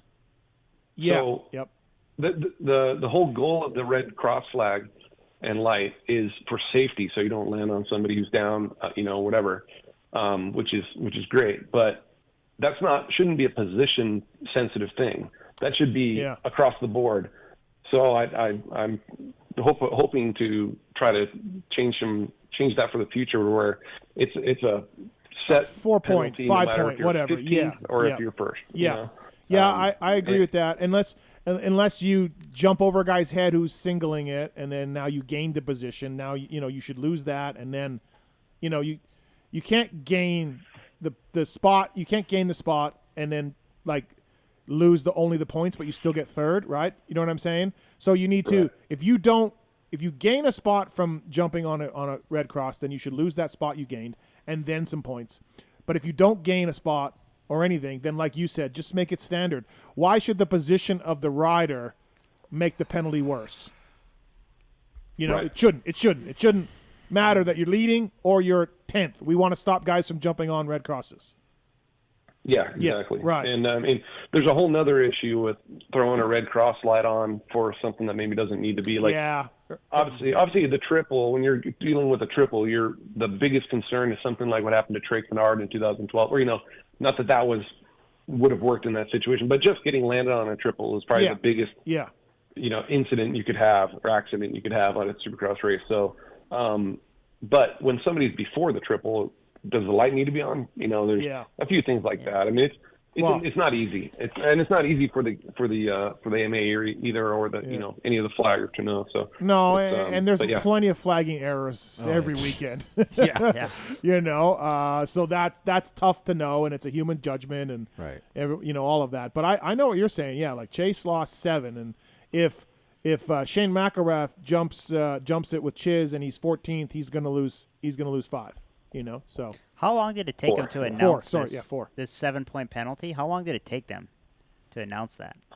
It was pretty soon. 30 seconds, I think. Yeah. Yeah, it was pretty. So was it kind of from the hip? No. It's in the rule book. It's in the AMA rule book now. They used to go. Lars, you've been around long enough to remember when it was like seconds and then it was positions. It was like kind of vague. Well, right, but my thing is like the light shouldn't have been on the double face. Why was that on? Right. But okay, I'll agree with you on that, Alex. But then everybody behind Chase also saw it and rolled. So, like it was easy enough where they all did it. They all rolled. So there should be a penalty for Chase. Lars is not saying that, but like I remember when RV jumped him in St. Louis, and it was like he won by 7 seconds, and they're like, "We're giving you a 5-second penalty." Like in a way, I don't think that's a bad thing, because I mean, here's another theory. Say you go out there and like what did Jet win that one race by, like 17 seconds or something? What was, I can't remember what he won by. He won by a lot. If they went back and said, hey, you jumped on a red cross, so we're going to take 2 positions away from you plus 2 points, but he won by like 17 seconds. Right. Like, to me, that just seems ridiculous. The guy was crushing everybody. Right. Like, why should he give up all that? So anyway, not saying that the second thing would work either, but in that kind of situation, I just feel like it needs to be a little bit different. But yeah, like you said, I'm not arguing that Chase didn't jump on the red or whatever. It was a lot of times, like outdoors, we had one incident at Colorado. It was really hard to see the jump with the lights, especially because in the daytime they were angled kind of weird. Supercross a little different, so he definitely needed to. He must have seen him and still jump, but so that's not the argument at all. But still, the amount of points taken away seems to be kind of dramatic. I mean, enough for us to really put us in a huge deficit now when we were clawing our way back. I got something for you, Lars. Keefer. Catering? No. I was going to say catering. No. I was going to talk about a Jet Hunter for me. Okay. I've been writing in my articles that this year I feel like Hunter is as good as Jet in Supercross, and people are flipping out on me. But I've been watching Hunter, and I've watched Jet. We know how amazing Jet is on the bike. Like, I get it. But watching Hunter so far this year, I feel like better starts, less mistakes. I feel like his whoop speed is better this year. So when these two come together for East-West, I'm leaning towards Hunter over Jet. I know you can't really say because you're the team manager, but those are my thoughts. I wanted to. He is getting heat, though. Like, JT and I were coming down hard on Kris for this Hunter is as good as Jet talk. But Hunter looks pretty good. Yeah. I was kind of curious of that, too, that dynamic, Lars. Like, I mean, because you see it behind closed doors. Like, how's the brother dynamic right now? Because, I mean, they're kind of on the way to being some of the best brothers in motocross, supercross history. Yep. Like seeing that stat where they both have 10 wins. Yeah. And was it 20 podiums or something? like, you know, I mean, my brother and I obviously were pretty decent, but they're kind of at another level already. Well, like the Stewart brothers both have titles in that class too. Yeah. So we got that. But yeah. Yeah, it is. It's pretty. Yeah, it's pretty crazy for sure. Yeah, I guess we're going to find out in a few weeks, right, at New Jersey, what's going to happen there. But the dynamic between them, I mean, they haven't raced against each other this year, so now it's. I mean, but I guess in the summer of the 22 Nationals, they had some epic battles, and they seem to be able to get over that pretty easily after some time and right after the race. Obviously, either one of them is going to be super mad. But right. Then they actually at Millville, I remember they had that really awesome race, and then they came in and Jet had beat him, and Jet was literally like a little nervous to talk to him, and then he said something underneath that little tent there. He's like, "Oh, the lappers are pretty gnarly, huh?" Yeah. And then Hunter said like, "Yeah, they were." And then Jet was like, "Okay, whew. Like I can talk to him," Yeah. So there's that. But as far as right now, they're riding at home. I know, talking to Darren Lawrence this week, that they are really close at home, and I'm not going to disagree with you, Keefer, that when they come to this race, I'm not putting my money on either one of them. I think it's going to be really interesting to see what happens. And then again, I mean, the position they're in, they're both leading the championships, their respective championships, by quite a bit. And I'm not sure how much they're going to be willing to throw down. Yeah. But at the same time, if they're racing together, Hunter's not going to let Jet just like walk away from him, and then let everyone say later that Jet's better, and vice versa, right? So, Hunter, though, like kind of like what you touched on, Keefer, he's sneaky fast. Yeah. Because he doesn't really look, obviously he looks fast, but he doesn't really look flashy, and he just gets it done in a super clean, and I don't know, like it's weird because Jet is like, he has this beautiful technique, he's smooth, and he doesn't look like he's going fast either. But for me, Hunter is more so the fact where he's more neutral on the bike. His posture is really, it's a little bit like Chase. He's pretty straight up and down. He just never looks like he's charging, Yeah, no, I agree. Well, I think it's only fair, Keefer, we tested the Geico 250s. I mean, it's only fair we get a chance to ride these Absolutely. bikes. I think when the outdoor spec comes out, I feel like we should. Yeah. How does it compare to the Star bike, Steve? Well, I'd love to tell you, John. Okay. But, Star wouldn't let us test their bikes. So, yeah. Well, I'd love to tell you. But Lars, I have a question for you. Hold on. Yeah. So, what do you think, Lars? Like, think we can get this done? Think we can, I mean, it's only fair.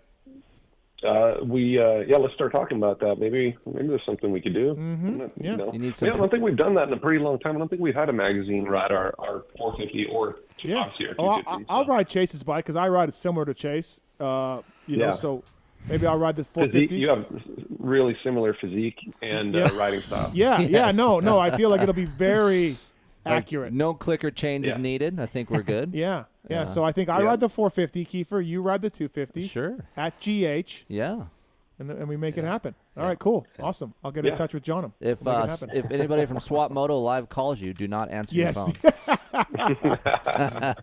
Sorry, John. Okay. Yeah, so Lars, obviously Honda's been doing a great job, you and the whole team, right? And you're obviously in the thick of some championships on both the coasts on 250, 450. Chase is riding amazing.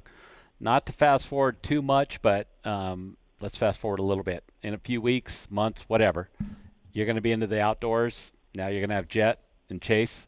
You see any gray hairs coming on your head here once those guys start to go at it come this summer, Lars? Yeah, I mean, I've already got quite a few, so from this past couple of years. But maybe Hayden and Jordan Smith all over again. Yeah. But I mean, this past summer, I mean, we had, last couple of years now, I guess we've had two top guys in the 450 class, and but yeah, you're right. I mean, it might be a little different now.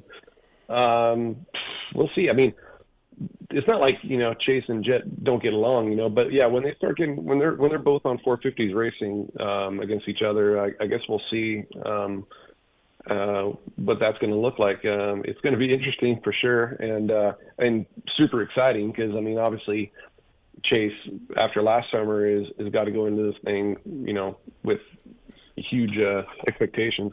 And then Jet after Motocross of Nations is going to have a lot of expectation on himself too. So I guess I hate to waffle on your question a little bit, I guess, but I don't know. Well, I don't really know what's going to happen. Well, look, at the end of the day, the winner in the whole deal is Honda, right? So let's hope so. Yep, they're going to have some great guys out there. So, and you're going to be looking good in the outdoors with Hunter. So, I wish you all the well, and you guys are doing a great job. And so, Hymus, let's not. Hymus is on for Hymus, outdoors. yep, I think Hymus is a top 10 guy, if yeah. not better. Yeah. Like, I think easily top 10. Yeah. So yeah, I think with the experience that Chance has from just the 4 Supercrosses he did, riding back in Florida with the boys, and then the last nationals that he rode.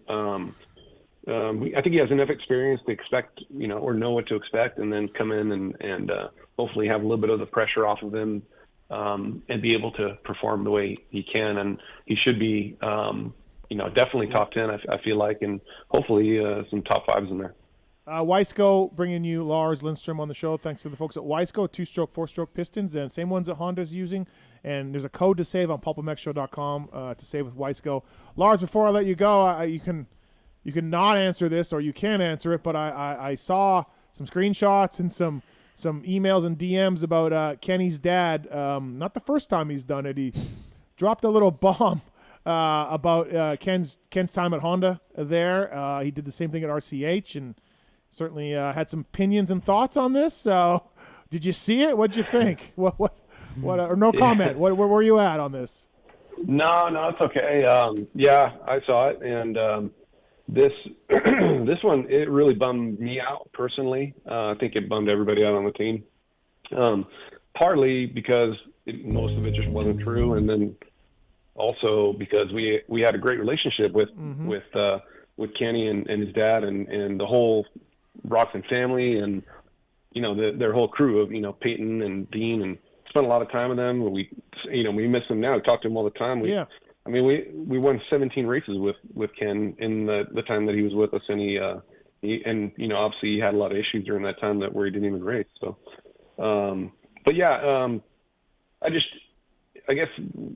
for me, a lot of things that he said kind of made us look like the same, big bad wolf that Honda has had the reputation for like forever, right? Yeah. And trying to kind of, repair that for a long time. And I think we've done that, and so anyways, but yeah, we some of the things that were said about, or the way that we've tested with Ken, or that we favored Chase or anything like that, just isn't true. We had, we tested so much with Ken for the 22 season. I mean, he stopped racing during the Supercross season so that he could get prepared for motocross, because and let his body rest and do all those things. I mean, we did that because we wanted to go into the outdoor season with the best chance at winning a championship.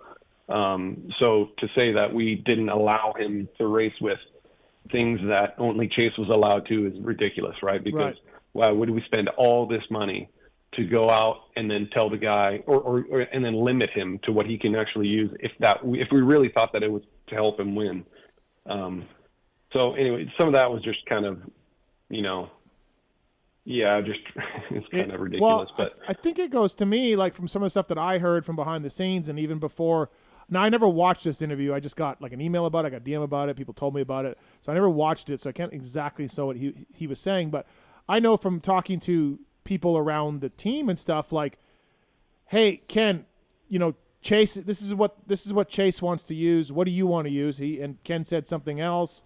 And then you guys were like, well, we can't just, if you want to change to this shock, we can't poop them out. Like, we got to order them. We got to pay for them. We got to decide our direction. And so really be sure after all your testing what you want.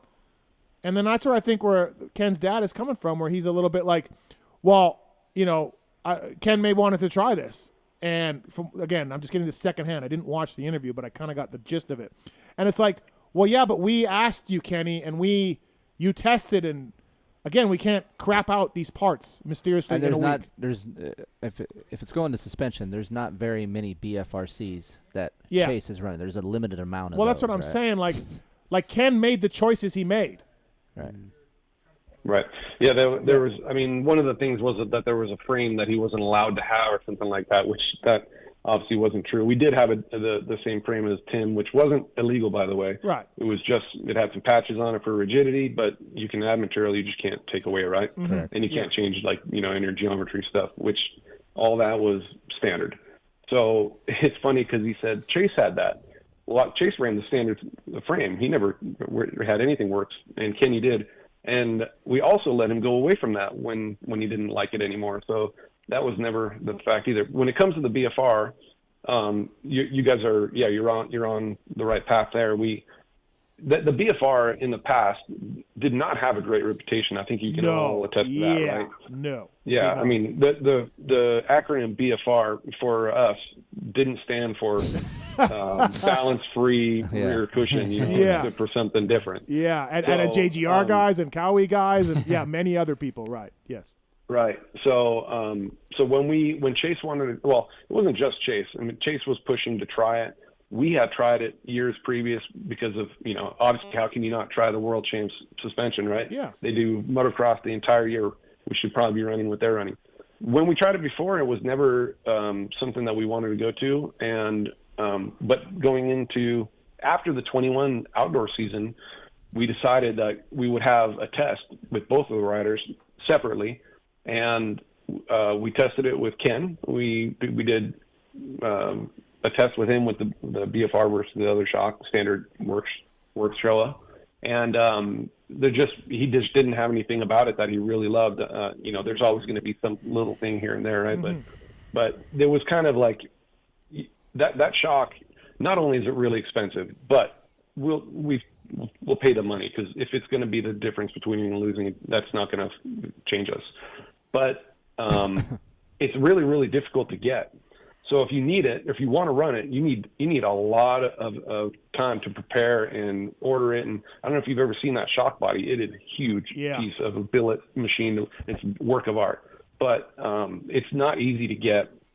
And if you're going to order that thing, and it's going to take a huge chunk of the budget and the amount of time, and you're not going to get the other shock then, enough of them anyways. Yeah. So we needed to be sure that it was good. Chase loved it. From the first day he rode it, he said this thing's great. So he was like a no-brainer, and Kenny decided he wanted to just keep more of the standard shock and work on that. Well, obviously, when we get halfway through the outdoors and we wanted to switch, or he wanted to try the BFR, we had to have the minimum amount for Chase. We just didn't have enough. Yeah. And so that was the hardest one. That was probably the only time that I can remember that we had to tell Kenny no, that we can't do it. Yeah. Because we just didn't have them. And we even tried to ask, GP guys if we could use some of theirs, and they don't have enough. Right. So that was a bummer that we just, because we actually did try to get it. But that's where where the father's criticism is coming from, I'm sure, when you look back at it. Well, isn't it at one time, wasn't Kenny on KYB? What? And wasn't Kenny on KYB on one time because he wanted that, and that's what Honda delivered to him? Well, yeah, we started with KYB in 2017. We switched to Showa. He had his suspension guy from Germany come over and help out, which we actually really liked him. He's a great guy. And we always welcomed those guys to come over. Even Dad was always with us. He had the Honda shirt on. We had a great relationship. Yeah. So that's why this thing kind of stings a little bit more than it probably bums you out, right? would. Yeah. And I just don't think it's fair to the team, for everything that we did. That just wasn't very fair. And I don't think, like I said, we still have huge love for Kenny. I was super, super excited to see him win. And, he still texts me randomly, and I text him, and, his family and everything, like I said. So, anyways, it just, it was. Did you talk to Kenny about this at all? Did you mention anything to Kenny or anything about it, the interview or the public? No. Okay. No, because he just had the best weekend of his, almost life, I guess. And I'm like, I'm not going to go call Kenny about that. Well, and the other question is, why now? Yeah. What's the point? Yeah. But he did this to RCH too. While Kenny was on RCH, he gave an interview that I did read that was translated, and he just ruined RCH. And it's like, what are you doing? He was still there, and you're like, come on, man. Is it Heiko? I think it's Heiko. I don't know. Yeah. Come on, Heiko. Like, help. Don't. But I mean, I've been on factory teams, and we did our testing before the year, and it was like, do you like this transmission ratio or this one? You like this one? All right, we're going to order it now. Because I used to be like, hey, why the fuck are we testing Supercross Wednesday after Steel City? Mm-hmm. Can we at least get a week off, please? And it was like, no, we have to start working through our parts so we can place our order to have our parts for January. Right. So how do you like your transmission ratios? You like this one? You guys like this one? Okay, Timmy, you like this one? Reed, you like this one? All three you guys like this one? This is what we're going to order. Do you like this hub or this front axle or this fork lug? And we would have to finalize our testing after Steel City in the next month. Let's look through the log and put right here. Yeah, I got a race log in front of me. But you know what I mean? Like, this is part of the deal where you have to decide as a team where you're going. So, So. Yeah, and I mean, we like you said, Keefer going through KYB. We went back to KYB in 18, and then we actually had Gilmore. I don't know if you know that we had Gilmore as our suspension guy for him, which was cool. And so, anyways, we did a lot. We ran Faster Connection this summer too, actually, for a little bit. You guys put a Kickstarter on your bike for a little while. Yeah, we did that too, yeah. Wow. You remember the Kickstarter? Yes. I saw Lars a lot over the years at Moto Sandbox. Right. Testing. A lot of testing going on down there. Right. Actually, when we did that Kickstarter test, I think you were there, Mart, and then I remember being before like, Bud's Creek. I remember scratching my head. I'm like, dude, listen, my Suzuki has a Kickstarter, and I would much rather have the E-Start right now. Do you guys want to borrow the Kickstarter from my RM? Right. Yeah. But I mean, you know what? At that point too, I think Chase was riding he had a 17 production bike that he was riding, and Chase has always been this way where he rips in practice. Like he was always going to put down the best time, and he was putting down better times on that bike than Kenny on his works bike. And that may have had something to do with it. Could have something to do with number 22 being down there too, telling him that he needs a Kickstarter. I'm not sure about that. Oh, was 22 behind the Kickstarter? That's right. Chad was there. I remember him talking about that. Yeah. Oh boy, that's funny. Oh boy. Oh no. Chad. Just a big fucking shit stir. Yeah. Oh boy, and Lars knows a thing or two about that. Well, cool, man. Thanks for explaining that. Yeah, thank you. I didn't. Yeah, no I problem. Didn't, And I think, like I said, we tried everything we could over the years, and without putting the front wheel on the back wheel, but we probably would have done that too. So, anyways, but that's that. So awesome. All right. Anything else for Lars? Just get the bikes ready for Glen Helen. Yep. Yeah. Let us know when we can show up at GH. Keefer, I'm going to need some more tips for catering, because we got some other ones coming up. We're trying not to do Chipotle every weekend, but it's the price is right, and people love Chipotle, man. Well, we talked about this before, but it was fun. Heather and I laid in bed one night and we researched the area and what would be good. So you let me know what town you're in. We'll do. It was help strong. you. Good. But so Keefer's going to Atlanta. So maybe I don't know what's out there. Atlanta, that might be a good one, Keefer, because we got a lot of people from Honda coming to that one. Okay. We might need to impress. So All right. Well, I'll research it up. Yeah. There you go. Thanks, Lars. Thanks for calling, man. Yeah. Thanks for coming on. Guys. Congrats. Thanks, Lars. All right. See you, John. See you, Mark. Take care. See ya. All right. That's Lars Lindstrom, everybody from Honda, brought to you by the folks at Wiseco. All right, John, you got to split. You're going to get on the road. Yep. Before you go, though, motorsport.com, tweet at Tallon. We have some questions for you from our listeners. So, Tallon, let's get some WUSA questions if we can. Yeah. First one from Fresno's Smoothest. John, what's a common misconception about wheels, hubs, wheel sets, etc.? Common misconception. Are they necessary? I don't know if that's the right answer. I don't know how to answer that. I mean, is it something you have to have? No. We look at it, it's a thing that you can accessorize your bike. In the racing world, I mean, a lot of teams, a lot of pro riders, they won't run stock hubs, especially in Supercross, right? Yep. But that's a minority Yeah. group, right? But we like to think that with the wheels, I mean, there's a lot of older bikes out there now. Not everybody can afford a new one. A lot of people just bought bikes, and you can really make it your own with, graphics, throw on a pipe maybe, some wheels. You got a whole new bike. Yeah. All right. Next one from the Steve Matthews Band. Some automobile wheels are carbon. Has W looked into carbon fiber hubs yet? If so, are they practical? Yeah, so Tallon actually used to make it was a 3-piece hub. The center was actually carbon. Yeah. The Honda, outers. did Honda run them? No, Okay. factory KTM Factory did. KTM did, And then, but what happened? We ran those for years, and they went well. I think Caroli won a world championship with them. We ran them with Troy Lee for a long time, BTO. But a few people got a little bit scared. It was usually the manufacturer because they were just afraid they were going to twist. And over time, we did learn some stuff. If you would break a spoke on one side, the hub would actually twist. Oh, wow. I can also say that carbon fiber rims, they're out there. But I know in the supermoto world, and I think it carries over in through the AMA rulebook, they're illegal. Yeah. Because safety. If the thing was to break, carbon, it's like sharp. Sharp. Yep. Yep. So I've been talking to the Tallon guys in the UK. They sent me some clamps to test. Yep. The Raptor clamps. Yep. So we put them on a bike. We're going to test them, and then they're going to send me, the carbon. Actually, the hub inside the inner is actually full carbon. People think it's just a wrap. Yes. But it's actually full carbon. Yes. Wow. Yeah. I have one cut apart in my office, and it's not something we put out there, but it really is because there were some people that actually would just take stickers and put it around.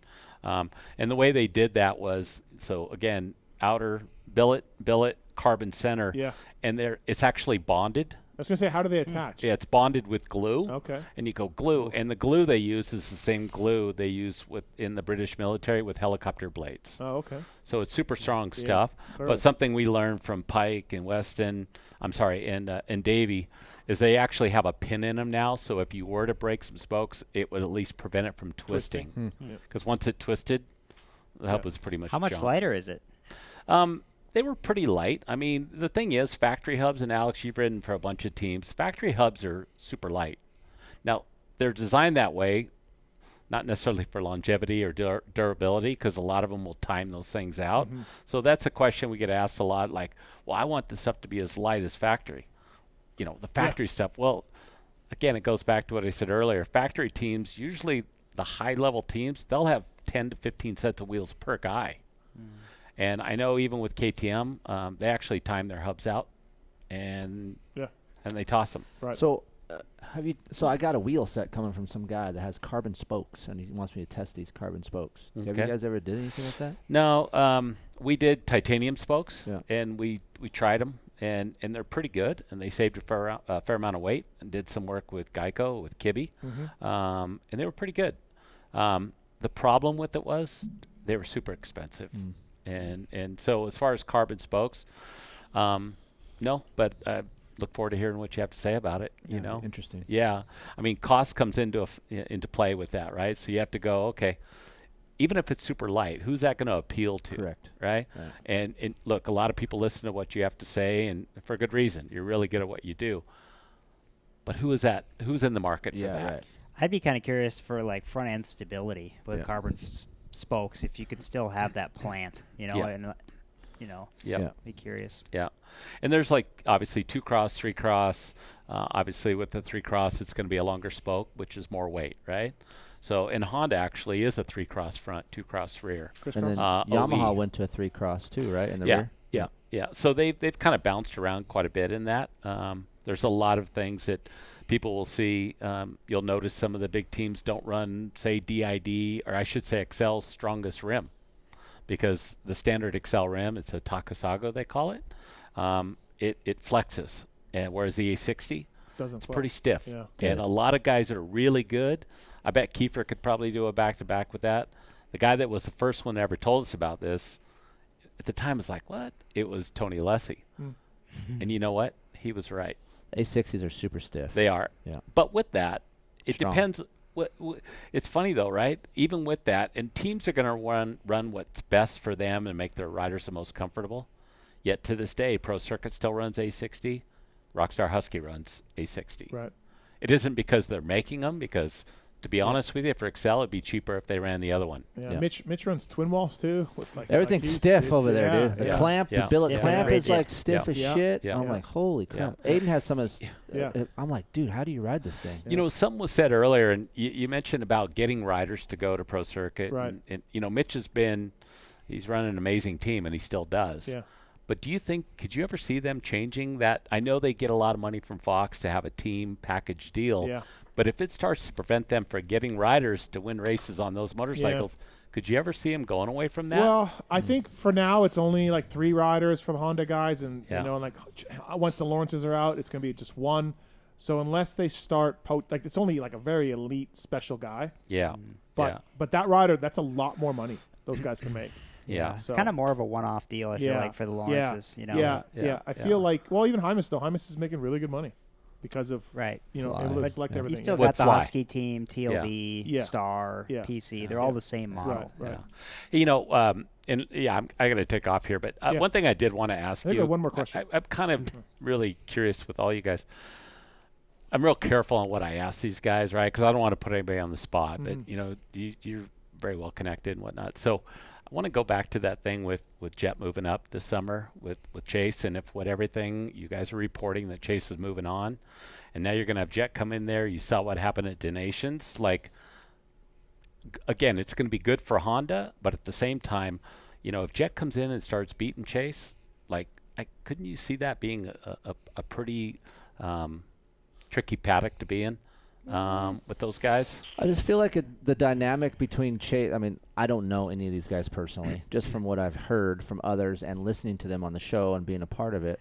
I feel like the egos aren't so big that they're going to butt heads if they start beating each other. I think it will bother them in a way that will fuel it in a good competitive way. Yeah. But I don't know, man. I've never been at the level like Alex, so I don't know how that would be. But I feel like with those 2 guys, I don't know if that would be a problem.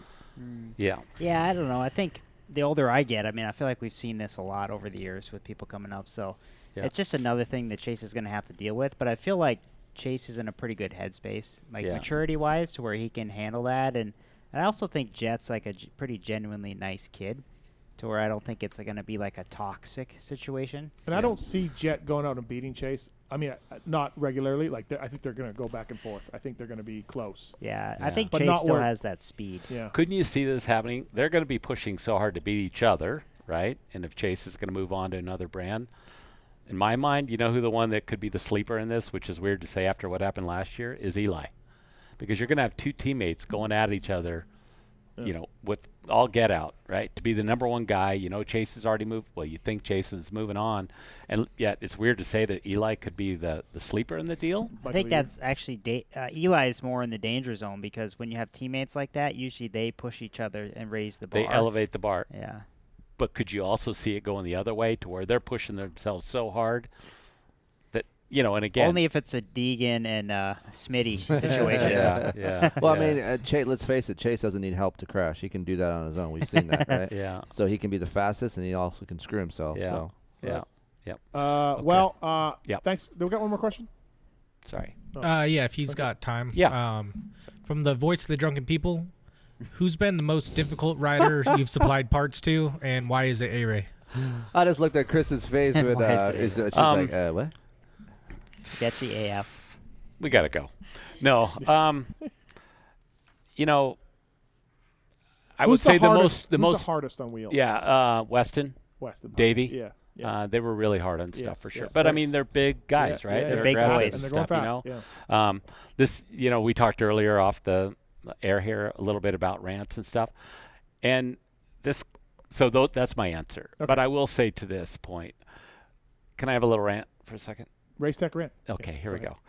Here's my rant. So, you know, it's unfortunate, and it really kind of sucks when you see riders. It doesn't matter if you're amateurs, if you're a racer up to the pro level, and they start posting pictures of broken parts. It's kind of like, you know, I used to deal with this at White Brothers. People would send in resumes and say, man, this pipe sucks. I want to ride for you guys. And I would look at it like, well, wait, so this guy's ripping somebody else. Now he wants to come ride our stuff. Now what happens if our stuff breaks on him? Right. He's going to rip us. So when the riders go and post, you know, there's a lot of emotion in there and whatnot, but like, I do know for a fact, and I'm old now, right, Steve, and we've all been around a long time. There are riders out there today that companies won't work with for that very reason, because they don't want to put themselves in that spot. Yeah. Even though before any of that, that'd be a great partner to be with, but they go posting pictures like that. It's like, I just wish some folks, and look, I'm a wheel company, right? Yeah. So it could be wheels, but I've seen people post pictures of sprockets. Nothing to do with what happened with Kenny. Yeah. But at the end of the day, the Kenny, look what happened with that, right? The Kenny like, post was inexcusable. Here's you got a guy, ultimately a fan favorite, championship guy, and the relationship went sideways. Kenny posted that. But there are riders that have posted stuff of broken parts, and like, you're not doing yourself any good when you do that. You're if anything, you're kind of putting yourself in a bind moving forward. Our buddy A-Ray did this. He did, and I was bummed. And I told him, and I think we all move on from that. I think he learned a lot of people kind of, I think, had reached out and said, hey, it's not a good idea to do that. But what did he do? I missed it. A-Ray posted a broken wheel. But the sprocket broke, right? But but it wasn't even our wheel, right? okay. But it was a wheel nonetheless. But for the manufacturer that we represent, because he got the wheel from somebody else, it had the logo in there. Yeah. That company was like, I don't want to touch them. Right. Right? But we were able to work past it a year later, and Alex is on our stuff today. Way to go, A-Ray. And he's done a good job. Yeah, it was, I think, last year. I mean, remember what happened when, speaking of Alex, and again, I think he's matured a lot and learned. I mean, I felt for the FMF guys. Remember it was a joke when his pipe was falling off? Yeah. That wasn't a good look for FMF. It wasn't, no. No. I mean, you could say, well, they're talking about FMF pipe. On the Cowies. Yeah, it kept breaking. Yeah. Yeah. But they broke always anyway. But that was the tab. It wasn't the FMF, right? Yeah. But tab or not, at the end of the day, it had that logo on it on the ground, and pictures were out. So I just, that's all I can Race say. Tech Rant. John Yeah. Anderson. So, look, big props and mad respect for what all these guys do. They're amazing athletes and riders and everything that. But I just, I don't think anybody in the aftermarket in parts that sponsor teams. I'm only speaking for myself, but I do feel like they don't put parts on people's bikes. It's a risk, right? To be on a race team. Yeah. They don't put them on there to fail. Yeah, of course not. Honda doesn't make a motorcycle for the motor blow up. Yeah. It just it happens. So no, I agree. Yeah. So, but listen, that's thanks that's for the Race Tech Rant. Yeah, thank you for coming in. Yeah, thank you. And we did a podcast earlier. It should be out later. A Racer X. Yep. PulpMX code to save $200 on an Edge wheel set. Yep. Valid for 1 week. Yep. Thanks for your support of this show over the years. Yep. I think it's been you were here early on, so we're in year 13. So well, and thank you. And I said earlier, and Kris and I told you this too. I mean, we're really proud of what W is. What we've been able to achieve. But it wasn't just Kristen and I. We have a great team. Cole and Carson and Maddie and all of them, Jeff. We got a great team there. And we're stoked to have them, and they're doing a great job. And so it's not just us, but we got a great group of people. This is your 4th or 5th time co-hosting with us. Yeah. First time bringing Kristen up, though. So very much. Very nice of you to do that. Thanks for having us. Thank you for having us up. And thank you. Tell the story. Appreciate it. WUSA, John Anderson, Kristen Anderson. Thanks, guys. Thank you for coming up. Thank you. Appreciate it. All right. So thanks to those guys. WUSA, mention Pulp, get a discount, $200 off an Edge wheel set. Also, I want to thank the folks at Renegade Racing Fuels.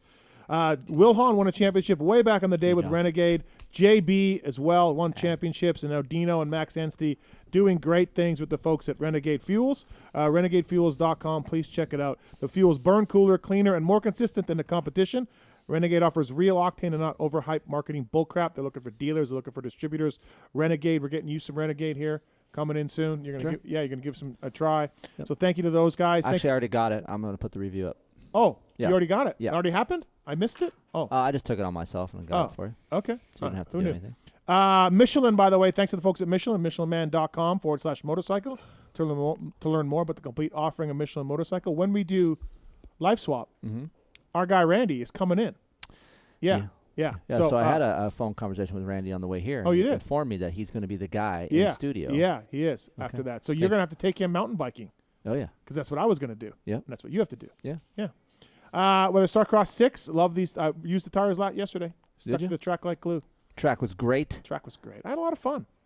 What's your tire pressure in the Starcross 6? I'm at a solid 12 on the rear. And that low? You told me I could go lower with Yeah, 12 well, with the 6s. I feel like you can. Yeah, I was a 13 guy or 14 guy on I think 5s. 12.5 is good. Oh, sorry, I'm half a pound off. I'm sure Alex would attest that a half a pound is noticeable. Michelinman.com. Please check it out, /motorcycles for more information. Thank you to the folks at Michelin. Great mountain bike tires as well. Race Tech rant for me. So I've been home a little bit, the last little bit, watching races. And I got a short little rant. Racetech.com. Pulp23 is the code to save. Love the guys. This Peacock app. You not into it? It blows. Really? Why? It blows. Okay, first of all, it may be my TV, smart TV / I have a great internet connection here, so it's not the internet. Like I have the highest speed you can get, like spend a lot of money because of the show and video streaming and all that. So it may be my TV, but the thing just lags. I just get a lag to a point where I'm 2 minutes behind. And then I go on the Peacock and I got to go to live. And then when I go to live, it buffers. It takes a while to catch up. Yeah, that's your TV. I haven't experienced Is that my TV? at all. That's your TV. Yeah. Okay, so I'm going to try to watch it on the Apple TV. Use the Apple TV Peacock app on there because I'm using an LG. Well, how old is your TV? Oh, it's new, yeah. Oh, it's yeah, really? It's a good TV, yeah, yeah. So, okay, and so can I get a 15-second rewind button or a forward button? Can I get that? Yeah, that'd be nice. That'd be pretty good. Yeah. Okay, so Marks, is this just me? I thought it has like 10-second rewind. I don't have that. I think it does. It does have 10. I would say Yeah. the biggest thing is don't use the smart TV built-in apps. That's what I did. You need to use something like you said, like an Apple TV or Right. a Roku, something Okay, like that. so I have They're- Apple TV. I they're can try better that. maintained. Get more I use updates. an HDMI into my laptop. Yeah. Laptop into my TV, and Right. it's fine. Okay. And if you get behind, just fast forward during the commercial breaks. I do, but then it just stops and waits, and then all of a sudden it pops up with racing. And it's, so, okay, so you know what?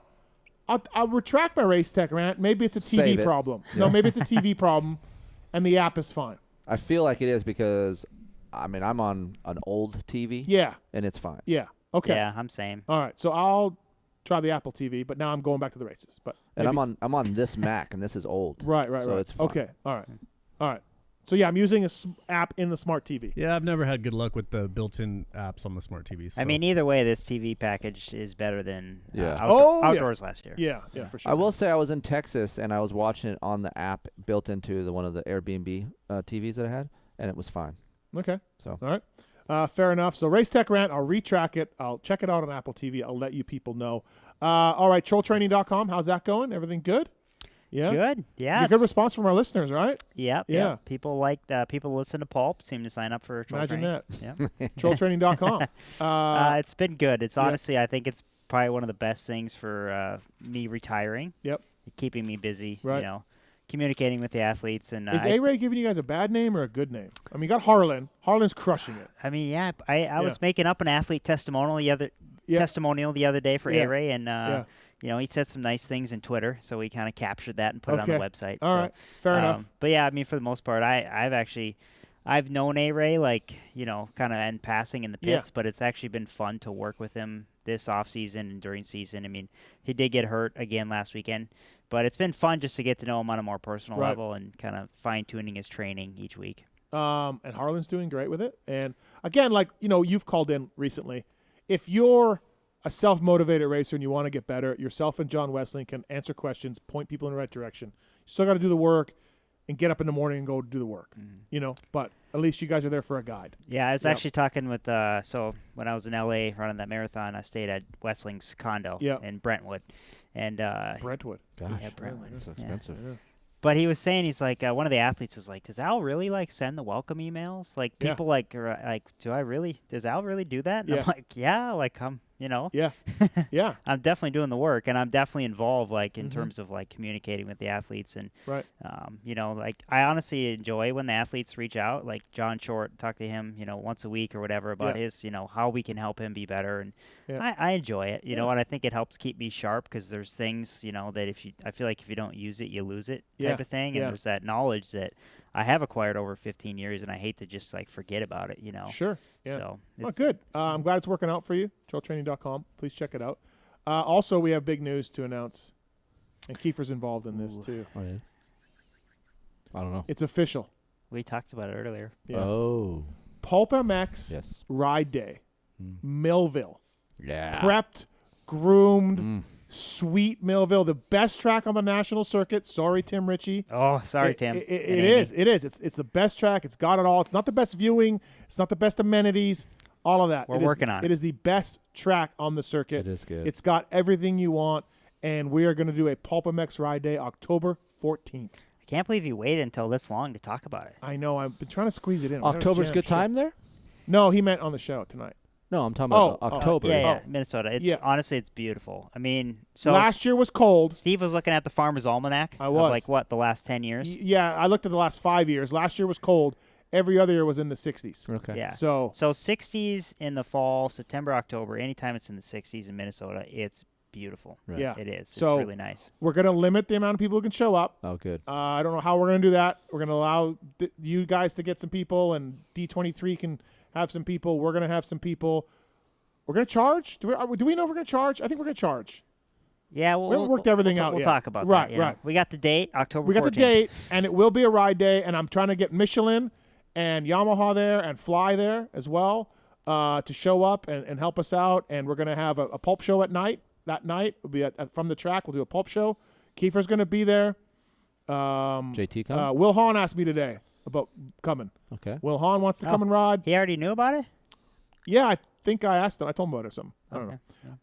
JT coming out. I need a blue crew there. And I need... We need Ulrich to bring our blue crews. Yep, I need blue crew there. And then I need... It's my ride day. I don't give a fuck what anybody says, but I want like... Hot dogs? 10 minutes by myself at the beginning of the day. I told my dad, I'm like, all right, Dad, so there's one thing that Steve wants. Yeah. And he's like he's expecting something else. Yeah. Steve wants to ride the track for 5 to 10 minutes by himself. Yeah. And he looked at me like, okay. I feel like we should do our own little thing the day before. What do you mean? Like if we had a block of 2 hours there, if we could go there the day before and just ride together, and then that way in your day, you're not pissed off if you're not riding by yourself, you know? I don't know. We're just trying to work one day at a time here, Keefer. Right. But we're getting a watered, groomed, prep, flag. Let's start with Saturday. Yeah. We'll maybe do like a 10 to 4. What do we think? A 10 to 4-ish? Yeah. Open ride day? Yeah, because in the fall, like 10 a.m. is about perfect. Yeah. I mean, you could start at 9, but it might be a little chilly. And then, looking forward to it. We did a Kawasaki Should we do like contests? It was awesome. Should we do like contests to get some listeners there that allow entries, like a golden ticket? Yep. You get a golden ticket to the ride day. Marketing ideas. Yeah.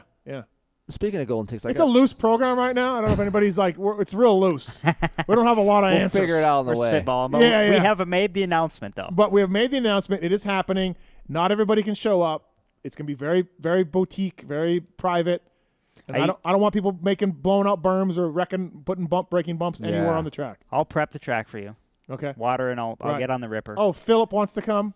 Phil. Yep. Okay. The berms are going to be toast. Yeah. So, and live show maybe after? Yes, after. You were thinking? Yes, live show. I'll bring bring the studio stuff. I need a Wi-Fi signal, so work on that. I have Starlink. Ooh. I have Starlink. Okay, there. because that track sucks for Wi-Fi for the national. So. Yeah, Starlink is pretty good. Okay, though. Yeah. so we'll do a live show. We'll get some guests, and we'll do a little thing on that, and looking forward to it. That's fun. Yeah, great track. I was thinking today, or maybe yesterday, I might drive out. Ooh. I might drive out. Bring my own bike. Oh. Get on the road.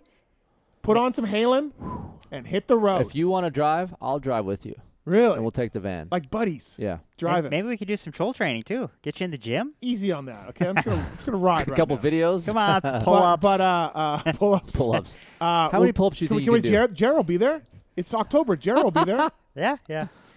Hey, you know where I'm thinking? I'm actually thinking like Believe the Hype 2004, the Lessies. Yeah. My dad would make them weed whack for an hour or two before they rode. Steve, you got a weed whack. Nope, I will not be doing that. And also, I want the sand whoops groomed a particular way. Okay, I don't like the way this has been going on lately for the national. I want them groomed a particular way. What's that mean? I'll fill you in later, but don't. You want them shaved down a little bit? Just I want to. Do you want doubles or do you want rollers? I want doubles. Doubles. I want to come in and go rah around that left, and start going. And start just doubling. Yep. I don't even know what to do. And I don't want it. And I don't want. far apart. And I don't want it to keep going to the back. Make a quick like it used to go. I want a quick left. Oh, okay. So you want a fully custom track and I want for your ride day. I want to go all the way up Mount Martin. All the way up. Oh yeah, we'll have to figure that out. Oh, you're saying we can't go all the way up? Well, That's a lot of. That's right a lot of now ground. it's like sodded. My dad put sod down in the fall to Okay. because it's really bad erosion in the spring when the snow melts. It's like, dude, the whole hill goes into the river almost. Wow. So he likes to typically, like after the national, he'll put grass seed on it and it starts growing.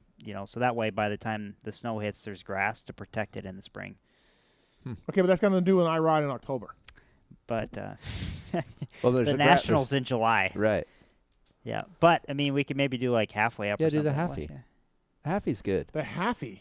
Halfie's fine. Look, you're gonna have so much fun on Yeah. the other parts of the track. It's Yeah, gonna be great. maybe. I don't know. Because when I did the Cowie intro, we didn't go up all the way, and it was Yeah. awesome. Yeah. That's actually the only time people go up Mount Martin Yeah, is the during the Pro national, National. right. Yeah, but So speaking of that, the Millville Ride Day, Ben is on the phone about this. Ben, what's up, man? Oh, man, I'm so glad you guys got me on the phone. Al, as a fellow District 23 rider, you stole all my thunder. I was going to pitch a Millville Riding Day, but you guys got it on the track. So I guess, Keefer, you're the next target. I've got quads. I live here in Rochester. They're factory prepped. Yep. I'm not riding a quad at Millville. Yes, you are. No. Yes, you are. You are going to ride. Quads are not I allowed. have. Do we allow quads? Not No, on the ride day. I have no. There's been plenty of quad nationals there. I've Really? raced it many times. I've hit every jump there, including the catapult. I mean, shout out to John and Greta and Jennifer. I mean, believe me, I spent lots of time on that track with my quads. It's your time. All right, Yep. bring it. I'll ride it. Quad God, Kris Keefer. I mean, I've been there. I can do it. Is this okay, Alex? a quad. I mean, if there's one of them, it's fine. I mean, hey, Alex, you and I were riding on a Thursday 15 years ago. You and me. I was on a quad. You were on your dirt bike. We were just doing a Thursday night ride. John led us out there. So 15 done years it ago, before. man. I'm excited for this. Keefer's going to ride a quad. We're gonna get a 500 out there. He's gonna ride that. Oof. We're gonna just basically Keefer's gonna be the monkey. Yeah, We're I'm just gonna be a crash test hopefully, dummy out hopefully there. we can get a sidecar out there. You can be the monkey on the sidecar. They're Phoenix team prepped. I'll send you photos. Yeah. But, All right. I can't wait for the ride day. Sounds Looking good. forward to it. Thanks, guys. man. Thanks for calling in. Appreciate it. Thank you. October 14th, PulpMX Ride Day, Millville. Let's go. Yeah. Mark, you Steve. want to go? To do what? Oh my God. That's you. Where's he been? That's a 5. That's You you. have to set up for the live show. I'm out. Tallon, you in? Tallon will go ride. Tallon, you How many months after August is that? He's gonna be a baby. Baby August, fever. September, October. Plenty. I might be able to go. 3 months in. Yeah, we'll be good. You got to come see the Minnesota fall colors. They're beautiful. Can't wait. Beautiful. Fly me out. I'll take some video. My brother asked me already about it because I don't know. I must have said something to him or whatever, and then I'm trying to limit him on how many friends he can bring down.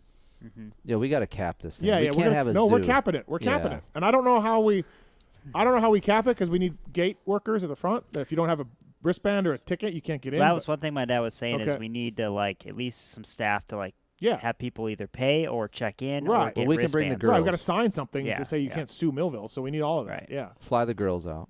Heather? Yeah. Pookie? Yeah. Okay. Hey, there, Pookie. Yeah. Put her to work. Yeah. All right. Yeah.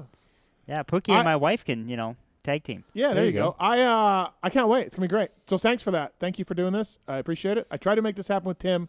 You couldn't get me dates. You were very easy to work with, Troll Train. So I just want. I tried. Yeah. I just, John Martin was a little salty, but just he's crusty. but- Was he really? He was like a little salty. No, it's just if you look at the Millville, Yeah. the Spring Creek calendar, there is a lot of dates in there Dude, from this May is gonna to October. this is gonna be the talk of the summer. Is who's gonna get into this gold? I'm gonna put tickets inside chocolate bars and sell chocolate bars. What's that movie with Willy Wonka? Oh, okay, yeah. It's gonna be a chocolate. Yeah, maybe even for one of my troll training athletes or riding school, we can do a giveaway to a Pulp Ride Day. Yeah. Yeah. There's a lot of things we can do.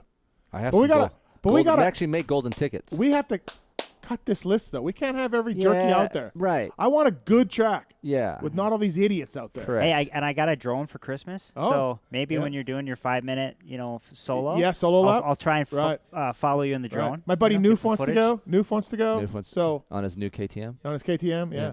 So drone footage. Yeah, I'm We'll down. do YouTube live. Yeah, yeah. See, Dude. you're riding too, by the way. You're gonna ride too. Yeah. Yeah, I don't care that you haven't ridden. You've only once in 2 years. Doesn't matter. It'll be twice since Paula. Yeah. Jim's got a question about the ride day. What's up, Jim?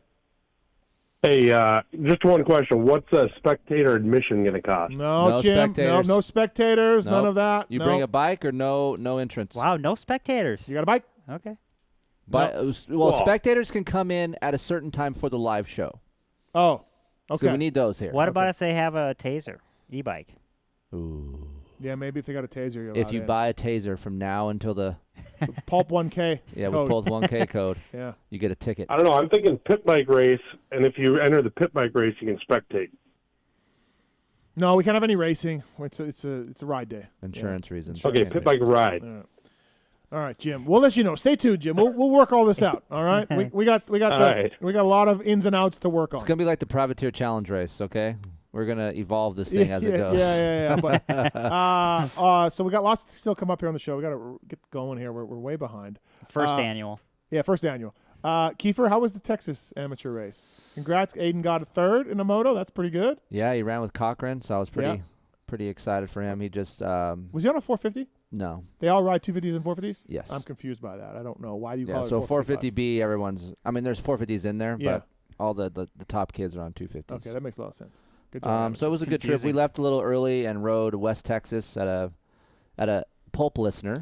His name's Ken. He runs FU facility. That's his Oh, actual. wow. It's called FU facility. What? Okay.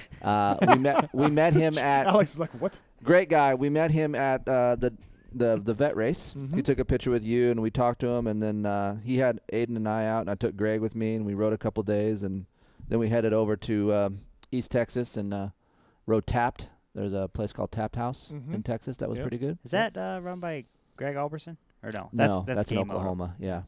And then so then we did Freestone. It was a good race, and it was ran well. It was expensive as shit to go. Yeah. Well, one thing about you and amateur racing is everyone you've been to, you tell us how much money you spend. It's insane how much money it is. With the motor like you're homes. spending so much money before you even get in the gate. Yeah. So it was a fun event. We had a good time. Aiden did well, and Heather flew in late. But yeah. A&H make an appearance or no? No, she was super mellow. Yeah. Wow. Saw Nick, hung out with Nick a little bit. Yeah. Saw Shorty. Yeah. So it was good to hang out. How's Shorty doing? He's good. He's walking around and, getting around. He says he's sore anyway, so you might as well walk around. And That was kind of scary. yeah. Yeah. Seemed like it, right?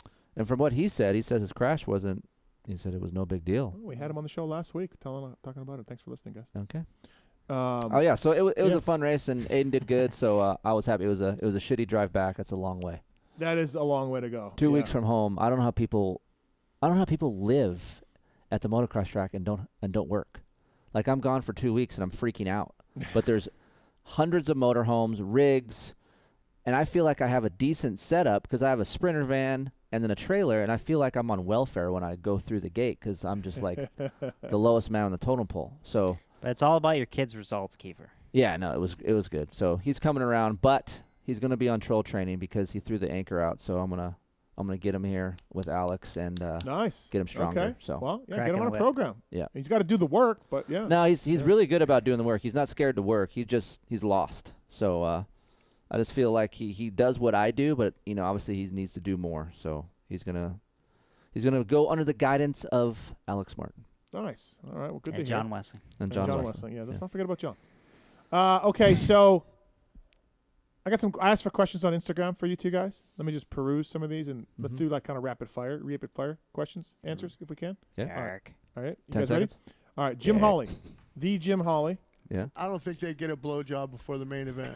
Wants to know if Alex had a great time running the LA Marathon. I did. It was a blast. 3 hours. What about anal bleaching? Why? How does that even come up? It's Jim Hawley, man. Boobs. It was a great show, by the way. Yeah. Yeah. It was a blast. All right. Yep. Well, tell him how many people were there. So there were 17,000 runners. 17,000. What? Yeah, I finished 109th. Dude, 109th out of 17,000. Crazy. Good job. Yeah. I didn't know that. Wow. Yeah. It was gnarly. It was 3 hours of prolonged suffering. I mean, did you just think about Phil the whole time and just be like, that fucking guy's suffering? I actually didn't think about Phil for a single mile. Okay, all right. What was the average pace you did? 6:42. Dude. Yep. It's gnarly. Right. And imagine if he had a longer stride, like if he was more of a runner build. He'd be runner sub build. 6. Yep. Yeah, I actually was running next to a guy that had to be at least 6'6" at one point in Really? time. Yeah. Yeah, he was huge. Wow. So that was Jim Hawley. Another question was from a Cooper Webb 2. How's the 2023 Yamaha 450 versus the 2023 KTM 450? Jesus. Coop, stirring the pot. All right. We're just going to skip over that. Yeah, one. we're just gonna keep I it mean, moving. we don't know what he's going to do. I don't know. Like, what do you think he does? Do you think he stays there? I think if he wins the championship, he has to stay there, and they have to give him a big raise. So where did these come from, like Twitter, or where are these coming Instagram. from? Oh, Instagram. Yeah.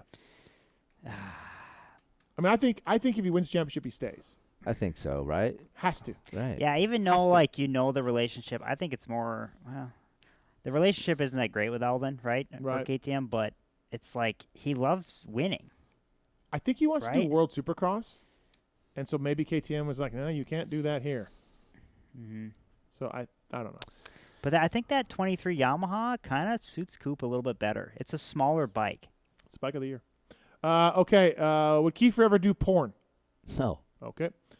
Will Enzo ride outdoors? No. Enzo Lopes, I think he's doing some series in he's- Brazil. He's doing world stuff and everything else. Yeah. Kiefer, does FXR make a vented gear set like kinetic mesh? Yes, they're coming out with a new set of vented gear this summer, so they're going to evolve theirs. We had vented stuff for our nationals. Was that just That's just your guys' one-off stuff, yeah. Yeah, that stuff was nice. The kinetic mesh is great.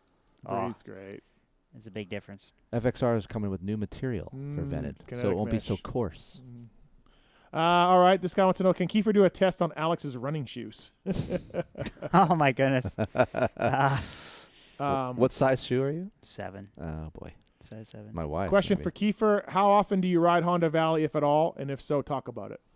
All the time. Yeah. It's my backyard. So this week will be 3 times because of the rain. And they call it Honda Valley. People ask me this all the time. So when I was about 8 or 9 years old, my dad used to put me on his shoulders out in the valley and watch Rick Johnson, Johnny O'Mara, and David Bailey train out there. So that's where the name came from. And so that's where the old Jeep and the Ripper go when it rains, and we prep our tracks, and that's where we train. This guy wants to know, Alex, how fast can you run 1 mile in? Like, as fast as... Oh. Can you do 4? 4. My fastest ever was 4:52. Okay. Yeah. In high school, I was trying to chase my brother down. He ran a 4:42. Wow. He beat me. That was the first time my brother ever beat me in anything. That's got to be a full sprint, right? It's no, but Really? it's pretty fast for sure. Does anybody know the reasoning behind the Fox logo on Honda factory bikes? Well, they make all the clothing. Kiefer, I just got a 23 KTM 350. What bar should I get? I prefer crossbar. Pro tip or Fusion, there's a Carmichael bend. That's low. KTM's like lower bends. I've always, even though I'm taller, I always like the lower bend, like what Al was saying earlier about his 999 bend. That is a good bend for a KTM as well, for a rental. I actually had custom bar mounts when I was on TLD, like yeah? 33. Mhm. I don't know if that rings a bell, but So you had a they tall were- mount and a flat bar? Yeah, I think Zacho and I ran the same one, 33, and it was nice. This guy wants to know, is the frame on my 06 RM250 trash after being raced all these years? Would I even notice? Are these Yeah. real questions? Yeah, they really are. Kiefer, curious on your thoughts of the CRF 450 RX compared to the KTM Husqvarna Cowie for the woods. The RX. RX still has that stiff-natured feel. If it was me and if I was going to a woods bike, it's hard to beat a KTM XCF. Those are really good. Dude, you actually ride all these bikes? Yeah. A lot. Just see my shop. If you had to pick one bike to ride for the rest of your life, what would it be, Alex? Oh, man. Ooh, that's a tough one. Probably like my 2016 Star Yamaha. Right. God, that thing was good. But, dude, I kind of like my Suzuki. You did? I felt at home on that thing. All right. Yeah. Kiefer? Man. I would have to say my 22 YZ450 had that thing dialed. That was really good. Which bike? 22, last year's Oh, YZ. yeah. Your ignition mod you made. Just that and bike was yeah. really stable, and yeah, I liked it a lot. Have you talked to Gilly lately? When am I getting my suspension back? Because now I'm riding again. I haven't talked to him about that, no. Oh, okay. That's bullshit. All right. Alex, what was it like riding with J-Mart as kids, and was the smack talk more aggressive? Yeah, I was just, I don't know, just hanging out with your brother, riding around. We used to race home from school. He was a fat little kid, ran home, eat chocolate chip cookies, and we go out and put 2 hours on our hour meter every day up on the top track. Keefer, aside from suspension, what's your favorite upgrade to make on a new bike? On a new bike, depending on the bike, suspension. I would think getting your suspension dialed in for you. That's probably the best thing you can do. No, he said aside from suspension. Oh, aside from suspension. Fudge. Handlebars. Keefer, after your knee issues, which knee braces would you wear off the shelf? Which ones would you wear off the shelf? CTI is coming out with a new off-the-shelf brace. That's really good. I think it's out. We've been testing it. So if it is out, that one's really good. Second would be Asterisk Cell, the non-boa reel one. It's Velcro. This says, Alex, if you got mugged after the marathon, would you be dead meat? Nice job. Oh, yeah. Yeah. I would have been fucked. Yeah. No. Yeah. There's nothing left. Just go ahead, man. Do what you want to do. I'm done. Actually, I wish I would have had my buddy Breyer film, because when I cross the finish line, they make you walk for almost 4 blocks. Do they really? And then you walk past water, electrolytes, food. There's crackers, but it's like the walk of shame, dude. My legs weren't fucking working. Why do they make you walk? I don't understand. I don't know. I was kind of thinking. I wonder if it's good. If it's not good for the human body to just stop cold turkey. Oh. So they make you walk for over half a mile. No, I'd be like, I don't want to walk. I'm done. Dude, it was tough. I literally had to keep going. And I actually dropped my banana, and I went down to pick it up. I couldn't fucking pick up the banana. Yeah. So I just kept going. Were you cramping? No, my quads just were so Fried. beat. Yeah, because probably mile 22-ish on, my legs were pretty smoked. So. This guy wants to know, Amart and John have a program for diabetics, guys who ride. I don't think we could legally claim that, but yes, I think with our exercise and food program, we can definitely help you. All right. So, by the way, just not to promote more of this, but I looked over what he does, and it's really cool, how it's laid out from nutrition to your daily, activities to how you feel. There's a lot of information in there, though, that kind of sold me on this thing. So it's pretty cool. A lot of Keefer After Dark requests. A lot. Ooh. So we'll get to them, people. We got to get back to that. I know. Kiefer, any boning on the road with Heather, or just pure amateur motocross? No, we boned. We boned one time while I was gone. Okay. Well, in Texas, yeah. But in those moments, you got to be super stealth. In 2 weeks? Yeah. Well, I was gone for a week. She came, and after a week for me, I'm literally. Yeah, you like I that? missed it. Alex, how do you like Nike Vaporfly shoes after running the marathon? Wow, a lot of running shoes. I loved them. I love my Nike Vaporflies. All Yeah, right. they were good. I actually did do a YouTube on them. And I actually ran almost a good half of the marathon with a pack of guys that had the same shoe as me. Oh. So, yeah. For Kiefer, is a Krapovich a better option for a 22 YZ450 compared to FMF or PC? Yes. All right. What size are Heather's tits? Those are D's, probably. Big boobs. Kiefer top 3. No, I don't do that one. What's your best, Alex? What's your best advice for arm pump? Oh man, I got a blog, some blog articles I've Oh. done on my website, Okay. controltrain.com. Uh-huh. I dive into riding technique, endurance training, nutrition. Yeah, and there's 3 right now, but I'm kind of trying to do a 5 or 6 part series, because the arm pump is really, as Kiefer knows, it's not just one thing. I mean, it could be bike setup, nutrition, training. It's so many things. So. All right. Kiefer, being a Glen Helen legend, how often do they change the layout of the track and why? Not much. They haven't changed it much in a long time. They'll change a corner here or there, but otherwise the layout's the same. All right. Craig Decker suggested for the 23 YZ450 to run flush fork height with 100 to 103 sag. Ooh, Thoughts? that sounds right. Yeah, but they don't know shit. No, Heather that's- just texted me real quick and said it was 2 times. Sorry. Okay. Yeah, that's the Yeah, thing. you like that? That's the thing, Craig Decker. I tried to go away from that, the flush fork height in Supercross, and it was not good. Huh. I was as high as 7 mil in the fork height, Yeah. and the bike did not go through the whoops. Huh. So flush, it was just a lot better. What about- offset did you run? Stock and Supercross, and then outdoors we went to, I want to say 15s. The 15's kicked out. Race. Yeah, race. The stock 23 Yamaha. Sorry, 22 offset. The stock 23 Yamaha forks are low. Stock height from what it used to be. They're up 7. Yeah. I feel like they're up 7. Stock height? Yeah. 7. Really? 7 is the stock height, but they're not 7 millimeters taller than 22. Correct. Yeah, 7 is stock height. I feel like you would immediately just drop them to flush then. I dropped mine to 3. Yeah. Okay. I was going to say, I think since like the last 2015 on, it's been like flush on the Yamaha.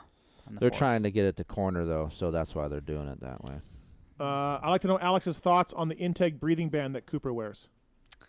The intake breathing band. Yeah. I didn't even know that he wore an on his nose. Doesn't he have something on his nose or it's something? Just like the thing that opens it up a little bit. I don't yes, know. correct. Yeah. I mean, that was kind of a thing. Like they had it was a different The company magnet, that did yeah. it, right? But That's to what be it's honest, called, intake breathing. Dude, when you're at 190, 200 heart rate in the main event, like you're breathing through your mouth. So, I mean, it may help. I don't know. But I don't really think there's a lot of science behind it. Keefer, do you know anything about the new AEO linkage for KTMs that was just released? Yeah, Mark over there at REP. Obviously, Mark did a lot of work for the KTM Red Bull team when Dungey was around, and he made a linkage that is that helps the KTM chassis, especially on acceleration, out of chop because that bike is pretty stiff. So for me, it really helps the balance of the motorcycle off throttle coming into corners and gives you more comfort coming out. Alex, Jeremy's results so far in Supercross are good. So outdoors, is Jeremy going to be even better? Oh, I'd like to think so. I mean, that's his jam, outdoors. Yeah, I'm just happy. I actually was talking to him about this the other day because it's like he hasn't gotten a podium yet, but he's been 4th. Yeah. Right, and 5th, and it's like, wow, the last 2 years he was hurt after a podium. So now, I think he'd rather take that 4th or 5th. But yeah, I think we all know J Mart is an outdoor guy. So yeah, is he riding outdoors now since it's the break? He rode today. Yeah, no, not wasting any time. Went outdoors right off the bat. Yeah, so, yeah. He seems like I don't know if it's going to translate on the track, but J Mart seems to be in a happier place, to me. I would agree. He's I would agree. Really like changed personality wise and maybe life wise, and you know what I mean. Like he just seems like he's happier. Yeah, I think so. I think I mean, you think about it, it's the first time in his career he hasn't been on a factory team. Yeah. Which is kind of interesting. Right. But it seems like he's maybe the pressure with Bobby Reagan and Brad and those guys maybe elevated him to getting first, but I feel like he's frustrated with 4th and 5th for sure. He wants to be better, but I think like it's maybe better for him mentally, right. Less pressure. Right. And maybe long term it's better for him too, Yeah. And he's older. I mean, I feel like when you get older, you kind of mellow out. You do, yeah. You change. Yeah. Right? I mean, he's gonna be 30 in May. Yeah. It's kind of wild. Honestly, like early 30s is really good. I feel like. Yeah. Performance. I mean, I had one of my best years when I was 30. I feel like so. Okay, so PulpMX, Alex rode there for years. This weekend, Wygant brought this up on our pod the other day. The Blue Crew is going to be there. So for a $100 deposit, which is refunded when you show up at the event, it's a Yamaha Blue Crew club weekend, and you get instruction from the PulpMX guys and the AmPro team members. You get mechanical work as well, bike maintenance and preparation. Good for Weege, that's for sure. An instruction will be given on riding technique and all of that. So Camp Blue Crew registration, go there, Camp Blue Crew registration. It's free, $100 deposit, but you get it back when you show up. So thanks to those guys at Blue Crew for doing that. Motorsport.com. Motorsport.com. What is that? It's Shaggy. It's Weege's laugh. Oh, okay. Wow. That's awesome. Motorsport.com, tweet at Tallon segment. Oh, that's good. No, that's my mom. Dude, It's how the many of those things? motorsport.com tweets at Tallon segment. What? How many of those do you have saved? What? Drops? Those little voice drops. Well, I got some. Mark's got lot. some. Talon's got some. Unbelievable. There's a lot. Yeah, we got a lot. All right, motorsport.com, great guys. Please check them out online and get a great price on OEM or aftermarket parts. I've ordered so much shit from them for my project bike, motorsport.com. And great shipping, great prices, all of that, motorsport.com. Go through the banner on our site to help us out. These questions are submitted to at PulpMX Show on Twitter. And the gearhead over there from motorsport.com, Tallon Taylor, reads them out. Yeah, what he said. Would it be cool? Can people ask you by your name when they want a gearhead? They can, but we try to not transfer calls. If we if we don't have to transfer the call, we try not to, just because it keeps the rotation Flow going quicker. Right. Yeah. That guy's cute. What's that? From Ken Catton. For anyone, what are your thoughts on Benoit on a KTM 252 stroke up in Canada? Is it fair for a factory rider to run it, or should it be limited to privateers? Yeah, big controversy up there. They changed the rules to let Benoit ride a two-stroke in the 250F class. Oh, that's kind of BS. And people are not happy about this. It's not changed. If Yeah. you were Canadian and you could ride a 250. But you couldn't be on a factory team. Oh, I didn't know that. But also, like, there's no tech inspection, so you can't do any mods to your motor. You have to leave your motor stock outside of, I think you can have reeds and a pipe, but nothing internal. What's the horsepower difference? Horsepower should be probably 250F would be more, I would assume. I think they're pretty close nowadays. So, we're going to see. I don't think he's been off for a few years. So Ryder McNabb and Piccolo and these dudes. I watched Ryder McNabb ride in Texas, and he rides really good. Yeah, no, he's a great rider. So, I don't know. Yeah, I think it's kind of stupid, the rule change. They just were like, hey, KTM wants to do it. Let's change the rule. That seems to be Canada. Yeah, for sure, right? So, yeah. It's just weird that he wanted to ride MX2. Like, weird. Yeah. How old is he? He's 30. Yeah, he's got to be close, yeah. Okay. He was my teammate on KTM Canada when I was there. Yeah. What's the point of that, though? Like, why do that now? Just for fun, just to come back and race, yeah. Oh. Yeah. If he whoops up on everybody because it's a two-stroke, it's a little better than the four-stroke horsepower-wise. I think it's close, but I think it has a bit more. Do you think is it realistic for him to get the title or be in the title hunt? I don't think so. I don't. Not after this time off. When he was in his prime, yes, but he's won twice. Yeah, he's been a champion, but he's been off for a few years. So yeah, but if he wins, there's going to be some unhappy people. He's going to podium for sure. Yeah, probably right. Yeah. All right.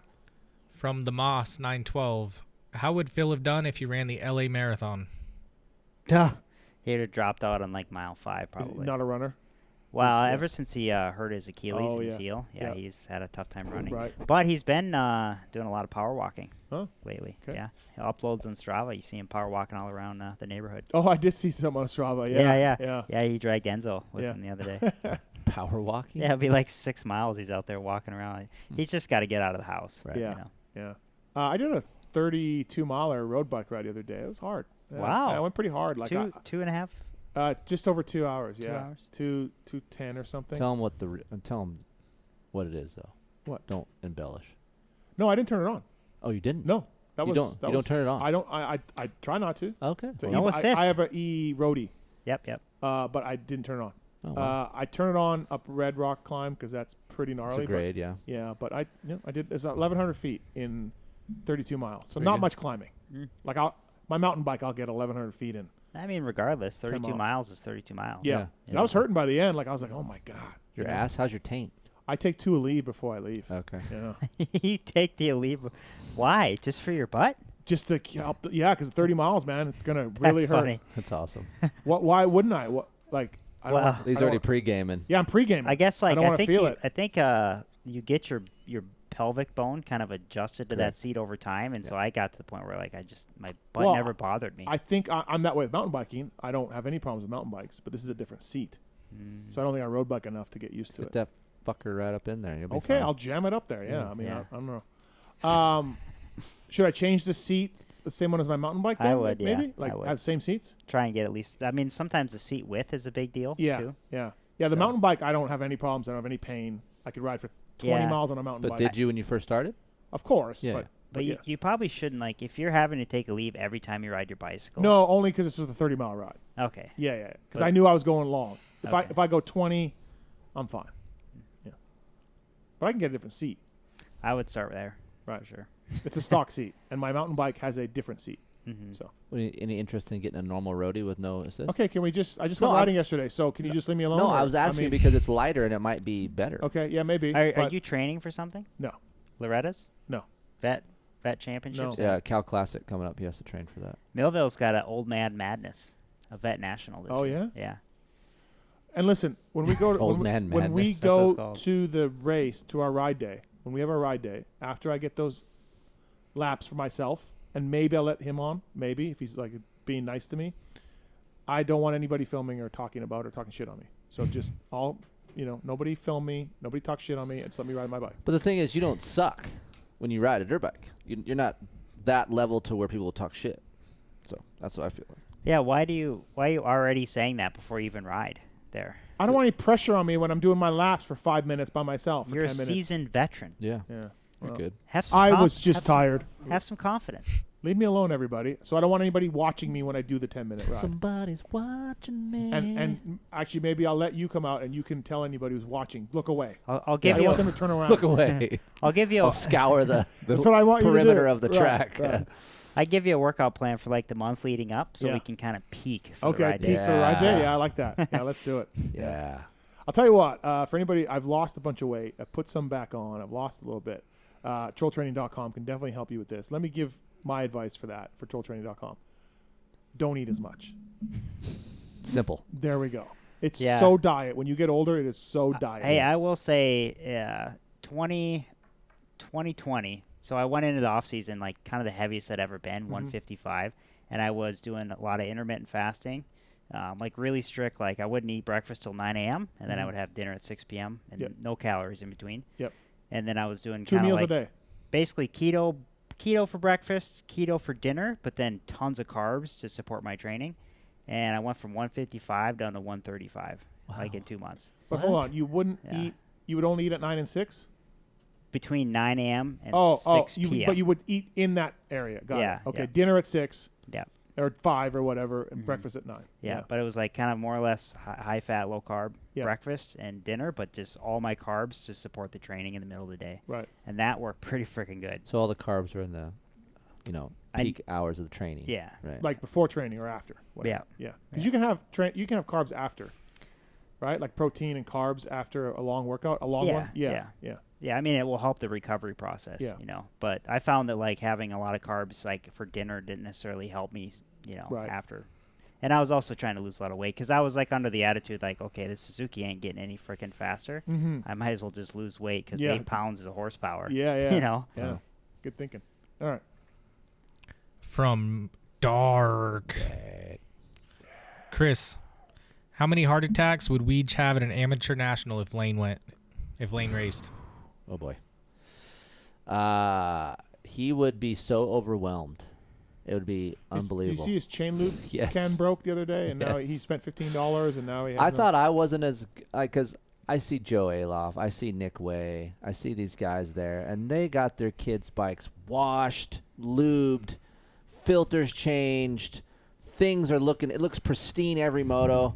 Aiden's bike come to the line. We ain't looking like that. But the 2.7's got to be bagging on you for this. No, he hasn't said anything Oh, he yet. hasn't but said I feel anything. like He's judging. Yeah, Oh, he's yeah. judging. Yeah. So Shorty came by and was doing the once over on the bike and just kind of shook his head and kept walking. And I'm like, so you got to have your shit tight. With So Nick why Way. are you not doing this? Here's my theory. I'll do the minimum. I will check the chain, check the spokes, check the fuel. I will, if it's super muddy, I will wash it off. But I feel like Aiden has to earn this pristine looking machine. He's got to do something. I feel like he has enough shit as it is, and he hasn't done anything. So let him win something, and then I will give him more. Hey, I gotta say, Keefer, I can respect that. I remember being on 85 Super Mini, and all I wanted was an FMF pipe. Yeah. And some graphics. Yeah. And my dad refused to give Jeremy and I anything other than stock parts for our bike, But it was kind of the same thing. Earn it, and then I actually got 5th at Loretta's in the Super Mini class, 2005, and did the sponsor house thing. Do you remember that sponsor house? And I met all these different people, like Jeremy Garges from Twin Air, and then the rest was history. Yeah. But there was that time where I'm like, God, I would kill for an FMF pipe. Right. And I feel like me being in the position that I am with the industry, he has enough already, and I don't want to keep giving him shit that he hasn't earned. And I don't want anybody jumping in behind me at the motos at the ride day. Yeah, right. I don't want anybody. If I come into a turn and I'm tired and I'm pumped up, and you rev your bike at me, you're ejected. Yeah. Hey, what happens if someone takes Steve out on the ride day? Ejected. His What if own someone ride day. Just Ejected. deegs you. What? Just deegs you off the track. Yeah, no, you're ejected. If you come in and you rev your bike at me in a turn, you're ejected. If you take me out, you're ejected. If you look at me on my parade lap, you're ejected. PulpMX rules before you're to the Yeah. track. There's going to be a fucking A list. scroll. How about Ben, the quad guy, takes Steve out? No. Ben's on the verge of not coming either, but because he's got a quad. But yeah, no, there's a lot of rules. So yeah, Tough. It's tough times right there. Tough times. All Sounds right. gay. How far is Vegas to Millville? Dude. Is that Wow. 20? Is it 20 hours? No, it's got to be more. Really? Because if It was 22 hours from I my could house drive to 20. to Texas. I'm Googling it right now. To Dallas. I could do 25 hours. 25? Oh, he's got it already. Yeah, Mark's. You can't fool Mark's. I got one day and 1 hour. 1,600 miles. Same thing as 25 hours, by the way. I know. I just had to spell it out. Wow, look at Mark's. By the way, Ride Engineering, ride-engineering.com. PulpFan20 is the code to save. $540 if you use the code to get 22 millimeter offset KX250 and KX450 split triple clamps. They're back in stock. Oh, yeah. The split The triple Hondas? clamps are Cowies. Cowies. Yeah, crushing it. Good. Hey, Steve, if you Yep. start hiking now, you can make it to Millville in 21 days. Okay, great. So 25 hours might be a little. We're going to split that up. I feel like if we do this, we got to have a little bit of a road trip and stop somewhere to ride a day, stay, and then go to. We need a day. Okay. Fuck that. Yeah. Yeah, you can almost stop in Why don't we Thunder Valley. Why don't we sleep in the back and Mark's drives? I'm a control freak. I won't sleep. Oh, okay. I'll be tweaking out because that wind assist on my van scares the shit. I'm a great driver, Right. Keeper. He's a great driver. That's my wife. Yeah, until that I wind drive assist everywhere. kicks in. Yeah. If you did like got 12 it. and 12. Okay, over so we're 2 gonna come days. up with some more rules for the Pulp Ride Day, but 12 and 12 is all day. Dude, that's fine. I'll go 16. Okay. Yeah, I'm fine with 15 hours. Yeah. I can do that. Yeah. But when it's past that, it's starting to get Yeah, rough. that's fine. We're not doing it in a day. Yeah. But I think we should go to bring our own bikes. I would rather bring my own bike Right. just so I can enjoy myself. more. Right, Yeah. right. All right. And what does Will Hahn ride? Let him borrow some. I mean, Okay. yeah, you can ride Yeah. my bike. Yeah. My buddy actually, the guy that Jeremy worked at the dealership, Faith. When you bring up all the time. So Faith. Okay, so all the shit I've given Dave, he's allowed to come out. Dave. What'd you say his name was? Jason Vape. Oh, Jason. Jason I Vike. thought you said Dave. Yep. Jason can come out. So Vice Cycle. He's a gas dealer. Oh, okay. And Yeah, we're okay, gonna. Will's going to get bikes from him. Yeah, so we're gonna. So Yeah. Will can ride my gas. Okay. There you All go. right. Perfect. Are you getting 350 or 250? Depends what he's got in stock. And that guy can come for free because I've made a lot of jokes about that dealership over the Okay. years. Yeah. Yeah. All right. Next question. Last question. Make it good. Oh. What? Okay, well, I'll pick a good one, but Vegan Stack Stormy wants to know, invite me to the Millville ride. I promise my wife will flash her new titties at least 3 times. Yeah. I need Dude, photos. we don't. Sorry. I've got photos. Of that script? Yeah. What? I've sent them to you. Oh. Hey, speaking of titties. Yeah. Speaking of titties. Mile 10, LA Marathon. Yeah. Titties? I look over and this chick is topless. Really? Yes. Yes. I Wow. think she might have been homeless. Yeah. Oh. Oh. Because it was downtown. Yeah. But yeah, just straight up, I had to do a double take. I'm like, holy shit, Wow. there's her tits. Do you, Yeah. do you have music in?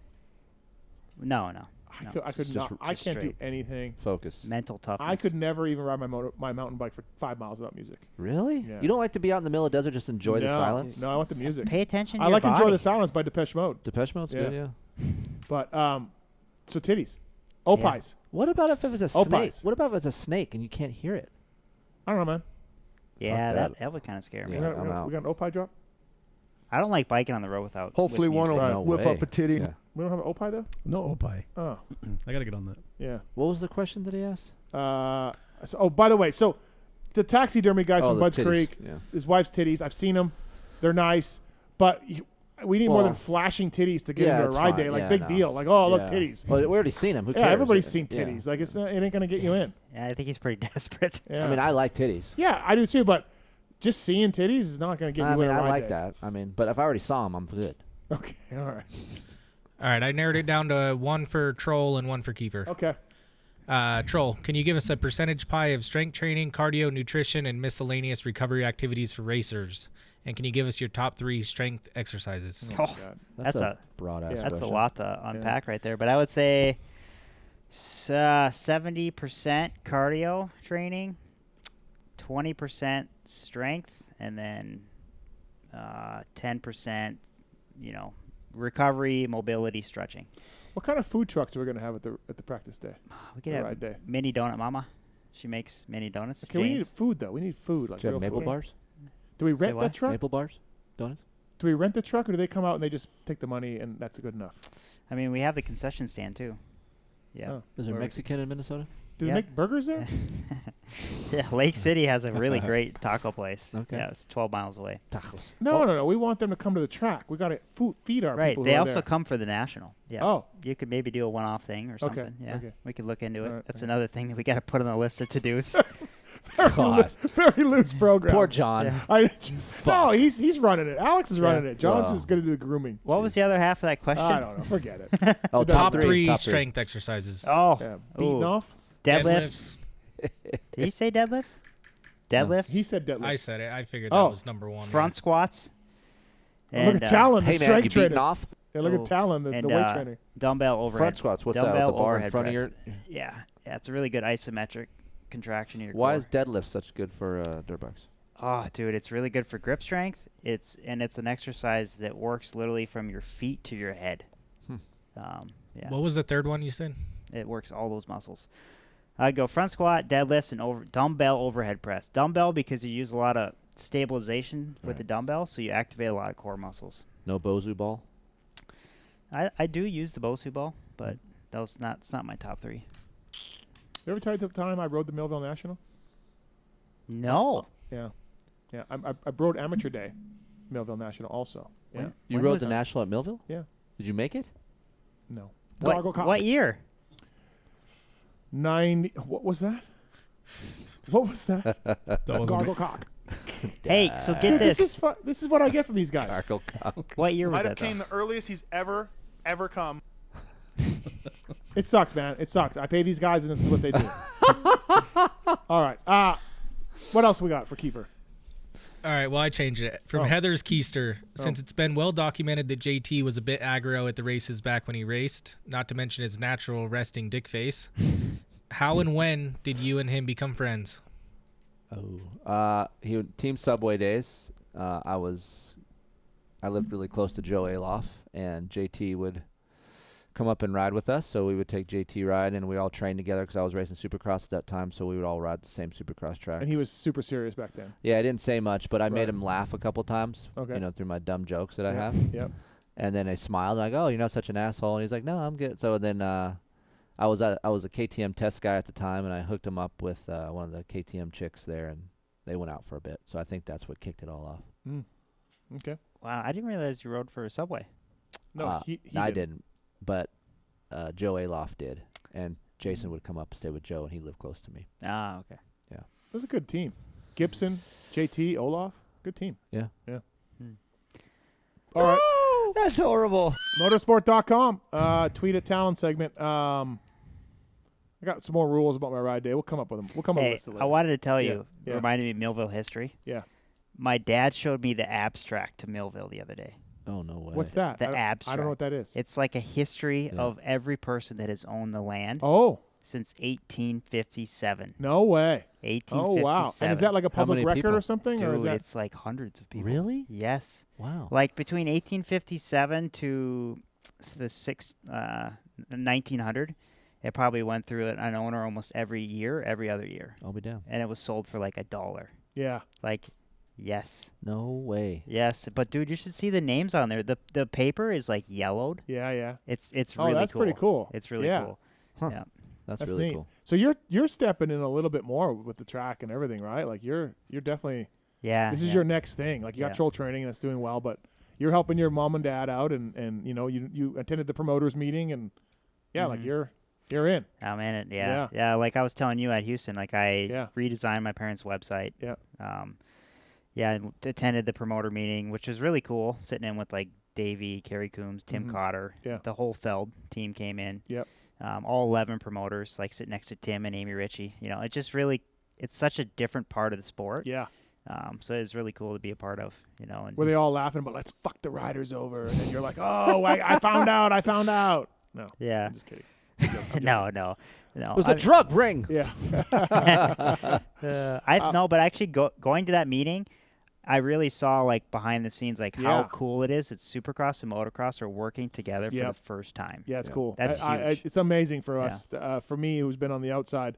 and seeing these two people, and it's just like yeah. like to see Feld was like sharing their marketing and media tips with the promoters, but it was funny because like the promoters they're a bunch of like redneck people that just like to hop on their dozers and tractors and push and they're dirt. older, right? They and like they're dirt older, bike. and they're Where older, the Feld people come in their suits and their ties, and they're talking about email campaigns and Ticketmaster, and it's just like it was like, huh?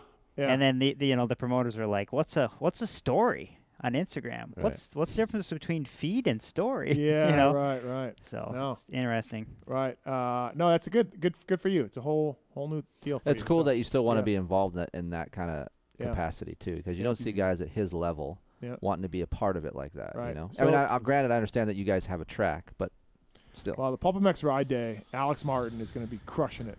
We're going to have the A groom on that day. The A groom. I'll prep it. Yeah, like I said, I'll hop on the tractor. We'll Do rip we it want deep. pro prep deep, or do we want like? No, we want fun prep. We want weekend prep. We want vet prep. Yeah, we can't go too deep. Yeah. That's fine. Yeah. Yeah, because especially if you want to be the first one out there for the first 5 minutes. No, I don't. Yeah, I want vet prep or whatever. If he went Hey, out Steve, downshift, motherfucker, downshift. One year at Millville, it poured rain for the National. I've told this story before. They poured rain, and they opened up practice for 500s, and no one wanted to go out it was so muddy and so shitty. I think this was '93, and only 2 gentlemen braved the elements that day to go out on the track when it was like that. Yeah. And you used to enter Millville on the right side of the start. You'd ride alongside the right side of the start, and then turn onto it was Stanton and it was Mathis, and we rode out together onto the track. Bastard, okay. And then I never saw him after that. And then I asked him, "Do you remember that?" And he didn't. Oh, he didn't remember. He didn't remember 682 or 782. Sorry. Is that a defining moment of your career? No, it's not. But I do remember no one wanted to go because it was so muddy and shitty there. Like it was 30 minutes open practice, so just whatever. Yeah. And then we waited, and then I'm like, I'm going. And then I just kind of rode, and then Stanton came in, and was it bad? It was pretty muddy. Yeah, it was pretty shitty. But Is I this was like 80s or 90s? 93, I said. Okay. Yeah. This is like the 70s. What is your this? dad took over in 88? Yeah. 88? Yeah. Was this the first owner of the abstract? Yeah. Joseph Smith. All right. Well, I got a lot of rules about concessions and prep and time and who can look at me and who can rev at me. But I like Dick Cheese. We'll get into all that. So looking forward. October 14th, PulpMX Ride Day. We'll figure the rest out as we go. It's going to be awesome to get JT to ride. That'd be insane. Yeah. God, does he ride anymore? No. Not at all. No. I gave him a bike like a couple of years ago, like a test bike, and he rode it once. Yeah. Really? Yeah. Wow, he's burnt. Yeah. He's like you. I mean, you haven't ridden much either, but both of you guys are perfectly happy to be done racing professionally. But I would like to ride, but I mean, it's just not realistic in Minnesota in the wintertime. Right. But you were done racing. You still had a nice season last year in 450 Supercross. You did well, and you had more left in you, and you were just like, I'm done. I'm done racing. And he was like that. Yeah. In 08 or whatever the hell it was. No, I'm sorry, 2012 or whatever. He was just over it, and I feel like you were too. Yeah. So yeah. I just don't understand how they live back there in the winter.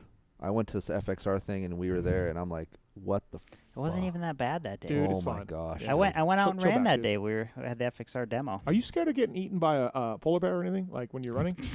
Dude, that's Alaska. don't Like know. the Arctic Circle. I don't know. This guy goes mountain biking. He's worried about coyotes and shit. Like Panthers. panthers. I texted Marks when the coyotes were chasing me or following me, and he said I was fine. So Yeah, I you're was good. fine. Yeah.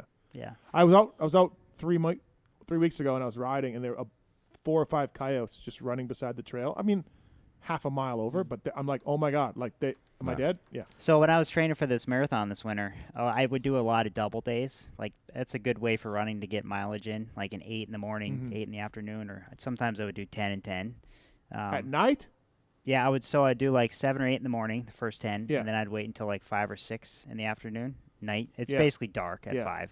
So I'd go running with a headlamp out, and If I passed you, I'd just run you up the road. Right, like where are you running? I'm just Are you like this on- idiot. like County Road 11, the gravel right out of Millville. Just out and back. But like, dude, there would be so many nights where the coyotes would just be yipping Yeah. in the field, and it was just like definitely a pack of them. you know. Right. And like And you're just running. The hairs kind of stand up on your neck, and you're like, "Fuck, I'm gonna run a little faster." Yeah. Yeah. See, I wouldn't do that. Yeah. But I mean, honestly, coyotes are scared of humans. Yeah. They are. Right. If it was wolves, that'd be a different story. Right. But maybe they are wolves. You don't know. I don't know. All right. Great show tonight. Thank you for coming in, Alex. Really appreciate it, man. Good job on the marathon. That was great. Thank you. Training.com. Love having you in. And, yeah, it's great. We'll have you back on calling in and giving us some training tips down the road. Of course, Chase Sexton, Aaron Plessinger, Kyle Peters, Phil Nicoletti, Lars Lindstrom. Yep. Best interview tonight, Keefer? That was a fun crew. Yeah. AP, of course. Yeah, AP. Yeah. Mark's best interview? Sexton. All right. Tallon? AP. I don't think they get a blowjob before the main event. I'm changing mine to Lars. Okay. Troll Train, best one? I kind of like Chase. That was a good interview. Yeah, he's always really good on the show. So thanks to John Anderson, Kristen, obviously from WUSA. We got that special deal going on. PulpMX to save $200 off an Edge wheel set. Pulp 1K for $1,000 off an Intense bicycle. And if you buy one, you get a free ticket to Millville for the ride. If you buy a Taser, yes, send me the receipt code. with the code. You can ride Millville. Yes. Can we do that? That's pretty big. I mean, how many people are really going to do that? Right. Yeah, right. I think it's you got to get to Millville. I'm not paying your expenses. You just get a golden ticket. How many people make it to the end of this podcast? What are we What are we capping it at? Are we is 150 good or too many? 150 pulp people? Just people. I kind of thought we were talking 100 riders, but 150, 100. I mean, Millville's pretty spacious. So, you know, it's. I feel like 150 is easy. Oh, we'll get that. I just wonder if it's too many people. I don't want breaking bumps and people revving at me and all that. So I want this to be a. You don't want breaking bumps. You know, we can like go out and groom it if it gets too rough for you. We groom every 7 minutes. Jesus. 7 minutes flag. All right, listen here. No, it should be great. I don't know what we're doing. We'll figure out the rules as we go. But good times. Keefer, thanks for coming up, man. Yeah, I'll be here soon. Yeah. Full time. You're coming up in a few weeks, I think, again, before Live Swap. Am I? I think. Okay. Maybe not. That's fine. If not, Live Swap as well coming up. It's finally happening. Jeez. And you cannot ask Marks for help. You just that's false. you just have to figure it out. I don't know what I'm doing. Well, you said that's it's like easy. You canceling on the other thing that I had to do. You didn't know what you were doing. You couldn't do it. So I got to know how to turn the shit on. I think you can figure that out. Yes, but obviously I got to know what the controls do. I need a tutorial. You think he knows? Yes, I do think he knows. I don't know anything. Just prepare for a lot of phone calls, Marks. Oh yeah. Oh boy. Stand by. And all I of get that. overtime pay for this one? Yeah, I think you should. So thanks everybody for listening. PulpMXShow.com for all the sponsor deals and everything else. Thank you to our sponsors. Thanks you for listening. Thanks to our guests. And Seattle this weekend, and we'll be back on Monday. Are you going? Yeah, I'm going. It is. I think it's Phil. I think Phil's coming in studio. Yep. I don't know. I haven't heard from him, so I don't know how this is working. But I think he wants you to pay for his flight. But can I get some sort of info on this or no? Did you pay for his flight? I got nothing, and it's a week out. So okay. Well, and that's an expensive flight. That's across country. I'm not paying from Charlotte to Seattle and Seattle down, and I'm not doing that. Yeah, that's a lot. Yeah. I don't know if he's worth it. Right. Especially when he can just call in.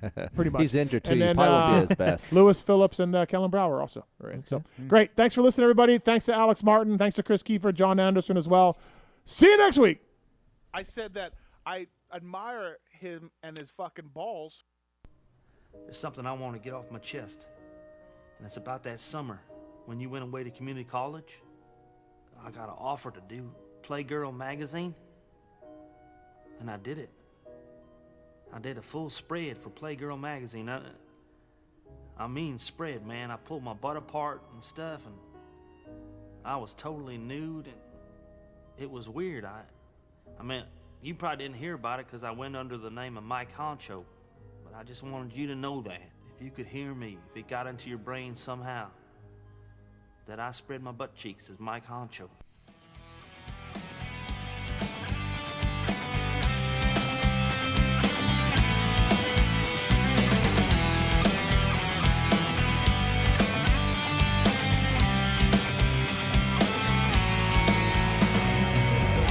I am the sword inside your flame, I will burn.